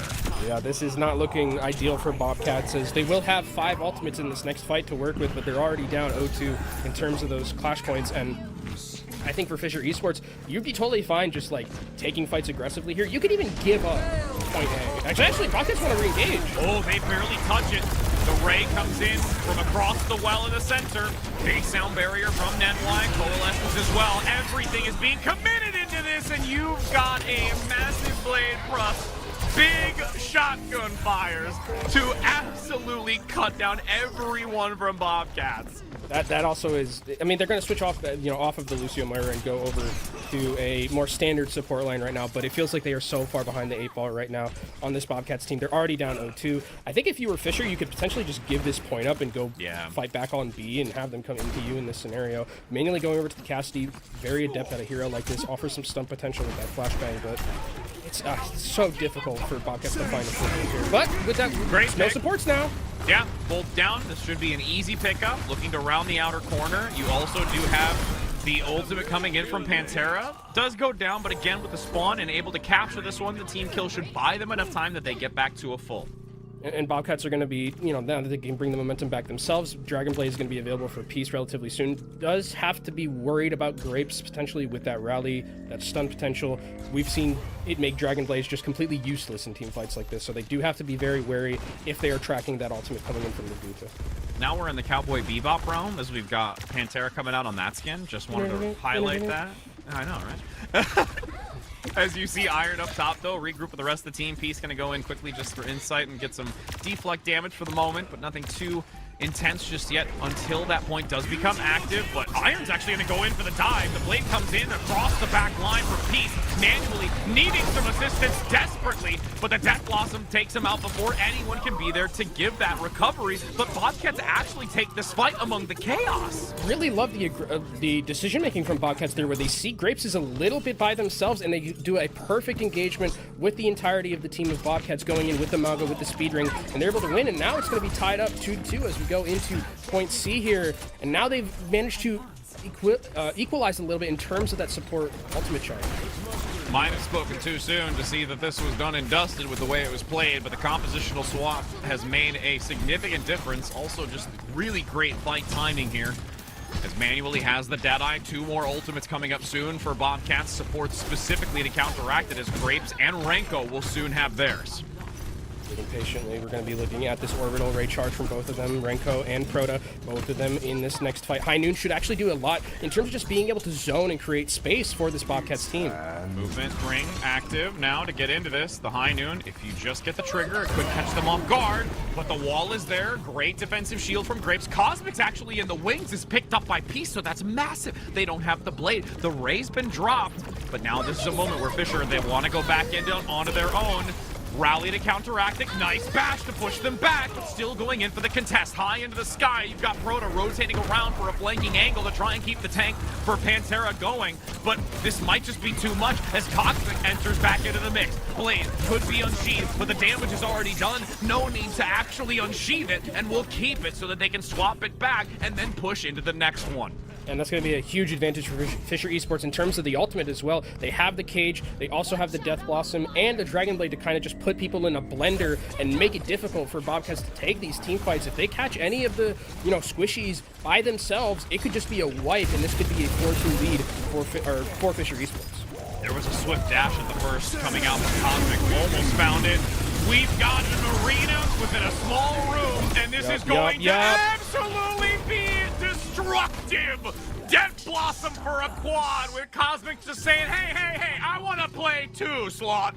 Yeah, will it blend? That Bobcats blended right there. That was exactly what they wanted to do. The decision-making perfect, the aggression perfect, but they won that fight relatively quickly, which means Bobcats will get a chance to recontest here. Pantera up front, though, getting chunked quite rapidly. Nice sustainability, though, from Proto, playing the corner. Blade from Peace, attempting to try and gain some sort of value, and at least getting rid of Grapes is on the right direction. Manually picks up Slot, and as you mentioned, with it happening so quickly, you're going to see Bobcats clap back just as fast. And now I'm actually thinking, was it a mistake for them to use both the Death Blossom and the Dragon Blade at the same time? Because if they had one of those in this last team fight, they could have potentially brought it more to a little bit of equilibrium, but they've now lost, even though the team fight that they won with 3 ultimates used ends up getting no value whatsoever in terms of the score.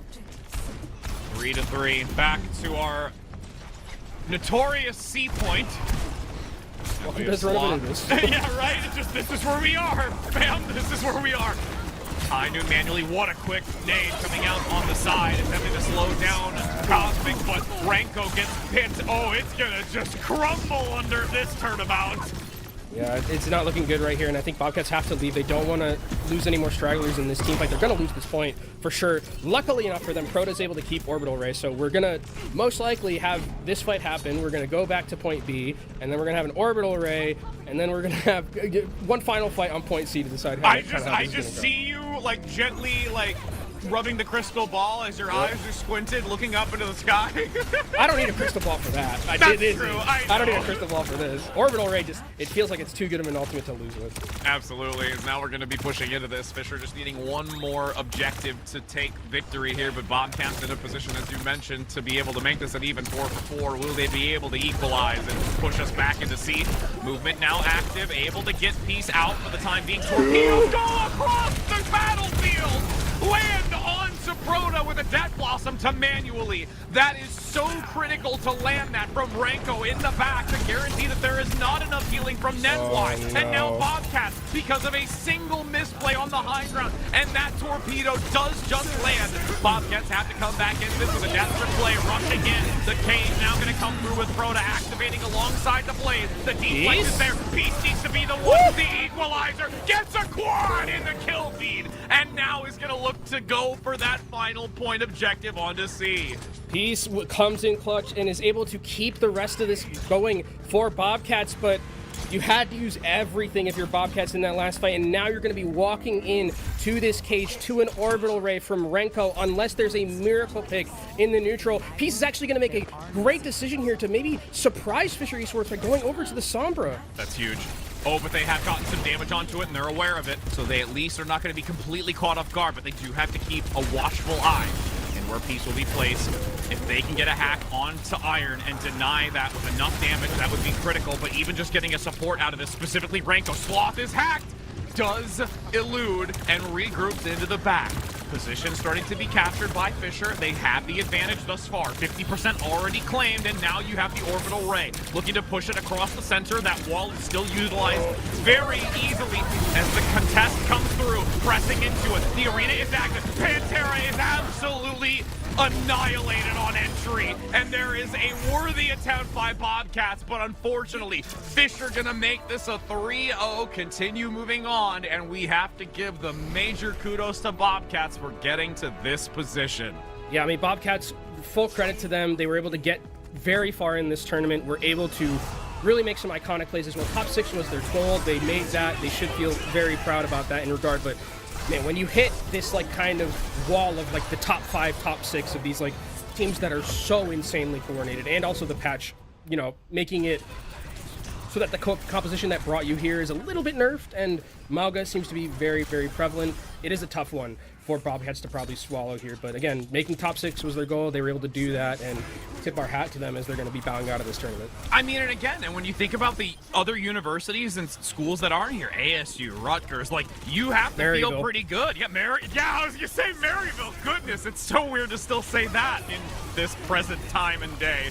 But again, yeah, absolutely feel great about yourself, seriously.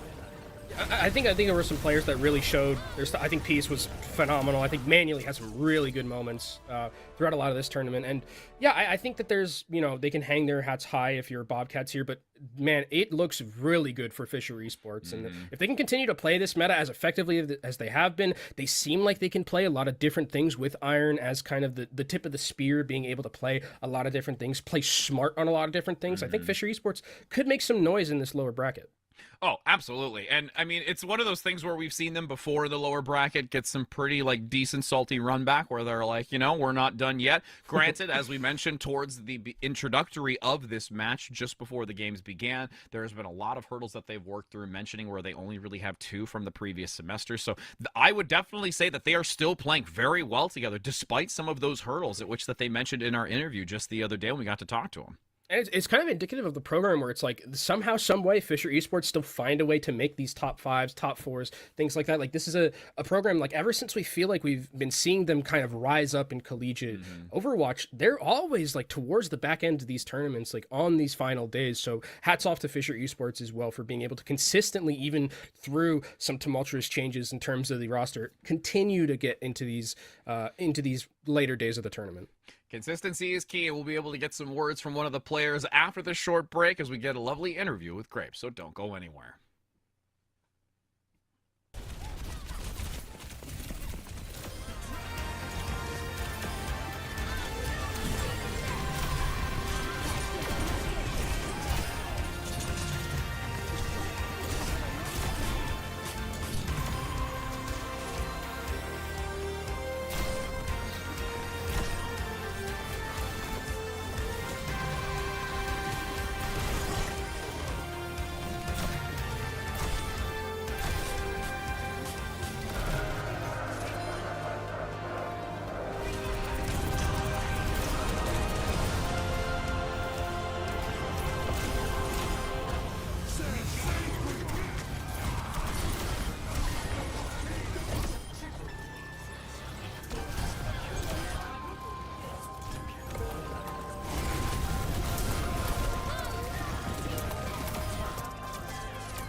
Welcome back, my friends. We're here to continue with an interview. We got one a little bit earlier. We get to do another one right now, since that one was a lovely quick 3-0. So we actually have Grapes here with us that we get to chit-chat with. We mentioned a little bit about how the university has kind of gone through some, adaptations, things that are changing around. Grapes, how you doing, my friend? It's got to feel great to get a good win like that today.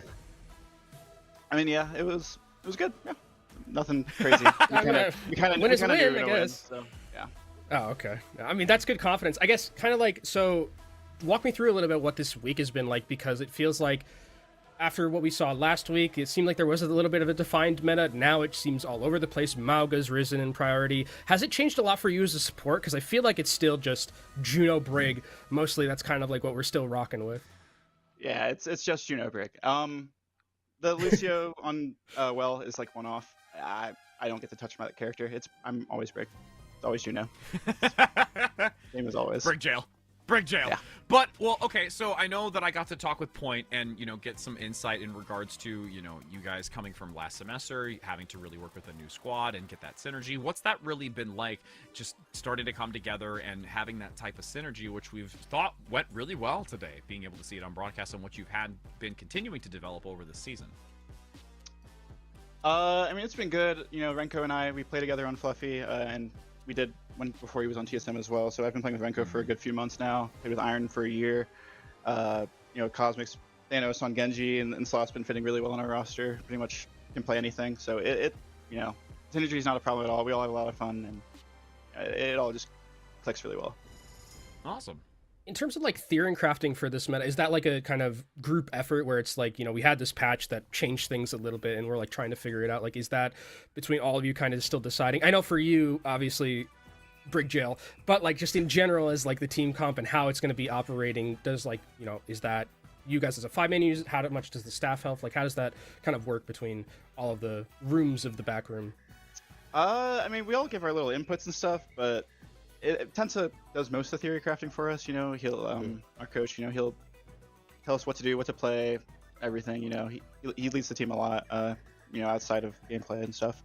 Everyone, sometimes Cosmic, he's always on Genji pretty much, but like sometimes Sloth will want to go Tracer, and sometimes I'll go Lucio for no reason, but just on board. It's not because he's good. Well, yeah, no, it's everyone good to see. I mean, again, your performance has been awesome to watch. So, I mean, realistically, at this point, we're looking forward to seeing you continue on. You've already dropped another team out of that lower bracket. So, before we go, is there anyone you want to shout out or thank at this point, since I know we get to see you continue performing over the next, well, technically tomorrow in that sense? Not really. Shout out Steven. That guy's fun to play with. Easy and simple. Easy and simple. Well, we appreciate it, Grapes. Thank you so very much for your time. We look forward to seeing you continue to compete and work your way through the bracket, my friend. Thank you, guys. Appreciate it. Yeah, absolutely. Take care. Yep. You too. Alrighty, so we're going to now continue on. That was a conclusion to the third match of the day as we're going to enter into our fourth. And this one is going to, I believe, be another really good one. I'm super excited about it. We've got a lot of lore to go back between these two, some interviews that we had before going into the weekend to talk about, but we will be heading to a short break before we get into that. So don't go anywhere, friends, because this one I think is also going to be quite as exciting as potentially that second match we had today.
we're back, my friends. We're here to continue on. The show must go on. We had a 3-0. So, by that judgment, game 1 and game 3 mirrored. Okay, cool. Game 2 and 4. We're going to go to map 5. I'm going to pull a Kenobi and caster curse the crap out of it. I have been on one today with the caster You curses. really have, dude. Yeah, I mean, this definitely could go 5, and if you're Northwood, man, that's a lot of Overwatch you've played today. And Northwood, we saw earlier, have a, I would say, pretty heartbreaking loss on that map 5. Like, Oh, absolutely. They had it in the bag, they were up 100 meters, and then Winthrop clutched it out, and that's one that, you know, they're going to be kicking themselves for letting slip through their fingers now that they're in the lower bracket. But they seem to have found something a little bit with this May play coming in from Boat, and with this kind of Mauga thing that we're starting to see creep up a little bit, how that's going to be looking in terms of playing against UCI, who is a team that is a very deep team in terms of depth, have a lot of great players in their roster. And the thing I'm going to be worried about, though, about them is that whenever they play a specific tank, whether it's Rhino or Romani, you kind of know what you're getting in terms of the tank play. Granted, that could all change by the fact that we have this meta shakeup that is currently happened in like kind of the competitive scene.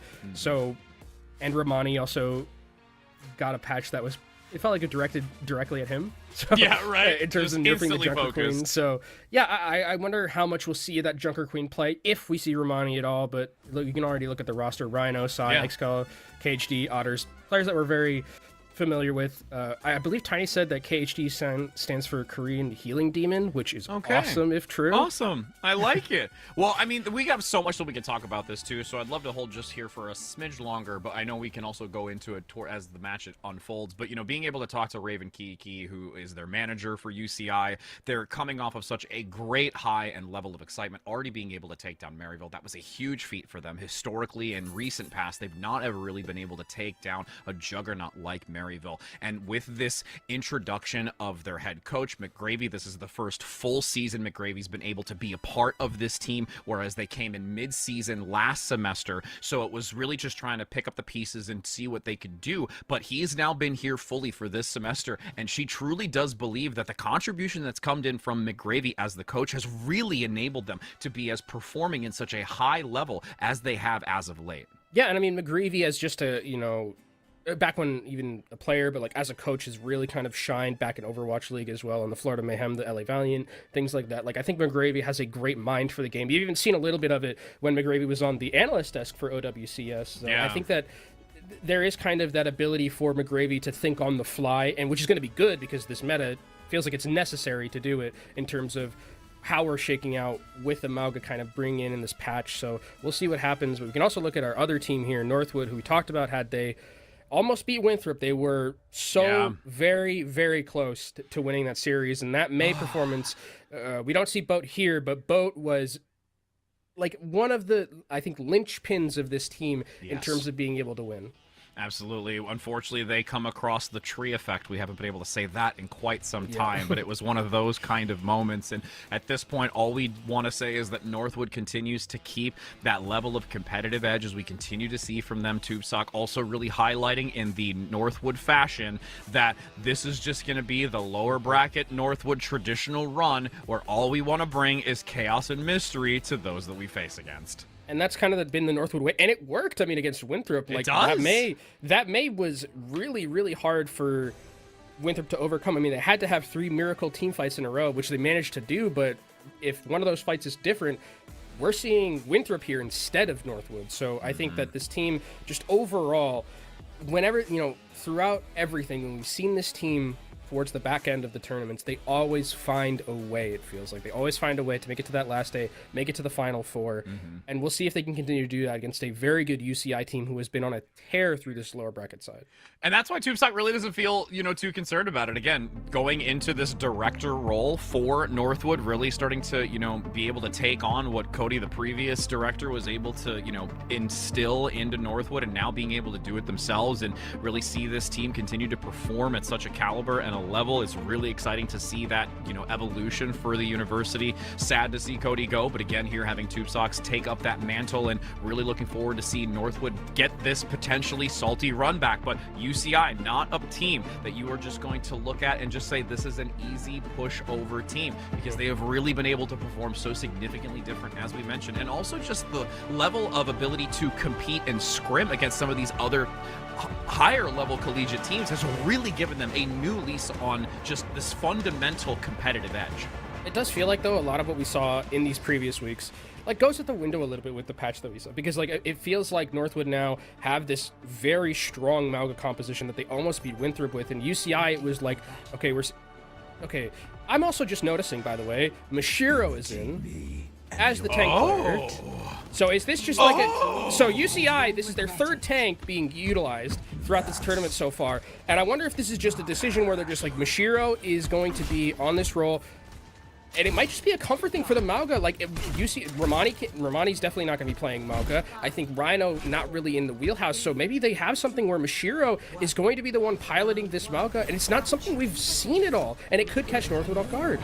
And the mystery might just clash with another mystery, and see if the clues will present themselves with 20 seconds now before this control point does become active. Boat gonna already take the high ground with the Echo getting some decent sticky bombs in the backside to just get some chip damage away for now, until cycling back onto the high ground here. Needing to be very careful of where that damage is coming in from. Can't quite find anybody close enough to get to that focusing beam, but Sai, on the other hand, from a flanking angle, as you saw Boat continue to peer up top, UCI is going to say, no, I'm sure as heck going to take you down. And I love the way UCI kind of started this one, where they fanned out on that point and really made Northwood Esports kind of figure out a decision on where they wanted to go, and then they were too slow in that decision making, and then UCI pounced immediately, and this is where it's going to get difficult for Northwood Esports to try and recontest into here, because the spam from the spam from Sai is going to do so much in terms of really stopping Northwood Esports from getting in here easily, and that's going to be alt charge also farmed up by this Echo, and we know double Mauga so incredibly important in this mirror matchup. You can see movement speed already active, Side getting in close, waiting to see if the damage does supersede that 50% marker to enter in with the focusing beam. Not quite yet. Boat gets a great sticky though onto KHD, so that eliminates a massive amount of healing for sustainability for UCI, and at this point they're going to really have to just hold their guns as best as they can. Sai goes in with a duplicate onto the Reaper. I feel it might be a little bit of an overcommittance, but at this point they've got 44%. They'll look for a regroup and try and allow this only small percentage to be gained by Northwood. Yeah, I think that's one you're probably going to want to have back if you're Sai, especially because this next fight is going to be very in favor of Northwood Esports in terms of just having that ultimate economy advantage. KHD and Otters went down very early. That means they're way behind the 8-ball in terms of those ultimates that are very key from the support role. And Northwood Esports, 5 ultimates against what UCI is bringing to the table. It's going to be very difficult for UCI to win through all of the particle effects unless something goes disastrously wrong for them. It's okay, I've got my sunglasses on, we're good. Oh, Xcal almost getting picked up there with a nice whip shot to follow up for damage, but still holds on to the Death Blossom for now, with Haven looking to drop from on high. Death from above, one could say, as the cage is active, going right into it, getting enough shots to get to the Death Blossom. Could just unleash it here around the inner side, as you do have it coming quickly from Xcal, but a great bash from left to deny that consistent damage in such close proximity, as Haven does the same, but Xcal will respond, denying that as well. So neither Death Blossom really gaining as much value, and realistically, UCI going into this fight, extremely well played. Really good patience from UCI, being able to just kind of hold on to the very key ultimates. They disengaged from 5 ultimates during that team fight and didn't let it get any value. Otters was also able to keep Brigitte rally through all of that, so now UCI Esports is in the driver's seat when it comes to that ultimate economy advantage, because Sai is about to get another duplicate. Yeah, calm, cool, and collective, making sure that they do not overcommit resources into this when they do not have to, as they had a big matter to come against. Great shutdown onto Bo. Now going in for the duplicate. Gets a heavy aggressive movement onto Northwood, who has to flee rapidly, and this duplicate going to continue to just really cause havoc. The arena now going to be able to keep Icy in it for now. Looks to try and get out of here without losing their life. Great assistance. The focusing beam almost picking up Icy, but will actually give them one last attempt, but even then it's not going to be a clean one. not going to be clean at all. But here's CJ coming up towards that orbital ray, comboed along with this double Mauga that Boat is going to be using with this duplicate. It is possible for them to get back into this team fight. They do have to be worried about the back end fights. If they use all their ultimates and Xcal gets a flank with the Reaper Death Blossom, that could be enough for UCI to win. Devastating indeed. Now, reposition up top, goes in for the Death Blossom. Ray is active, couple of shots from a distance. It's not nearly as significant because the fall-off range. But again, they've swapped it over. They've given ground. They've repeated the script once more. And now, going in for the follow-up. Big knockback to try and help, but unfortunately the damage has already runneth over. And you will have UCI absolutely controlling minute to minute of this first round. Sai was really impactful there, specifically on that Echo. I think Boat, it's interesting because when we saw Boat be so successful in that previous series was on the Mei. That map, it's like pretty hard to play Mei, I think, considered, you know, you want the Echo. But this would be where I'd be like, okay, now Boat goes to Mei. Unless they've like completely given up on it, which would, I would feel pretty sad if they did, because I thought it was working really well, and I don't know if you want to just continuously take this mirrors. When we saw Northwood look their weakest, it was when they were just kind of throwing their hands up and playing the Echo and just not really optimizing Boat on something like a Mei. And it might be maybe something where you also don't want to see them, you know, say, hey, okay, UCI is not going to be that much of a challenge, but right now, they're definitely going to put everything they've got into it. It's culminated to this moment, as Boat does still stick onto the Echo to see if they can make it work. I still think it's possible, and you do have a lot of that spam potential, but again, it's not the Mei that we saw Northwood be so successful with previously. As a nice flank already from Northwood Esports, taking that high ground, taking all that space away. Now it's just going to be these two teams poking between each other. Who can find some good sticky bombs to make an engagement happen? And this rotation is just so clean. UCI not getting themselves into a very uncomfortable position. Northwood playing a little bit more forward and aggressive, trying to find the pickups, but UCI is always just being able to respect that step in movement. It's almost just a delicate dance between the two of them. Now with Boat getting very low in the back, Stickies go wide, but the focusing beam almost gets a tipper onto it, but just hides behind the sign, so it denies that pickup. And UCI takes this first. Now, Mashiro flanking on the backside, gets the pick up with the great damage onto Boat, keeping him locked into the corner for the moment. Mashiro has so much healing tossed into them for right now that they are in complete control. Going now in for the support of the backside is the focusing beam, with all four contributing, gets rid of Haven and completely takes this fight once again. And I'm really loving the patience that we're seeing from UCI. They're like corralling Northwood Esports into these areas where they're not necessarily going to be able to have the success with the Echo. Don't give the Echo space in the air to fly with, and we can see Boat goes over to the Mei. This is what I would have liked to have seen at the start. The Echo just simply has not been working for Northwood Esports, and Sai is on a tear right now. So this Mei in these team fights can get a lot more value with the wall, and when eventually you're going to be able to have something like this Blizzard, throw it down in a very elongated team fight, it's going to do wonders for you. But against Double Mauga, still going to be a very hard fight to win. Yep, you're going to see if this is the...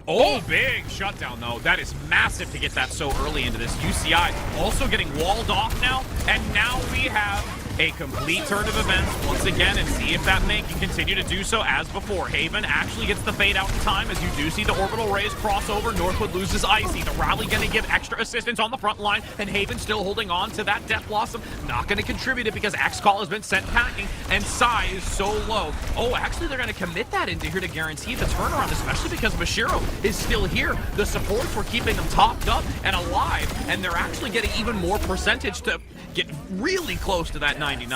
Yeah, I mean, they're just stalling out at that point, and they do have to force a couple of ultimates at the end there. But, I mean, it's crazy how different this team looks when Boat is on Mei. Like, that fight, it looked like a completely different team whatsoever. Sai wasn't able to get as much value as they would have liked, especially with the aggression that we saw from Northwood Esports, who, I mean, do have the cage available, do have the Blizzard as well, so that combo very good, especially when you're just walking into it. So UCI Esports have to play carefully and respect now that that wall is going to be available. Boat looking to get a couple of decent icicles onto Sai, while Haven on the other side is going to get very low. Great responsiveness from the supports to top them up so they don't get picked up as the speed comes through. Nice slow for the moment, but unfortunately couldn't lock them down. There is the arena, though, able to keep them in the midst of it. Haven gets one, and this is going to be devastating for the supports on the backside, but Sai attempting to do everything imaginable to equalize here, as it's going to be a beautiful outplay. Both supports are down for each respective side, so now it's just the bloodbath for those who remain. I mean, Haven's going to end up going down, and that's going to be, with this turnover, is going to be the last fight territory here for this Northwood Esports team, and CJ realistically is going to be the key factor, finding this orbital ray in time, going aggressively with the rest of the DPS ultimates from Northwood Esports. Patience is a virtue here, as there is only 10% left. UCI in a position to close this out without having to enter into that third round. Nice escape for the moment. Nobody could collapse onto XCal. The overtime active now. The cage is active, locking them down. It's going to be Beyblades in the arena, but it's going to be Haven getting the better end of it. And that will be a quick work here for Northwood. And they also were able to get out an orbital ray from KHD, which is massive because if KHD holds on to that one, they come back and they win this next fight 9 times out of 10. But now it's just even Stevens with both of these rallies available to these teams. And again, if you are the May team and the other enemy team is walking into you, you feel a little bit better. XCal actually going over to the Ash just to offer a little bit more of that long range potential and also AoE damage in these elongated fights that seem to be happening. That shield blocking the initial onslaught of shots for the moment. Now Icy's gonna play very aggro, charging in blindly for the moment as Lep comes in with the assistance, but the rally can't keep them pushing through. Goes in for a trade, but losing a support versus a DPS isn't as terrible as the duplicate comes out for a second tank. Mashiro and Sai working hand in hand to overwhelm Northwood on this position, and Lep now makes the swap, going onto the Lucio, getting that movement to get back onto the point and give the assistance necessary to keep this into the overtime. Northwood starting to light up the kill feed and deny UCI from making this an easy 0-2 map score, and they're gonna bring him to a round 3. And it looked a little bit spooky, but I love the decision-making from Northwood Esports. They see that XCal is on that Ash, and in this enclosed area, when you have that ability to just speed forward and take someone down, they use that aggressively. The Ash doesn't get any value whatsoever in that final team fight, and they were essentially fighting all the time at a 4v5, even though Lep went down. So that a really good decision-making and aggression coming out from Northwood Esports, who, again, look like a completely different team when the May is on the table instead of the Echo Mirror. And again, it might have just been like the trial by fire. You say, hey, we're going to see if we can bring the Echo. Can I make it work? All of a sudden, Boat's like, all right, guys, let me go get my jacket. Let me get my little booties on. I'm going to be going onto the ice climber up in her. I think this is going to be a map where it's a little bit trickier to maneuver, and also Echo will get a lot of value just by the virtue of the skybox being infinite here in a scenario like this. But I think if you're Northwood Esports, you're just going to want to try get into that backline, see if you can find one of the supports by themselves, section them off with the May wall, and then win. You can kind of control any high ground you want, though, because you have just this May to walk forward with and the threat of the wall. You have to be able to navigate away from that. The wall is the most important cooldown right now between both of these teams.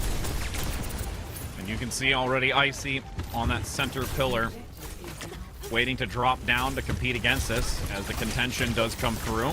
Boat still maintaining the high ground for now until that wall is going to be critical. Big placement on it to separate XCal, but there is some great recovery. Mashiro was close enough to break one of the columns to get them out for the time being as Boat presses forward. Again, here is another siphoned location where that May wall can be so dominant. Great reposition, getting close enough from Otters to have that angle to give some extra assistance from the supports.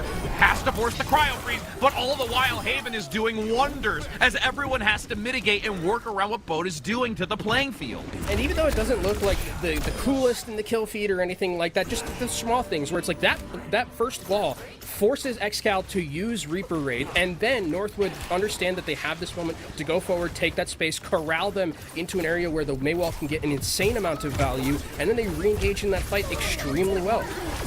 Denial for the moment. Icy gonna come in swiftly after, peek in the corner. It's the reposition. Boat's in a dangerous spot at the moment, but then instantly gonna have the advantage. Blizzard being holstered for now until they're once again corralled in the corner, but Haven is being the MVP at least when it comes to the throughput, damn it. And that Death Blossom taking down 2. I talked about it earlier with Tiny. I'm like, how do you really pop off on Reaper? It's not really like the high. This is how you do it. Spin to win. Haven has been playing this phenomenally so far, just in terms of the cooldown management. The Reaper Death Blossom timing has also been impeccable, comboed along with what Northwood Esports was doing, and with 65% and ticking upwards, UCI, we're looking close towards last fight territory. They're gonna have to use a lot of ultimates to try and win this. Once again, the wall comes through. Icy just gonna bail. No need to stick around. They're forced out.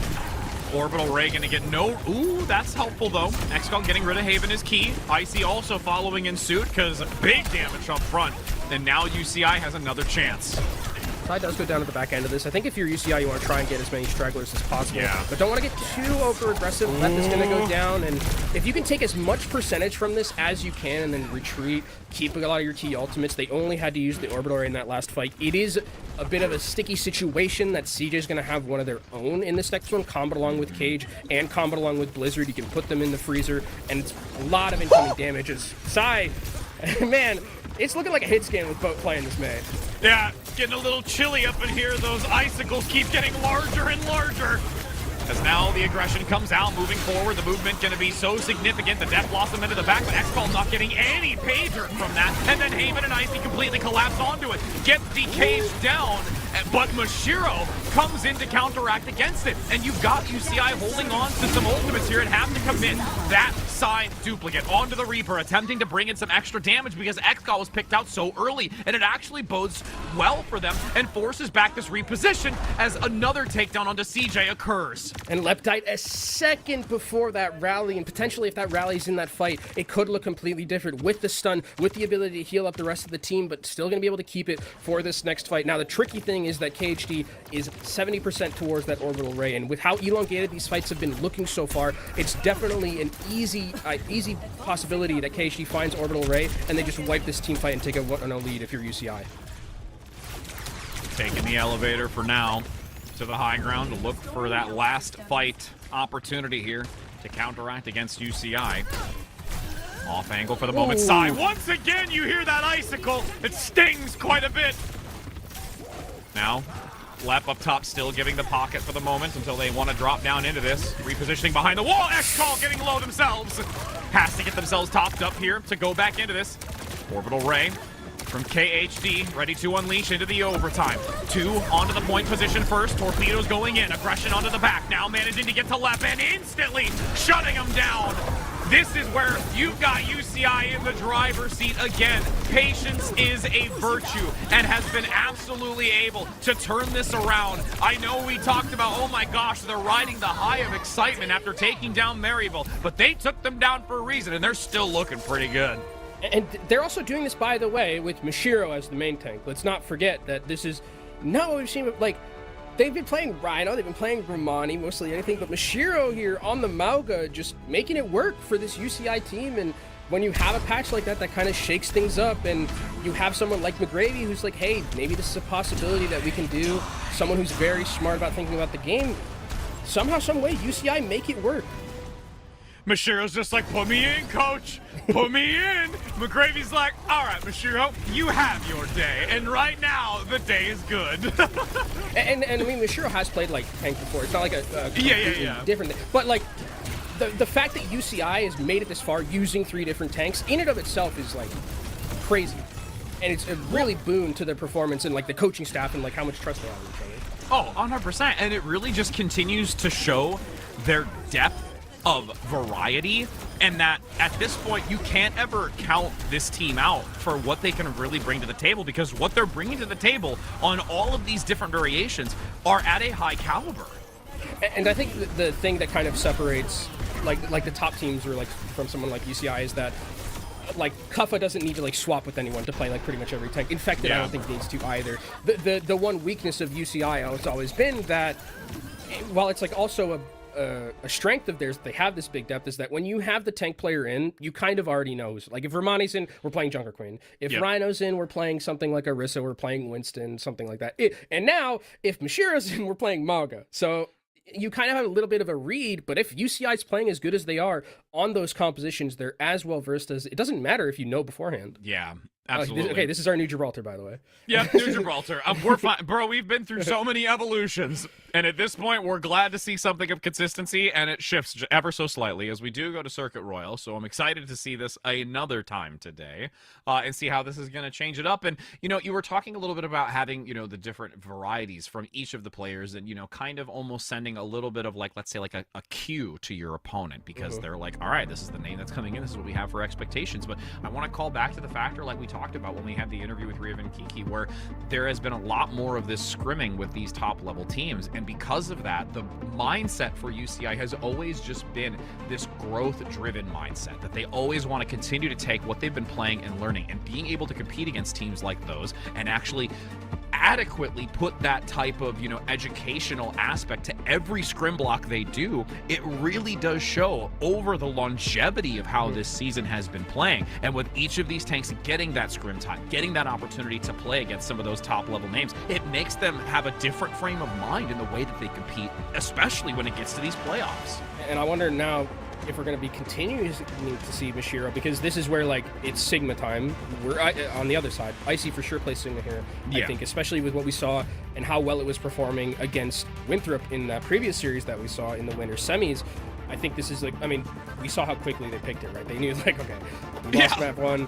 It's time to go to Circuit Royale. Let's have our team play a lot to their comfort. Haven's going to be on a hit scan. We're going to be seeing Icy play on Sigma, one of the best Sigmas that we have. Probably not going to see Cowman on Sigma, which is something we used to see a lot with Northwood. I know. Rest in peace. Rest in peace. He's still on the team. No, I know. Yeah.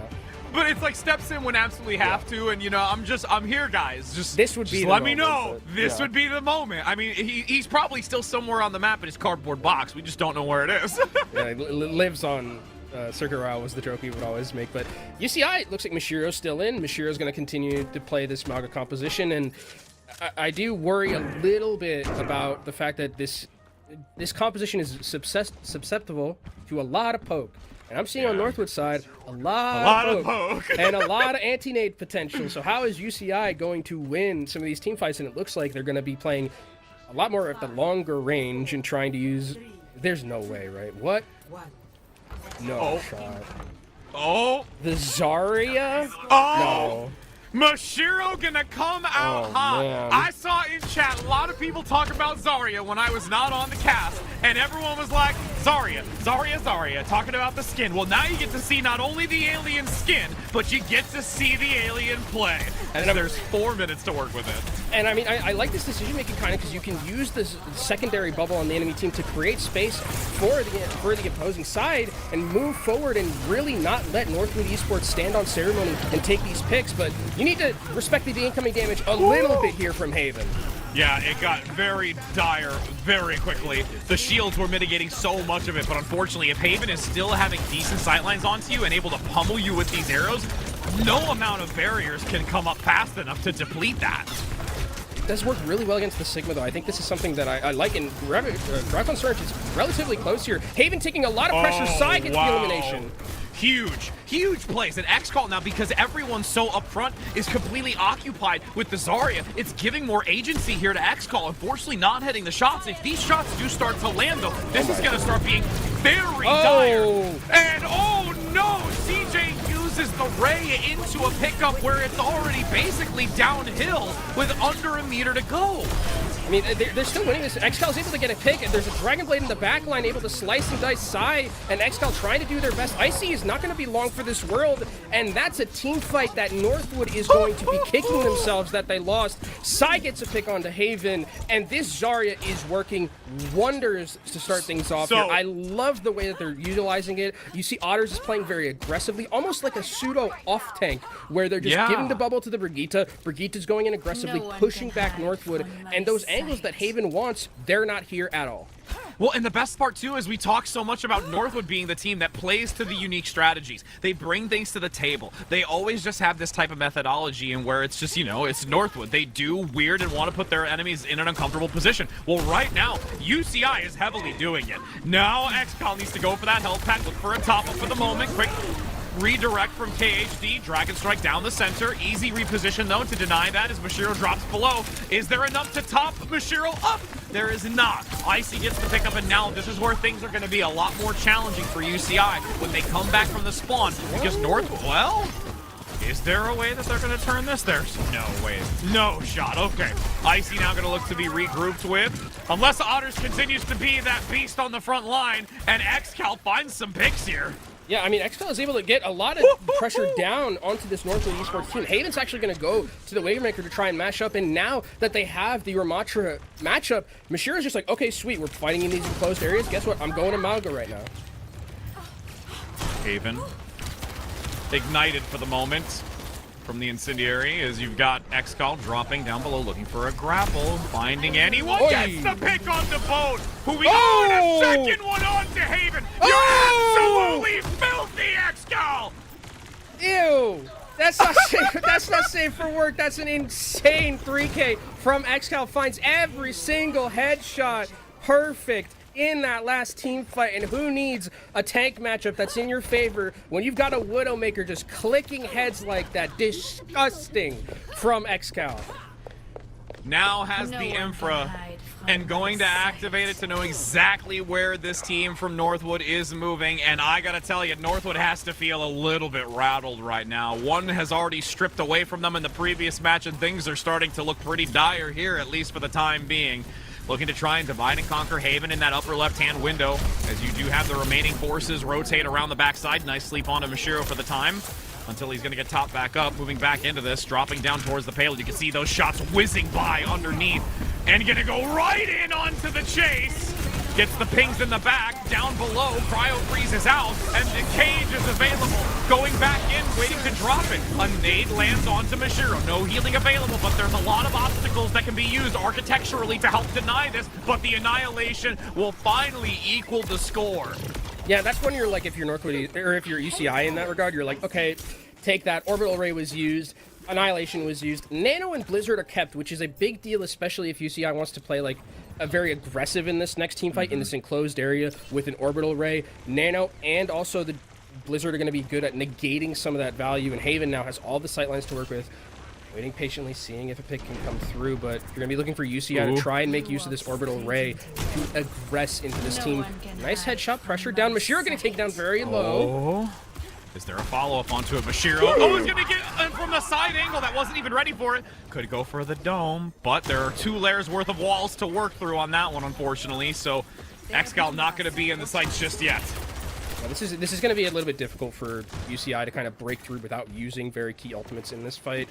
They most likely are going to have to use probably Rally, probably Orbital Ray just to break through this defense, because Northwood is set up very well here, especially with being able to have Boat use that wall to section off members if UCI tries to get a little bit too overaggressive. Blizzard available by Boat now to drop potentially as they re-enter on into the fight. xCal can't quite find a full charge shot here, really just only getting some decent 50% charges with how fast they were being. Where's Icy? Oh, okay, off on a wondrous mission in the back, going to Narnia, it looks like, as the fight continues to ensue on the payload. Cryo freeze from Boat there is just a temporary means of holding the payload, but now no longer has any defenses at their disposal, and this is UCI going to pivot the corner.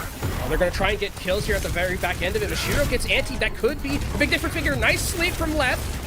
Oh, can there be then a follow-up onto it? Oh my gosh, left was lasting as long as I would have imagined, but the focusing beam will supersede that recovery tactic. Annihilation, as we saw before, was the blockade. Is it going to be able to do it a second time? And it will do it with only 1:30 left to go. 1:30, and you're walking into Orbital Ray, you're walking into Blizzard, going to be very difficult, and it looks like UCI making some swaps, bring out a Mei of their own, bring out a Genji to try and put some pressure down onto Haven. Icy's actually going to swap here. I wonder what it's going to be to. Maybe back to the Sigma that we saw a little bit earlier, and it looks like that's going to be what it is, just trying to, again, offer some of that spam, offer some shielding potential as Haven... I mean, Haven has to respect a little bit this damage. Not that much, though, if KHD ends up going down. And with the swaps that UCI made to their DPS, now Haven gets to play a lot more aggressively, because there's not really a threat of another Widowmaker. There's the threat of maybe some damage from the Mei, but you're not going to get one shot or anything. That's going to put this into last fight territory now, having to wait for a full grouping and needing to make sure that there's enough bodies to block those incoming shots onto KHD. You can see that they're just going to wait it out. They have to. That's another 3-4 seconds worth. Oh my. That's so ballsy. And now they're going to take that flanking angle. Haven better be ready for this reposition. As the shots come in, looks for a quick one onto the shield. Can't quite stay it and overstay the welcome. Almost gets it so close onto xCal. One block of health remaining. As the wall denies it, can they close the gap, though? Is it going to be fast enough? They had to use the cryo freeze, and KHD is down since they redirected focus because xCal was untargetable. Now you're going to have the same thing coming from Boat. Dropping down in the backside. Otters gets the elimination, though, but Icy retaliates by taking down Psy. This is scrappy as all hell. Now looking for another shot, goes wide.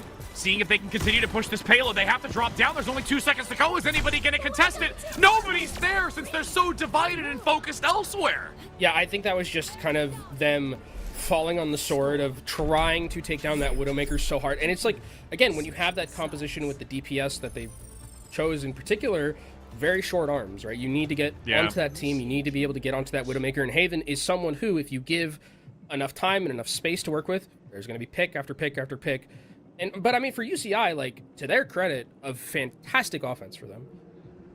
And now we take the swap of sides to see how offensive Northwood Esports can be. We saw some miraculous Zarya play, which I think all of those in chat that are big Zarya fans, you felt a little bit of a reward there. You got validated, and we're gonna let you have that moment. The last time we saw Zarya, I honestly don't either, my man. Like, it was ages ago. I'd even say longer than that. I like what they were doing, though. I mean, I like the idea of kind of like, especially if you kind of knew what Northwood were going to be running, which you did. Yeah. I mean, if it is going to be this map, they were going to play the Sigma. Just play like very aggressive, almost with like 2 tanks, where you had the Brigitte as like an other option with the shield to kind of be very aggressive with that bubble. And now we're seeing UCI on the defensive end, kind of sticking to their guns with this more pokey style of composition. XCal had some really, really good moments on that Widowmaker, and this like Widowmaker Hanzo matchup is very interesting because XCal has a little bit more of that one-shot potential, but Haven has more consistent pressure if he's on the Hanzo, but actually going to be going over to the Widowmaker, so we get that Widowmaker duel that I think we're all wanting to see. And we'll see if this initial grapple will pay dividends. Oh, maybe not going to go for it. Doesn't want to risk it. XCal just going to play back a little bit, more reserve, seeing if that Widow's going to come out. They've not yet had confirmation that it is Haven on the Hanzo. And I think this is where XCal is going to have to play like very carefully. You know, don't want to just step out. They want to make sure that Mashiro is able to hold this ground, and then they can make these peaks and these aggressive plays. Or just have the opponent walk right into it. Boat going to play between that advertisement sign up top. Nice main wall, but unfortunately doesn't sever the team. They were close enough to it that they could just climb back over it. Oh my goodness! Mashiro just got slaughtered, though, on that front position. And now it's going to make things really challenging unless they can get Icy. Haven's already down. That's at least one value. And Boat's just sitting there like, I'm getting hit. Where am I getting hit from? What's happening right now? Yeah, XCal needs to start finding these picks if the Widowmaker is really going to get value here, because the more consistent throughput is coming in from Haven. XCal has sites to work with, and Haven is not in its team fight, so a little bit far away, but Boat is still around, and these Maple Lizards are relatively close to each other. Mashiro now back into the mix of things. Great pickup onto Icy. The damage came through with that Discord, or making it so much easier for them to remove that frontline tank, and they'll be able to stabilize here and go back to that initial corner position and really anchor once again. And it's going to be a lot of time taken off the clock, too, because you have to respect that Widowmaker incoming damage, and we'll see if Haven's going to continue to stick on the Hanzo, because I think it works with the amount of pressure you can put down, and if you can get onto Mashiro very aggressively with something like a rock and then anti-nade on top of it, which is how they tried to win that first team fight, it's possible, but Haven's going to have a lot of good sight, or XCal's going to have a lot of good sightlines to work with here, and Northwood have to respect it. Thread the needle, not quite that time. You can see just the tip of the bow. So XCal is aware. Grapple not quite working that time around. Just having a little bit of a moment. We'll just allow that one to be what it is, but Haven now on the opposing side looking for some shots, recognizes where XCal is and has a little bit more freedom to move up the stairway to find the high ground advantage. Icy now going to get pushed back though, even though the flux came through, and can't really gain much with it. Oh, I'm actually committing here for Northwood Esports. I think Boat is trying to buy back into this. They do take down Otters, but they still have the healing of the Juno in their back pocket. Boat got 2, and it's Nano! What? Boat is going to come in with those icicles, trying to see if they can skewer UCI. Oh my goodness, that's a frigid sculpture if I ever saw one. Northwood had no business winning that team fight if it wasn't for those picks from Boat. And then the Nano on top of it just to secure. I thought as soon as XCal had gotten that pick onto CJ, who was 1% away from Orbital Array, I thought the fight was over, but Boat clutches up at the very end with the help from Lep. And now it's going to be Northwood Esports having some momentum to try and move forward and take all this positioning away from UCI, who want to have these sight lines available for XCal. Looking to hopefully play towards that pillar to the left to maneuver between. Sai also going to most likely play to that off-right angle for a Blizzard attempt when they go on the aggression. There it is. Wall going to try and slow the retreat. Icy has to go in with that cryo freeze just underneath the wall. But Haven gets 2, and one of them being Zenyatta makes this really challenging when you lose that Discord orb to try and get the extra necessary damage to take this team down. And Haven, as you mentioned earlier, is still really gaining a lot of value alongside Boat. I also think Lep is gaining so much value as well, because whenever UCI try to make these like aggressive engages, every time just throw anti-nade at your feet, you're gonna get a nade, and you can actually see Otters is moving over to the Kiriko just to offer some ability to make the nades not get a ton of value with something like a Suzu. Yeah, that Suzu is going to be critical, and the timing is so impeccable. Shot goes wide. Flux now on for 2. The Annihilation is going to bring them into the sky, but that radius is still going to do some damage. Nice accretion to slow it down, and there is just so much throughput again on to Mashiro. No ability to escape from that, and Haven is absolutely pumping right now. Yeah, I think we need to, XCal needs to get off this Widowmaker at this point, because it's not like, the picks just aren't there. And we saw XCal have a really good 3K earlier that was filthy, but there's just not really been relevant in these last couple of team fights, and Haven just is always going to have that consistent amount of pressure, consistent amount of throughput. XCal luckily are in a position where your sightlines are fantastic on the defensive end too, but they just have to be so good. Quick work, but there's a lot of healing coming in. Sai really would have loved to get that elimination to make Northwood play it quite differently, waiting for the regroup, but at this point has to go back to the drawing board and see if they can find something, but Haven gets rid of Otters and they lose that Suzu. Sai, at least on the other side, gets the pickup on both supports here, so that is immensely more valuable. They're also stuck now for Northwood Esports, which means that they can secure these kills, and that's just going to be time taken off the clock, which is really good. Icy, I think, should just walk off. Jump off, Icy. Let your feet touch the street. Yeah, I think you just get out of there, and now it's... I mean, now this is where the Widowmaker can start to shine a little bit more. You have this sightline to work with. You have kind of this area on the defensive end where all the sightlines are yours. There's not really too many angles to walk through, so you have control of that. So I think for UCI, the Widowmaker, again, needs to start working a little bit better, because it was working so well, and now it just hasn't been relevant. Return on investment being very questionable. Now with Lep in the back, continuing to play very close to the wall, does not want to dare poke out too far into the open field. You can see that shot whizzing by the streetway, as now the orbital ray comes through. Boat gets blown up. That was so much damage coming out between the two of them, especially with the torpedo coming through, but they're going to go in for the nano here. Gets the boulder onto Mashiro. The Flux as well. They're really chasing this down, and they managed to do so, and Icy comes in hot. A lot of these fights have been turned by great nanos from Lep onto these members. Sai is trying to slice and dice in the backline, but ends up going down to CJ, and finally Northwood Esports are going to turn this corner and have their pathway to a map win victory. They don't have a lot to work with. The biggest thing is going to be that orbital ray from CJ, and UCI unfortunately don't have one of their own. Now the Kitsune rush is a massive turning point here. With a minute and 25 seconds, shots down this choke point will be extremely helpful for XCal. That's the one benefit to this, as long as they can hold it right here in this position and deny the completion, which is only meters away. It's going to be a risky play. The shield's not going to last long, as you do see that reposition back by Mashiro onto the point. The icicle gets XCal to 30. Not in a great position. There's no healers near. They have to go back out into the open space as the blade comes out. Side looking to break down Boat onto this main, who has the blizzard in 20%, but with 50 seconds, they need to bail, and they have to come in for one more engagement. Incredibly aggressive push from UCI there. I love what they're doing, just trying to get as much as they can off the back end, and Northwood Esports just unfortunately aren't able to find a foothold in that team fight. Boat gets a little bit over aggressive, has to use a very early ice block, and then is just chopped liver for the rest of the team, and UCI Esports able to hold on and get KHD slowly towards an orbital ray of their own, 30% away. But Northwood Esports have a lot in terms of their ultimate economy here. XCal has to be money on this Widowmaker. Money, money, money, money. Ba, ba, ba, money. Not yet. Still looking to hit those shields for the moment. Nobody moving out into the sightline, and you can even see just waiting if Haven's going to take the angle, but down below, doesn't quite peek fully, knows that that high ground position can be occupied, does go for the wide shot. Mashiro down below, Boat gets eliminated, and they do throw out the blizzard. No! They stepped off the point! Northwood actually gets the last 4.5 meters! They were so focused on the engagement, and Haven focusing onto the back onto the Widowmaker. XCal's just looking for shots, but nobody's there to touch the payload. I think that might have been a Sig-9 potentially with the Verdict Flux, and also, I mean, there was a blizzard there too. It was a really hard one to get back into, but Yeah, I think we've been. I mean, this was obviously play of the game, but I think we were visited a little bit by Charles IX in that ending team fight. Charles the Ninthkin? Yes, good sir, you have presented yourself on today's broadcast.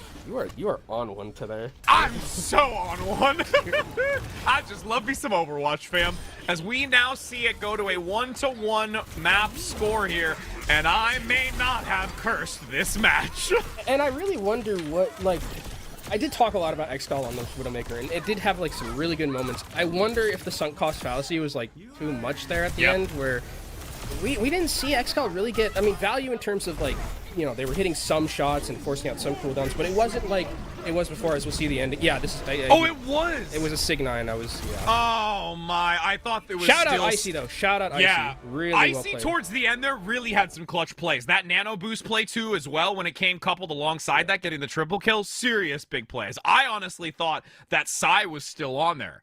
That's why I was like, I think Mashiro was also there, too. Like, I thought that... I saw Mashiro get grabbed, but not Psy. I think that they probably just, like, panicked at the very end there. And, I mean, it was a really, really hard fight, especially with Blizzard thrown on top of it and Gravitic Flux. Like, even if you're on the payload at that point, like, do you even win that team fight unless some miracle happens? Well, and that's why I think Psy was so far on the outside to attempt to, like, dash back in. Yeah, I think that's kind of what I was thinking, too. But, I mean, if you're Northwood Esports, you're, like, a huge sigh of relief after a map like that, because it looked like, especially with how good UCI played like the first attack of theirs, Northwood are like, okay, we didn't get our serve broken, we're totally fine here, fixed our Royale, we won. And now I think it's literally the previous series we saw against Winthrop, where it's New Junk City next. This is a map that's going to be very good for the Malga composition, but it's also a map that's going to be very good for May. And Bob's May was the thing that won them this map the last time. But I mean, now at least, if you're UCI, you have tape on that. You know that, like, the May is most likely going to be coming out in a map like this, and you can try and play around it a little bit easier. Yeah, absolutely. And I bet you chat's losing their mind right now. We haven't seen one of these in a little bit. Have we seen any on broadcast, technically? I think this is like C9s? Yeah, or like a Sig 9. I don't think we have. We haven't seen yet. a Sig 9 in a very long time. C9s, yeah, that's C9s we saw in national championships quite a bit, actually. That's remember. True. I remember it was a theme. I mean more for homecoming. I don't think it was. No, homecoming. Yeah, it's been pretty C9 it's been pretty free. good. Yeah, it's been pretty C9 free, but you know, Sir Charles. I thought we laid Charles to rest, but apparently he has come back from the crypt. As we're gonna be heading now back into this next. Also, map, still the King of England, by the way. True. Also true. Not wrong. So we're gonna be heading into this now again, looking to see New Junk City. So here's the thing, though, is there is that mention of Cowman on Venture, and we've seen more often than not. That's when Venture comes out. It's on this New Junk City. So does Cowman look at the squad and be like, hey fam, you looking at me, I'm looking at you. We looking at each other. Let's roll. I mean, it's that. I wonder if Romani plays Junker Queen on this map. Like, I think with the nerfs, it seems like it's pretty unlikely, but like, I don't know with this UCI team anymore. Like, right? I think them and then like Northwood being able to switch things up, like, everything I feel like I knew from 2 weeks ago and last week is just out the window. It's out the window. And then it's just like those players who I'm like, okay, yeah, XCal getting a 3K like he did with like only headshots. Like, that's what I can rely on is like history of like those players. Like, when it comes to the rosters, the meta compositions, like it's all out the window. Yep, it's okay. We're just gonna live organically in the moment, and whatever unfolds, we just indulge in its glory. And I guarantee you chat's doing the same thing. Even some of the predictions are probably in shambles. All those points that they've been generating for chat and the channel are probably just being thrown about wildly and just begging for them back. really good for the drops, though. It's very good for the drops. Oh, absolutely. I think I already have my lo-fi. Actually, I think I do too. I'm also like... Dude, the lo-fi is like... it's it the is one really I was cool. like, yeah, that's good stuff. Ooh, right what am there. I at? Like 86 for the foam finger? Let's go. I'm so close. We already gonna get it. I'm just gonna be coping tomorrow when I have all of them, and then hoping everybody else gets theirs, as we're just like, it's okay. Let's After see grand finals, we'll like elongate it like 5 minutes and just... We'll just go into like really slow motion talk here, fam. I'm sure chat would love that. Now we'll do like some like weird kind of like Overwatch like ASMR talk about like the patch note changes or whatever. No ASMR here. No, we do not need Kenobi Rich Rat ASMR out in the universe. Thank you very much. I know we already had, what was it? It was Radby and Ken Obi for like the Barbie movie last time. That was a long time ago, bro. That was a long time ago. So we're gonna hop in now here, and we're gonna see who's gonna be able to take the early advantage on this first point of arena. And Northwood coming out on that May composition like we talked about, but already I think a really smart start from what we're seeing rotation-wise from UCI Esports, not going into this team, rotating around, separating from themselves, not letting May just get a ton of value with Wall. And Wall is forced out, but Excal's going to wraith away, and that's a cooldown that you're getting out. That's great. Oh, but there is some massive follow-up attempting to see if they can get the chase onto UCI. And with that wall coming up once again, there is just so much damage onto those pillars. That wall is basically non-existent. Boat just gives only a millisecond worth of time for the team to get out, but Northwood Esports is actually doing a stellar job at sustaining through it. Excall also really threading the needle here when it comes to that raid form to not be picked up on the backside, as now no longer has that defensively. Needs to hold off for a couple more seconds before going in for the second attempt. One for each side. Sai is down, but Haven goes for the trade.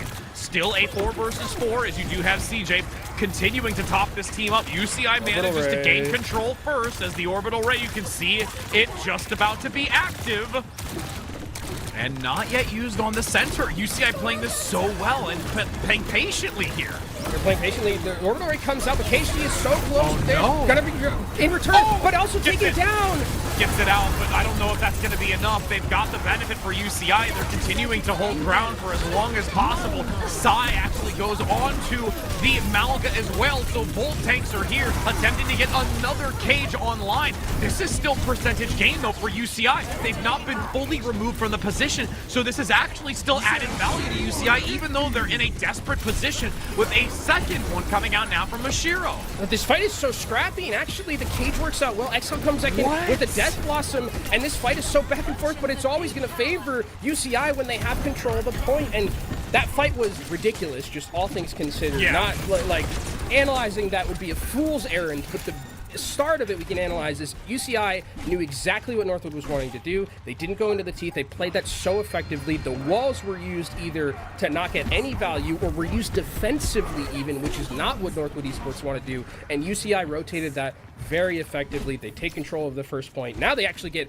a great RNG right here to get all the way over here. And now they have control and spacing, and the May is going to be a little bit tougher to maneuver in this fight when they don't have that ability to just wall someone off and win a team fight by Fiat.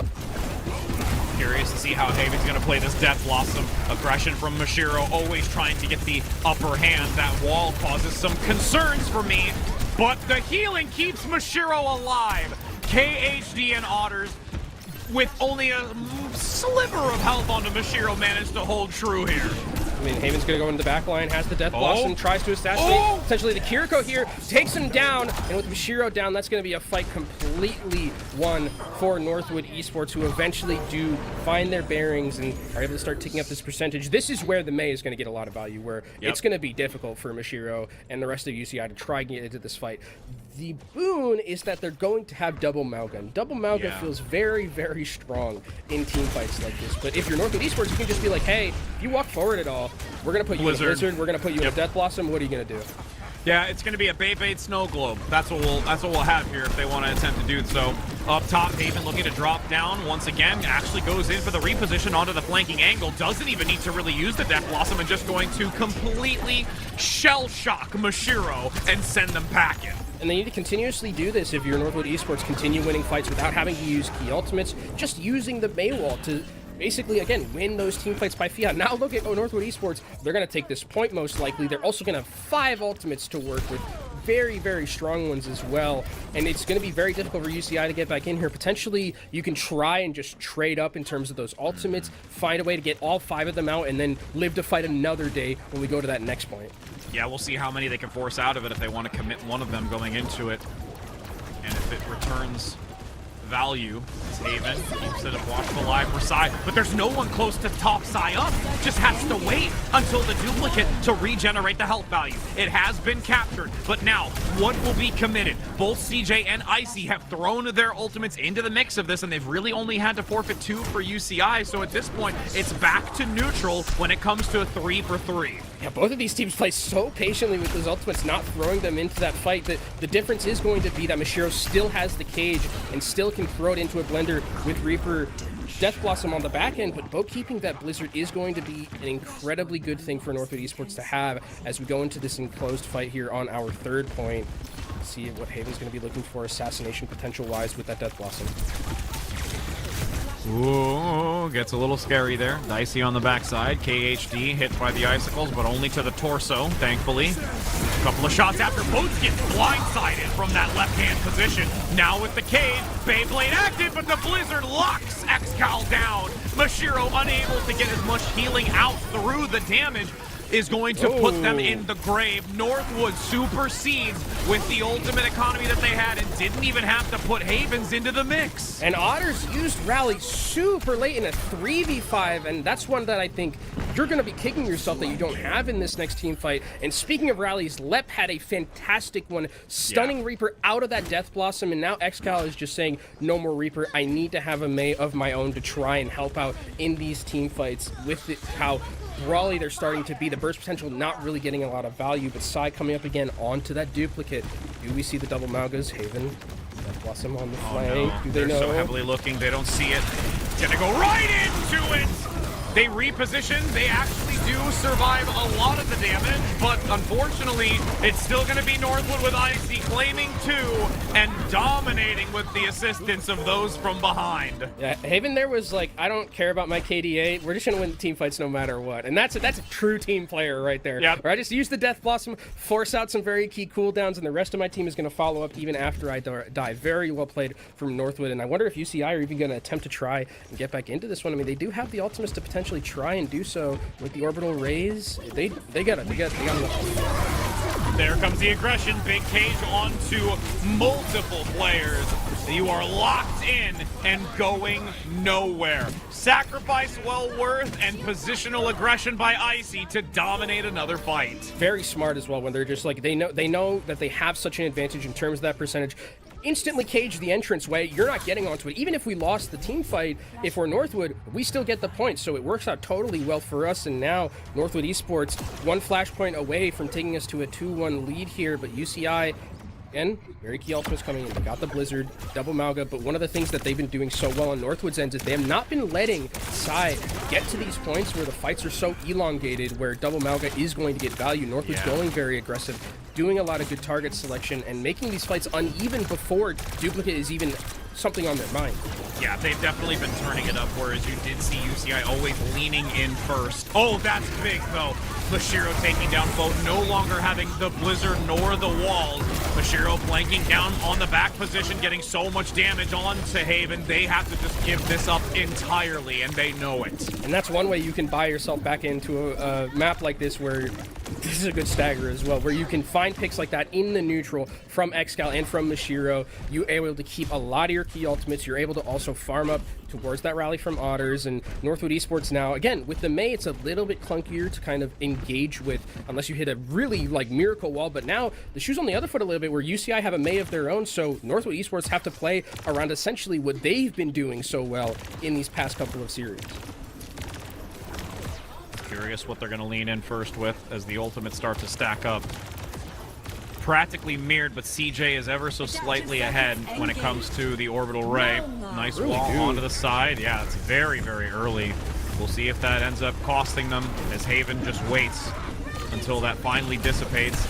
Now the rally is active. Left gonna lead into this offensively to counteract against it. CJ leads in. Now KHD doesn't have that orbital ray. If they play back far enough to re-engage this once they get it on in 10%, that would be critical for them. Mashiro goes in deep, all alone, has to bob and weave around the pillar. Cage comes in from the outside, but there's not enough healing. The Blizzard now on top, laid beautifully to lock down UCI and deny them at that 92%. UCI tried their hard out to disengage there. They really wanted to disengage, soak up all their pressure, and if they had been able to keep Mashiro alive, KHD could have used Orbital Array, they could have brought back into that team fight, and most likely would have been able to win, but now Northwood Esports have control of this flashpoint that we're seeing right here, have the cage as well to work with, so it's going to make it even harder for UCI to engage, but Orbital Ray is kind of the thing that I'm focusing on, because Orbital Ray is usually a win button. CJ gets taken down extremely low and barely is able to get out of there.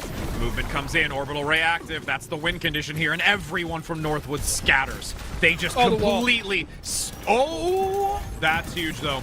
Haven no longer available. The Death Blossom is gone, so they only have one to lock onto. Xcal goes in with the Blizzard. The cage comes back in.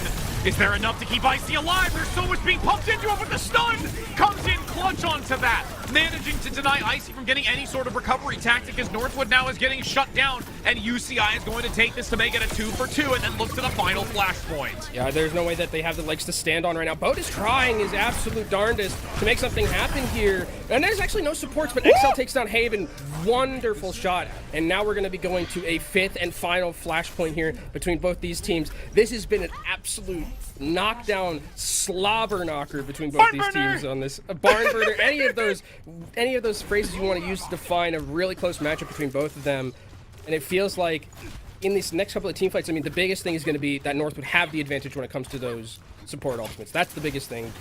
But there is not going to be a positioning advantage for either team. Actually, Northwood do get there just a smidge ahead of UCI, but UCI is not going to be giving that space away for free. No, they're going to dive right onto it. Mashiro just crosses the center to use that inner column to elude some of the incoming damage, structurally taking the advantage as Xcal plays in the back, looking for a couple of decent icicles. Ready, almost gets Haven. What a risky play. The question is how many ultimates are they going to force out of this? So far, it's going to be CJ only with the orbital ray going across the center. No more contributed into this. UCI actually falls back very quickly and does a beautiful job disengaging until it eventually falls. Xcal on the outskirts doesn't have the defensive though. Can't cryo freeze in time. Building up their own. Death Blossom over the center. Sai good flow. Push back once again. Picked up by Haven. The ultimate left brings to the table. Could look for the bash to lock down Mashiro. Able to get the elimination. And now Northwood is in a prime position. Lep had an unreal rally stun there during that team fight, specifically on Sai, who was about to wipe the entirety of Northwood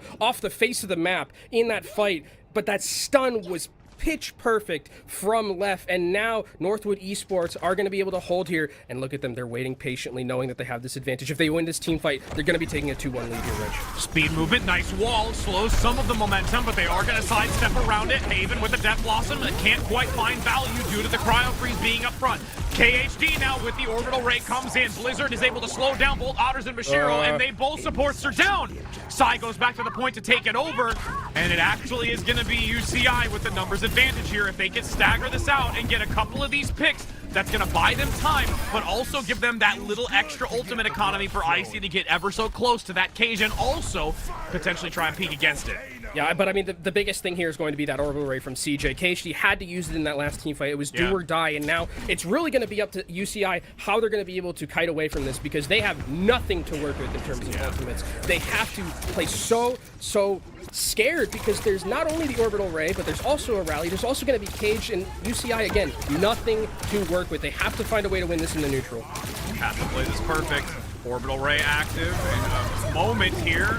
Crossing the center, that's huge. Oh my, Mashiro is down, and that will be the nail in the coffin. But this one has been a light on fire explosion powder keg between these two. The overtime is going to vanish for them, giving Northwood the now map point and putting them on a match point. And I mean, this is the kind of what we saw there. Is one of the best things about Northwood is that they have a fantastic understanding of their advantages and when to use them, right? At that last team fight, they're just like, hey, we have Cage, we have Orbital Ray. Oh, the Maug's out of position like a little bit, instantly collapsed on. It's a 4v5, there's no tanking. Like, the very decisive playmaking coming out from them, and I think that's one of the biggest boons about this Northwood University team, who are one map away from going forward and that was, I mean, it's interesting that we're kind of following a similar script where this was a brawl. The one that they played before against Winthrop was also a brawl on a map like this. Yeah.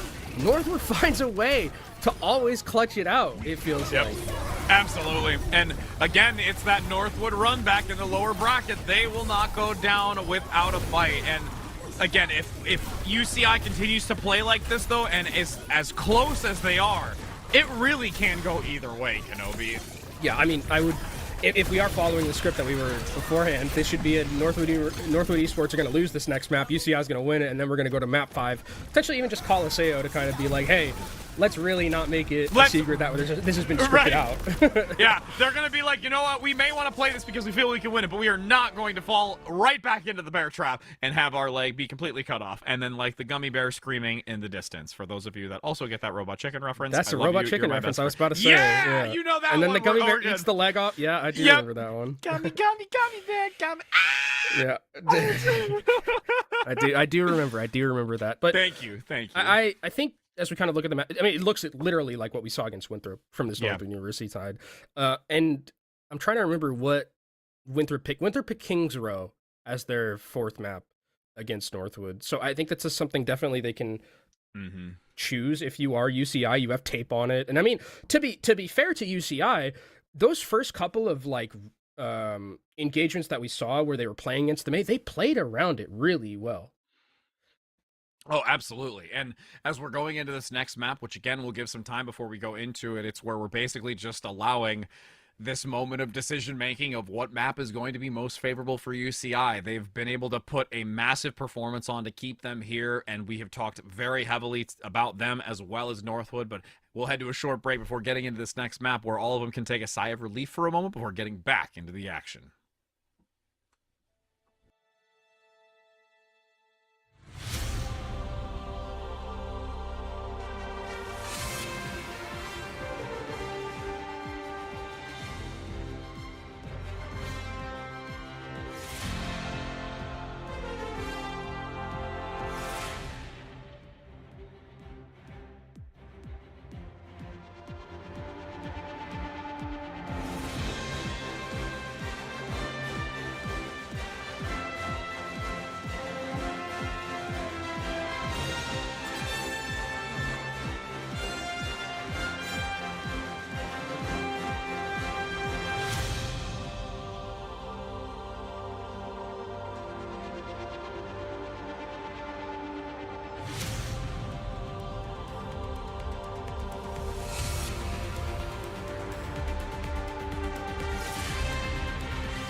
welcome back as we continue on for a exciting final match for the day, as we do still have so much more tomorrow, but all in due time.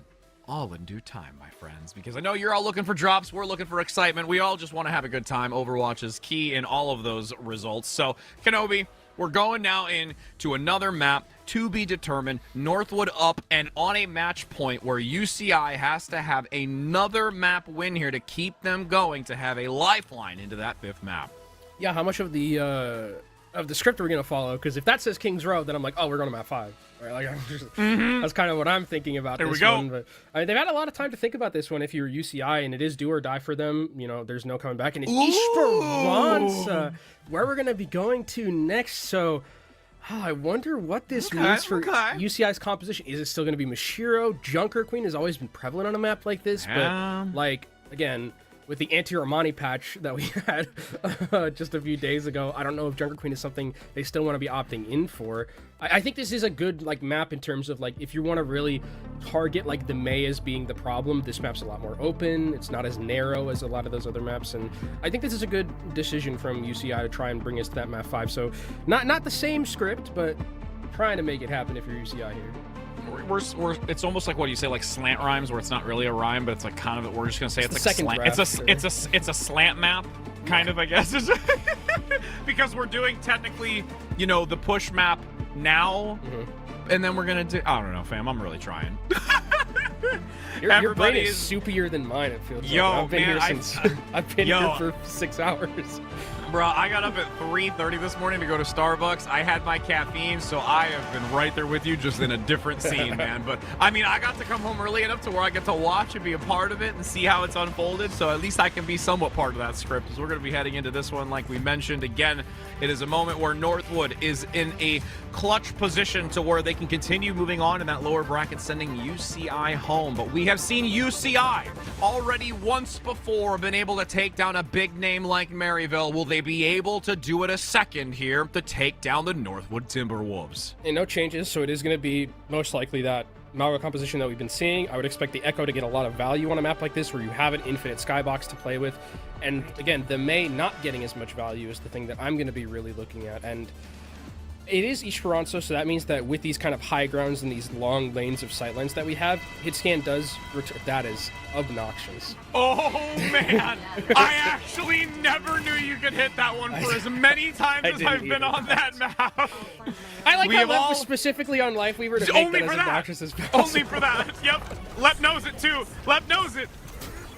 Northwood coming out on something different, though. They're bringing in the Kiriko instead of something like the Brigitte, so this is a little bit more aggressive, I think, in terms of the poke potential that we're going to be seeing from Northwood Esports with the long-range kunai that they have. You're also going to be seeing Ashes on both of these teams, and when I see Ash, I always worry about seeing things like an Echo, seeing things like a Pharah, because that is a good amount of pressure that's going to be put down on them, and Echo might have to play a little bit carefully against the composition like this.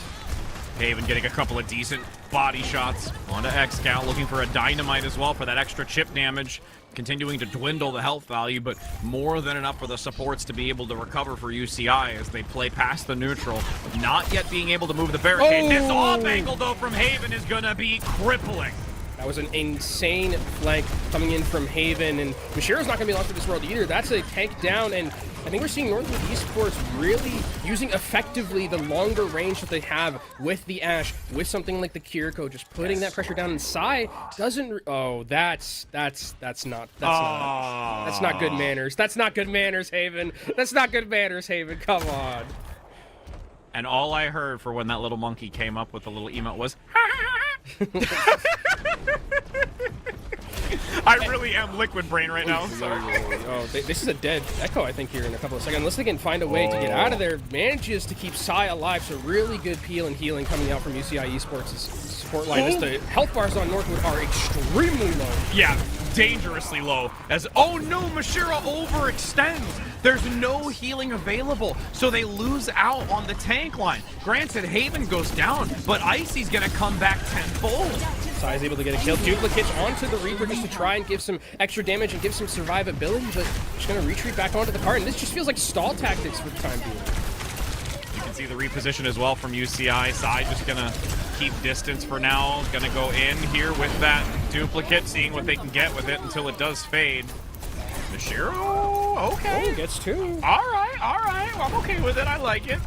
Mashiro's gonna get 2, and that's a big deal because now all that space that Northwood had seemingly created is gone, and this is where UCI can start to maybe potentially get that cart under that bridge. That high ground is going to be so valuable for XCal, but it's also going to make Psy a little bit easier to move around on the Echo because Haven doesn't have these free sightlines to work with if they're in this enclosed area either on spawn. We'll see how this orbital ray leans into this to compete against CJ. There is 2 support ultimates, though, for UCI to use to their advantage, which is a benefit. Looking to round that. Oh, my goodness. KHD almost goes down, but is able to survive. Withstands the incoming damage. The ray comes out, but Icy is hyper-focusing it. And Real, it's just and Mashiro's just looking to take down the wall, but you're locked in with Bob, the big Omnic Butler, doing a darn good thing. Bob just uppercut 2 of those people to death. Yeah. That was just instantly just up in the air, back down, suplex city. And Northwood Esports regain control of this high ground. Don't lose the lead either in this scenario. And Northwood Esports feeling very good, having all the pressure now to work with. And UCI Esports, without these 2 very key defensive ultimates, is going to be hard for them to re-engage, especially Psy, who is going to always be at the threat of being taken down and pressured by Haven. We're gonna move through this middle channel. Really yeah, good to see if there's another pickup here. They don't even know. What do I say? T-Rex arms? UCI is a Yeah. T-Rex arms comp. You see the torpedoes reposition back. The checkpoint is oh no! We see a quick pivot away from it, but we still got the glimpse of Haven taking down KHD as UCI finally once again gets their bearings here to start moving that bot back. But you're like totally fine if you're Northwood Esports in that. You won that fight just by the virtue of rotating, right? You didn't have to commit too many like very key ultimates. You got out Cage from UCI Esports, so it's not like the worst fight all imaginable, and you got the checkpoint. So Northwood will be feeling pretty okay, especially when they can come back into this fight, use Kitsune Rush, and really make it difficult for UCI to continue to hold this high ground. But Bo gets taken down very early by Mashiro. That's a pick that you needed to not happen. Yeah, especially because it's going to make you lean into this checkpoint, but the Kitsune Rush might be enough as XCal goes down. Duplicate onto Psy, crossing over the top, getting back to compete against the bot's positioning. Both tanks now, Mashiro getting low alongside Psy, who was outside of it, couldn't get the arena active for the cage.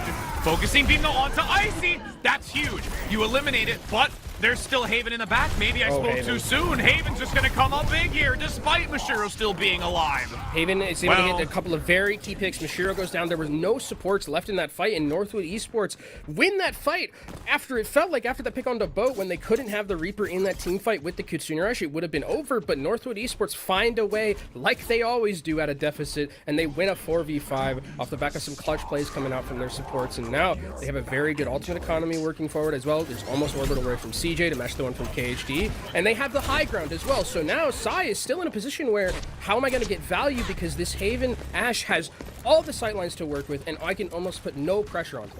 Yeah, and realistically, Northwood can sit here as long as they want, because they'll...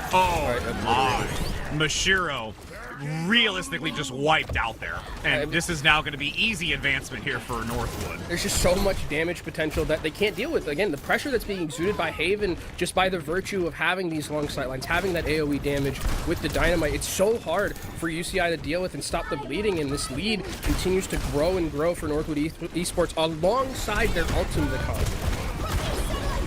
Bob now tossed into the mix once again for Haven. Quick movement through the ring. KHD gets rid of at least Bob for the time being, with UCI now going to be able to take at least a little bit of the advantage, but everyone else is now starting to flee from Haven once again. The shots come in consistently, pummeling anyone that steps out into the open. The Kitsune Rush from Lep might just also be a turning point here to make this even more favorable to Northwood, but UCI actually weathers the storm. But I mean, the thing about this is that if you're Northwood Esports, you take this trade. Like, yes, you use 4 ultimates, but you get 4 out from UCI. You have the lead. There's only 3.5 minutes left. In terms of a macro sense, that's a trade you take every day on the stock market if you're Northwood Esports. And now they can just, this bot's going to come back into the neutral. You're still going to have control of the high ground from Haven. Psy has to play carefully around it because you don't have your healers now. And Northwood Esports, it's like almost nothing happened to them in losing that team fight. Yep, going right back to neutral once again, starting over from the top. Haven back onto the high ground, and again having just free reign to shoot from up high. see how UCI wants to push into this. If they Easy want to. chip. Yeah, I was going to say, this is just going to be so challenging. That's a big dynamite to it here. Again, Haven just ever eclipsing that Bob. Once again, another shot onto Excal and has Bob in hand. Dink after dink from Haven, and with the Bob to make this a 6v5. How is UCI going to walk forward? Now going to be trapped inside the cage, still has the high ground, and just 3 shots going right in on top. But there's already 2 down. Actually, as I say that, I thought Mashiro was going to get picked up, but unfortunately, Haven unable to capitalize on it. They'll be able to get this checkpoint and probably split the difference, but they're not going to have enough to get into that advancement, and they will have to look for this fight. Yeah, it turns out Cardiac pretty good ability in keeping you alive there. Yeah, a little Mashiro bit. was just letting the Bob hit them and be like, okay, cool, I'm just healing through all this. It's not a big deal for me.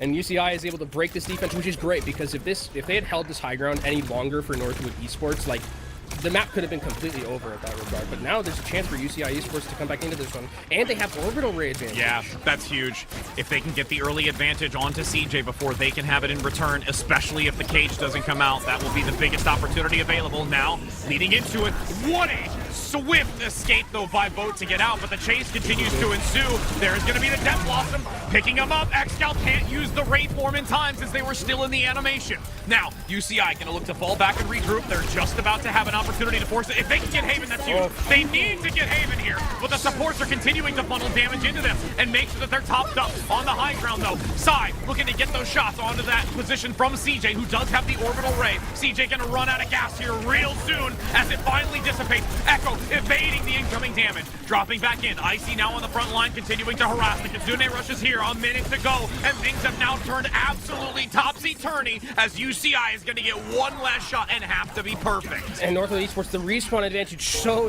important for them. UCI just, I mean, the fight was good. They had a couple of key picks, but just trading 1 for 1 like that in a scenario where you have all these members from Northwood Esports able to spawn much quicker, re-enter the fight much quicker, and UCI Esports committed a lot at what felt like their final fight, and now they have nothing to work with. They're gonna have a cage, maybe, but look at everything Northwood Esports have in this next fight. Like, how is UCI going to maneuver this fight with only 30 seconds left with their playoff lives on the line?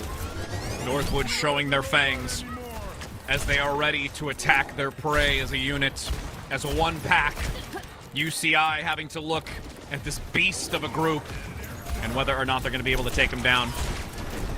Haven looking for some decent shots on that bridgeway, though, as Mashiro moves towards that right-hand side.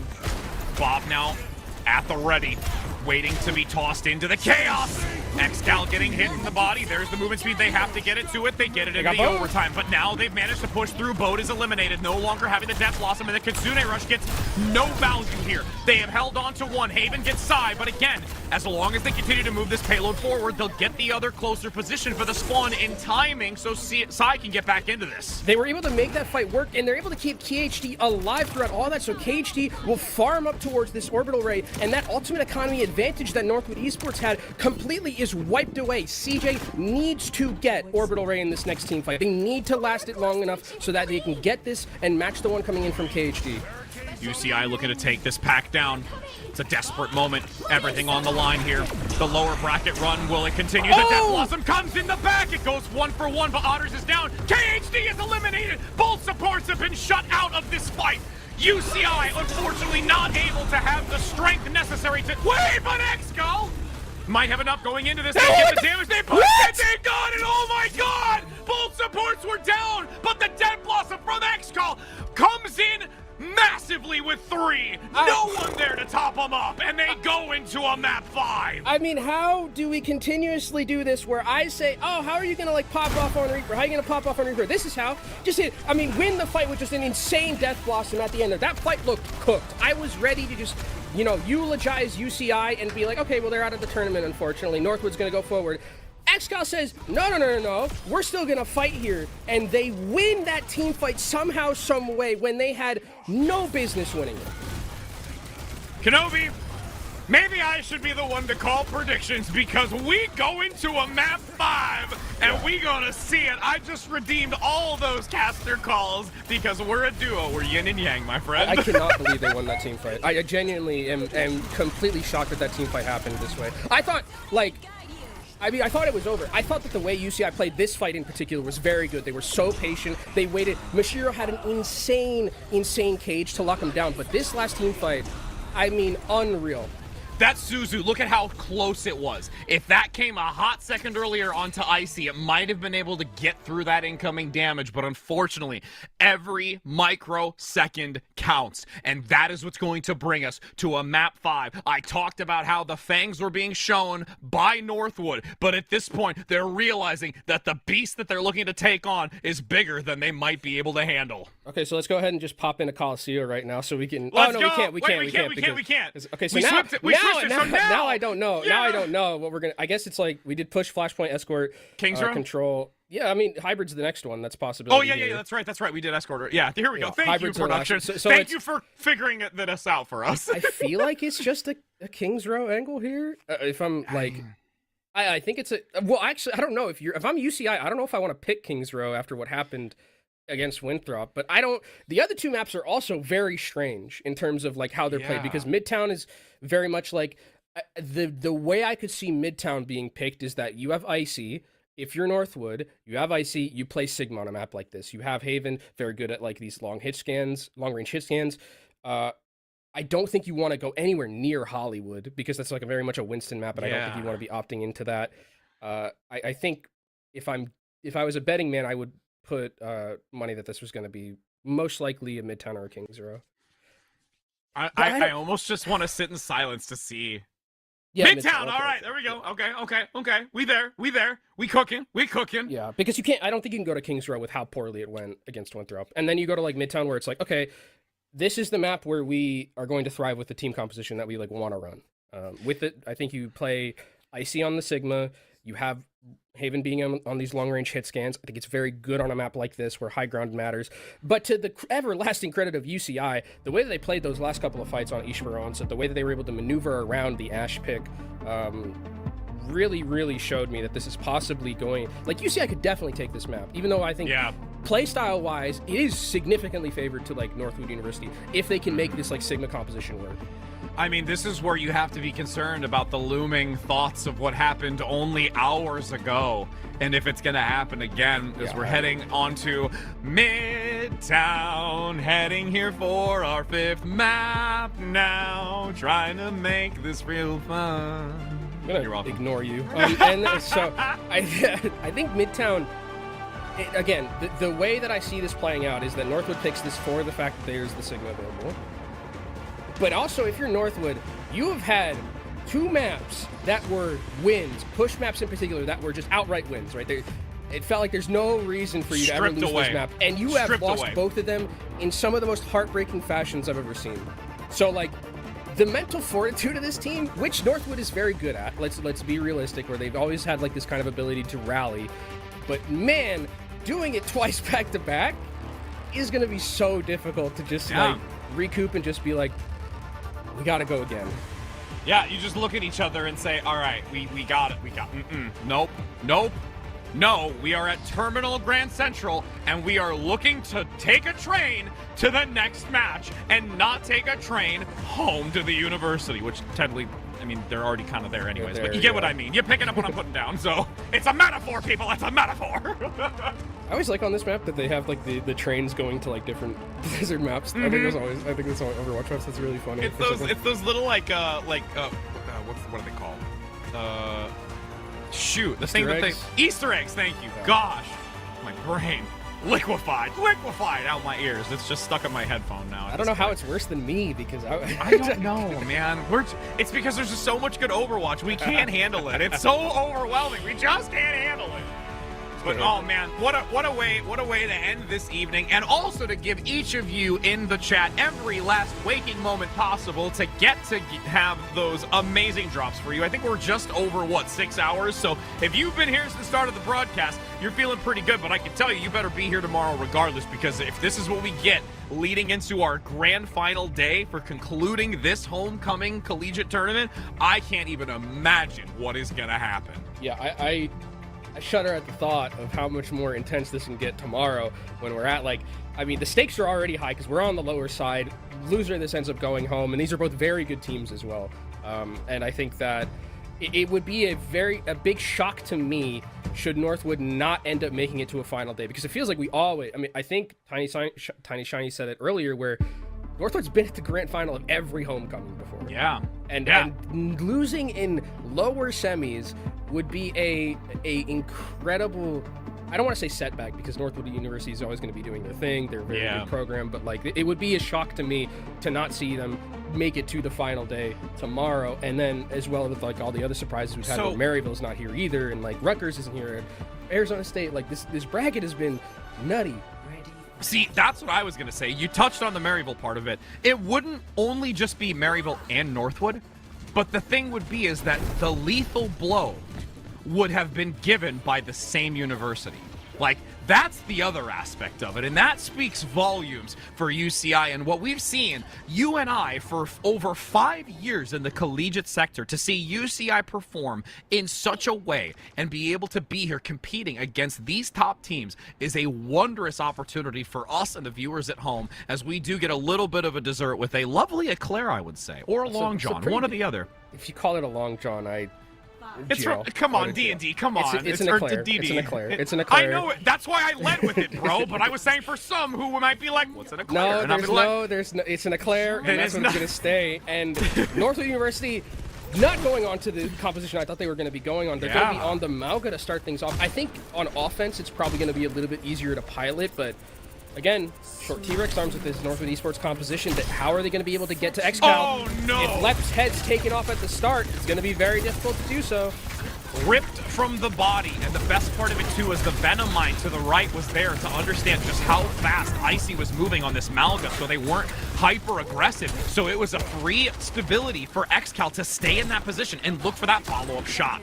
You got to find a way for Northwood Esports to circumvent this Widowmaker and try and get into the backline. That's one way to do it! Oh my! Icy goes in headstrong to take him down, but unfortunately Mashiro is there to punish tenfold. As Mashiro now repositions to try and regroup with the rest of the team, they're giving ground for the moment so that they can come back in with their cooldowns and not feel that they have been brought or caught off guard here. Nice attempt onto Boat, who has divided and separated themselves away from the fight, though. Playing on this inner doorway, a lot of damage is coming in, but again, Mashiro can take their free time. You've got XCall looking for sightlines. What an icicle that comes in, though. CJ has orbital too, and that means that without the Widowmaker, they can go aggressive here. Malga comes in on the Duke. Plays across the center. Boat now going to have that extra necessary power to keep harassing XCall in the back. But it's going to be UCI still defensively taking it down. Sai and XCall work in tandem, hand in hand. Oh, using that Blizzard, that's going to be one that Boat is going to want to have back, trying to buy back in, but does not end up working. Gets completely mitigated in that team fight, and UCI Esports are able to stand firm here, keep these sightlines for XCal on the Widowmaker. They played that disengage extremely well, trying to get back in, and these sites are just going to take more time off the clock. 2 minutes left for Northwood Esports here, seeing what they can do. They need to get left up towards this rally to match the one coming in from Otters on the other side. We'll see if UCI Esports are going to just play this slow, let the Widowmaker set up, try and get XCal to pop up. XCal, again, bobbing and weaving, now has to grapple away to keep the distance. Is there enough sightline for the healers to get XCal topped up, though? It's going to start getting very dicey as CJ chases the Widow. Now, in return, though, Haven goes down. Otters gets the whip shot. Boat is low. Topped up by the healers, though. Left with the rally, going to now play forward, looking for a back to try and slow down and stun UCI, who is at another duplicate. Going to go for the Malga. Double Cade. Let's see it as it's unleashed onto the point for now. One already accumulated. Sai, at this point, may not get the cage, but the damage there is going to be more than happy to be contributed towards taking down Northwood on the attack. CJ's going to go down as well, and you can see, I mean, UCI Esports, you can see how much Northwood is using to try and get to XCal in this backline. They're trying so hard to just try and figure out a way to take out this Widowmaker, but they're using so many cooldowns that the next fight just ends up not working out for them because they don't have any of their tank cooldowns from Icy and Northwood Esports. Orbital Ray at the very death here. They have 49 seconds. This is their last fight. They are not going to get another one after this. Everything for their tournament life lies on this engagement. Icy goes in. blitzing into the backside. A reposition. Icy's dead. It's dead. What? It's down 33%. They commit the orbital ray after he's already been eliminated. Xcall is picked up, which is huge. Also KHD, but it's still going to be a challenge. Icy has to get back as fast as possible and isn't going to go on a tank that's heavy mobile. Gonna stick onto this to try and get back into it. You've got Mashiro locking them into the cage. Sai and Mashiro take them down, and now going to try and play defensively even further. The staggers are coming through. At this point, they've gotten one tick, which is the only thing that they can hold on to, as it's going to be UCI able to defensively hold this and deny them from getting a second tick. Disaster for Northwood Esports. I mean, like you mentioned, the only good thing is that they got a tick. That is the only good thing you can take out of that attack from them, because everything else was disastrous. They used so much to try and take down Xcall. They never even opted in to go for like a matchup, like put Haven on the Widowmaker or something like that. Like Haven was on Reaper, didn't even get to use Death Blossom at all during any of those team fights. And just the amount of resources committed by Northwood Esports just to try and, I mean, they would like take down the Widowmaker. Yeah, they got the kill, but it's like you take 30 seconds to get that kill, and then you don't have your cooldowns. UCI completely turned that one around, and they're like, "Thank you very much. We'll win the team fight after that."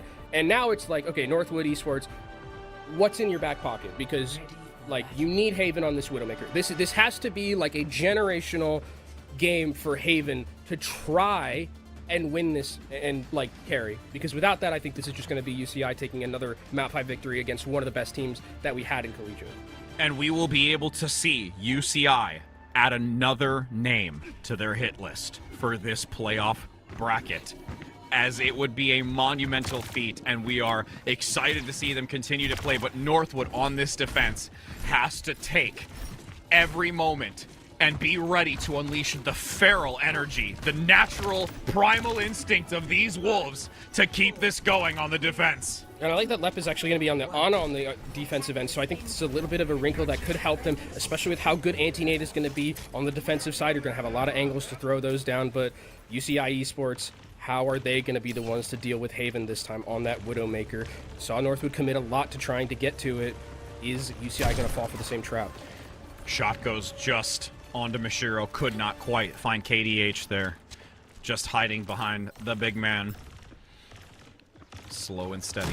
And you can see UCI doing the same thing. Patience is a virtue right now with everything on the line. Shots across the entry. Gets a second, but goes wide. Can't quite find it. Now getting the massive damage onto Icy. A whip shot comes in. The reposition. This is actually going to be instantaneous. Lights out with UCI moving forward and shutting down Northwood. They've already done it to one, and now they've added a second to their list and have plenty more ahead of them. I mean, if you're Northwood University, you are, these are two of the most heartbreaking losses I think I've ever seen in terms of like back-to-back days.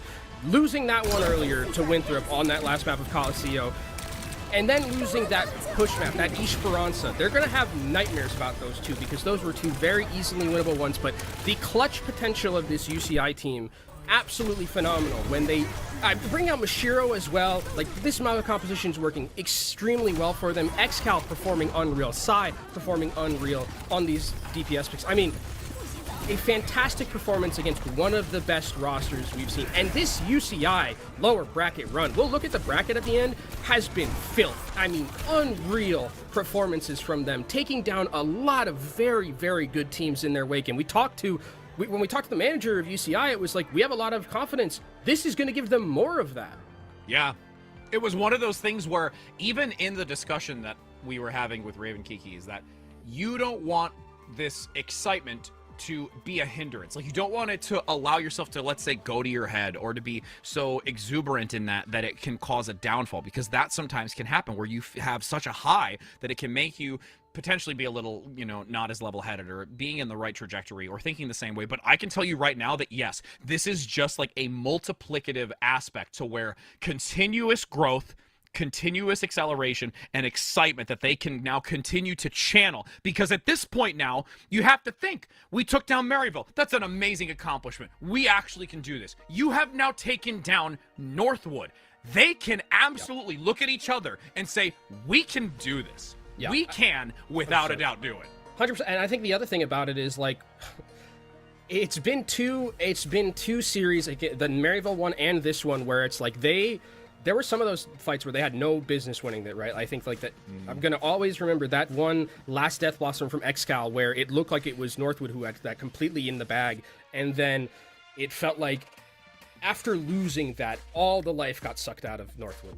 Comboing that with what they happened in the Winthrop game, and in that series, and I mean it was a lot of punches to take from Northwood, and unfortunately they just ran out of gas. But I mean, I can't discredit anything I saw from UCI. Unreal performance, bringing out this Maga composition, looking incredibly good when it was, Rhino was playing a lot last weekend. Romani was playing a lot last weekend. And the way that McGravy is able to continuously move these pieces around and still find ways to win. I mean, if we're talking about like a really insanely good losers bracket run, this is it. This is it. They have been playing phenomenal, and I cannot wait to see what they do tomorrow.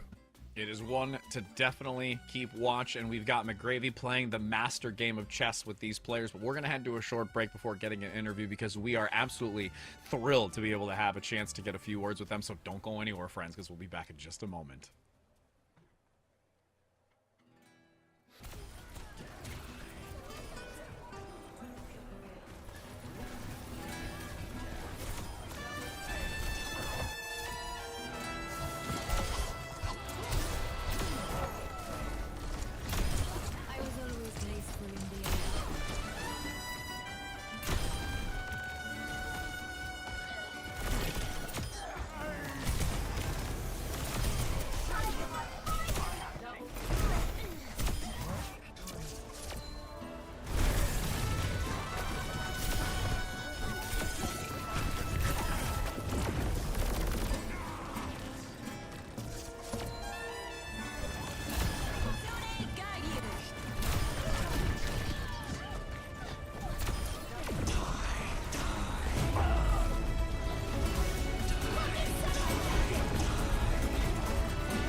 Welcome back, my friends. I know that we said there'd be an interview, but from a combination of tech issues and also, more importantly, probably excitement, that probably caused the tech issue from their victory here, we're not going to be having an interview. But again, there is still so much more for us tomorrow. And again, Kenobi, just to kind of do like a recap, like today has been wicked. From top to bottom, we had, you know, a little bit of the 3-0s, but then some absolutely stellar 3-2 scores. Map 5, absolutely just...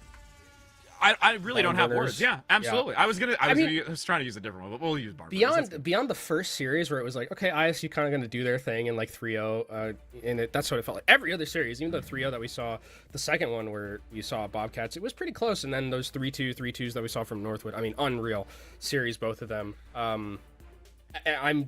I'd be heartbroken if I was Northwood, honestly, given the way that these two series ended for them. I think that it's got to be so difficult also to like play that much. Mentally, you have to have mental of absolute steel to like come back from two setbacks like that. And unfortunately, Northwood weren't just able to. They ran out of gas. It felt like at the very end. But we can take a look at how things are shaping up in the upper bracket. Winthrop University versus Northwood University. That 3-2. And it's going to be ISU. We might maybe. Hello? Maybe it's just a picture.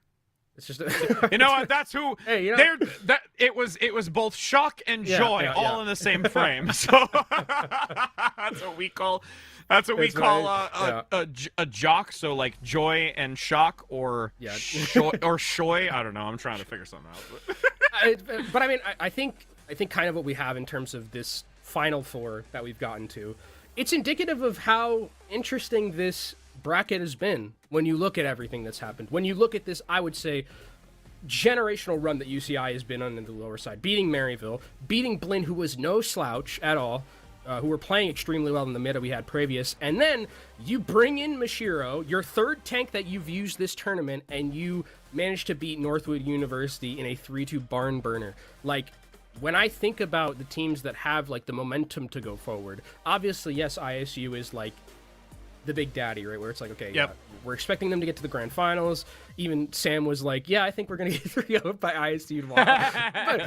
but I mean, this is so, we have a kind of new Final Four for one of the first times where it's like, it's not just Maryville, it's not just Northwood, it's, you know, Fisher Esports is here, UCI is here, and we have, yes, the two big dogs at the top where we have Winthrop versus ISU, but like, I think we talked with Light, and Light was like, ISU could lose to anyone, and I feel like anyone could win this tournament. Like the way that they're playing with the meta and how it's evened things out a little bit, like who says that ISU doesn't get upset? Who says that UCI doesn't make a continuously miraculous run throughout this lower side? And when you have, you know, leadership and focus and consistent victories over teams that have been such stable, you know, repeated season after season, year after year, I mean, that's got to be a cloud nine regardless. So at this point, they're just going to continue to ride it. I mean, the last time I feel we were ever in an instance like this is when you and I saw the Ohio State from their grassroots years ago. I mean, that's where we talk about Utah, like, as well as the other team that I think about. Where it's like it's a team that wasn't necessarily expected to be there, is like there at the end. And I mean, again, this bracket's been absolutely crazy this season of collegiate teams that we weren't really expecting to be here are here in that Final Four tomorrow. And if we go by anything that happened today, tomorrow's matchups are all going to be crazy. Absolutely. And for those of you that have been tuning in, I know that a lot of you might have gotten your drops for how long the stream was today, as we have had a exciting set of matches. But for those that are looking to tune into tomorrow, not only for the excitement, but also for those lovely little perks that you get as well, that will be back on live at 11 a.m. PT Central Time will be 1, and then Eastern will be 2. So we want to make sure that we get you here to continue this excitement. It will be Tiny, Shiny, and Kenobi first, where I will be finishing off later on. So you've got the whole stage set, at least for the bigger portion of it, but then we just get into the nitty-gritty, which is the games. And Kenobi, I'm just looking forward to it. I can't even put into words like what tomorrow's gonna look like. Yeah, I mean, today we had what? We had 2 3-2s. I would expect like the grand finals to be relatively close. We're lucky enough in collegiate where they are pretty good. Overwatch has had like a history of esports, not like in the history of esports not having like the greatest grand finals, but I think this one, no matter what combination of two teams that we get, I think it's going to be an absolute barn burner. So again, I think, you know, obviously beyond the drops, Collegiate's in a very good place now, in terms of competitiveness, and even though we had that patch that kind of evened things out, it's actually making it way more entertaining. 100%. And we'll keep your predictions off broadcast. Yeah. Let's go. I mean, I did I good know. for a lot of the map You picks and did. stuff. No, but, like, you beyond did. that- We'll have to channel our. I caster cursed a lot. I You did did caster a little curse bit. a lot today. But, and again, for those, I already mentioned the times. If you're wanting to make sure that you keep up to date when the announcements come out as well, as you just saw down below, the banner is there. Make sure that you follow on all of those, that you are staying in tune, and you are going to be here for a climactic finish to see who is going to be able to take this homecoming grand finals victory. So we're going to be looking forward to seeing you tomorrow. We've been super excited to have you all throughout the day, but we'll have you even more excitement tomorrow in the afternoon/morning. So take care, friends.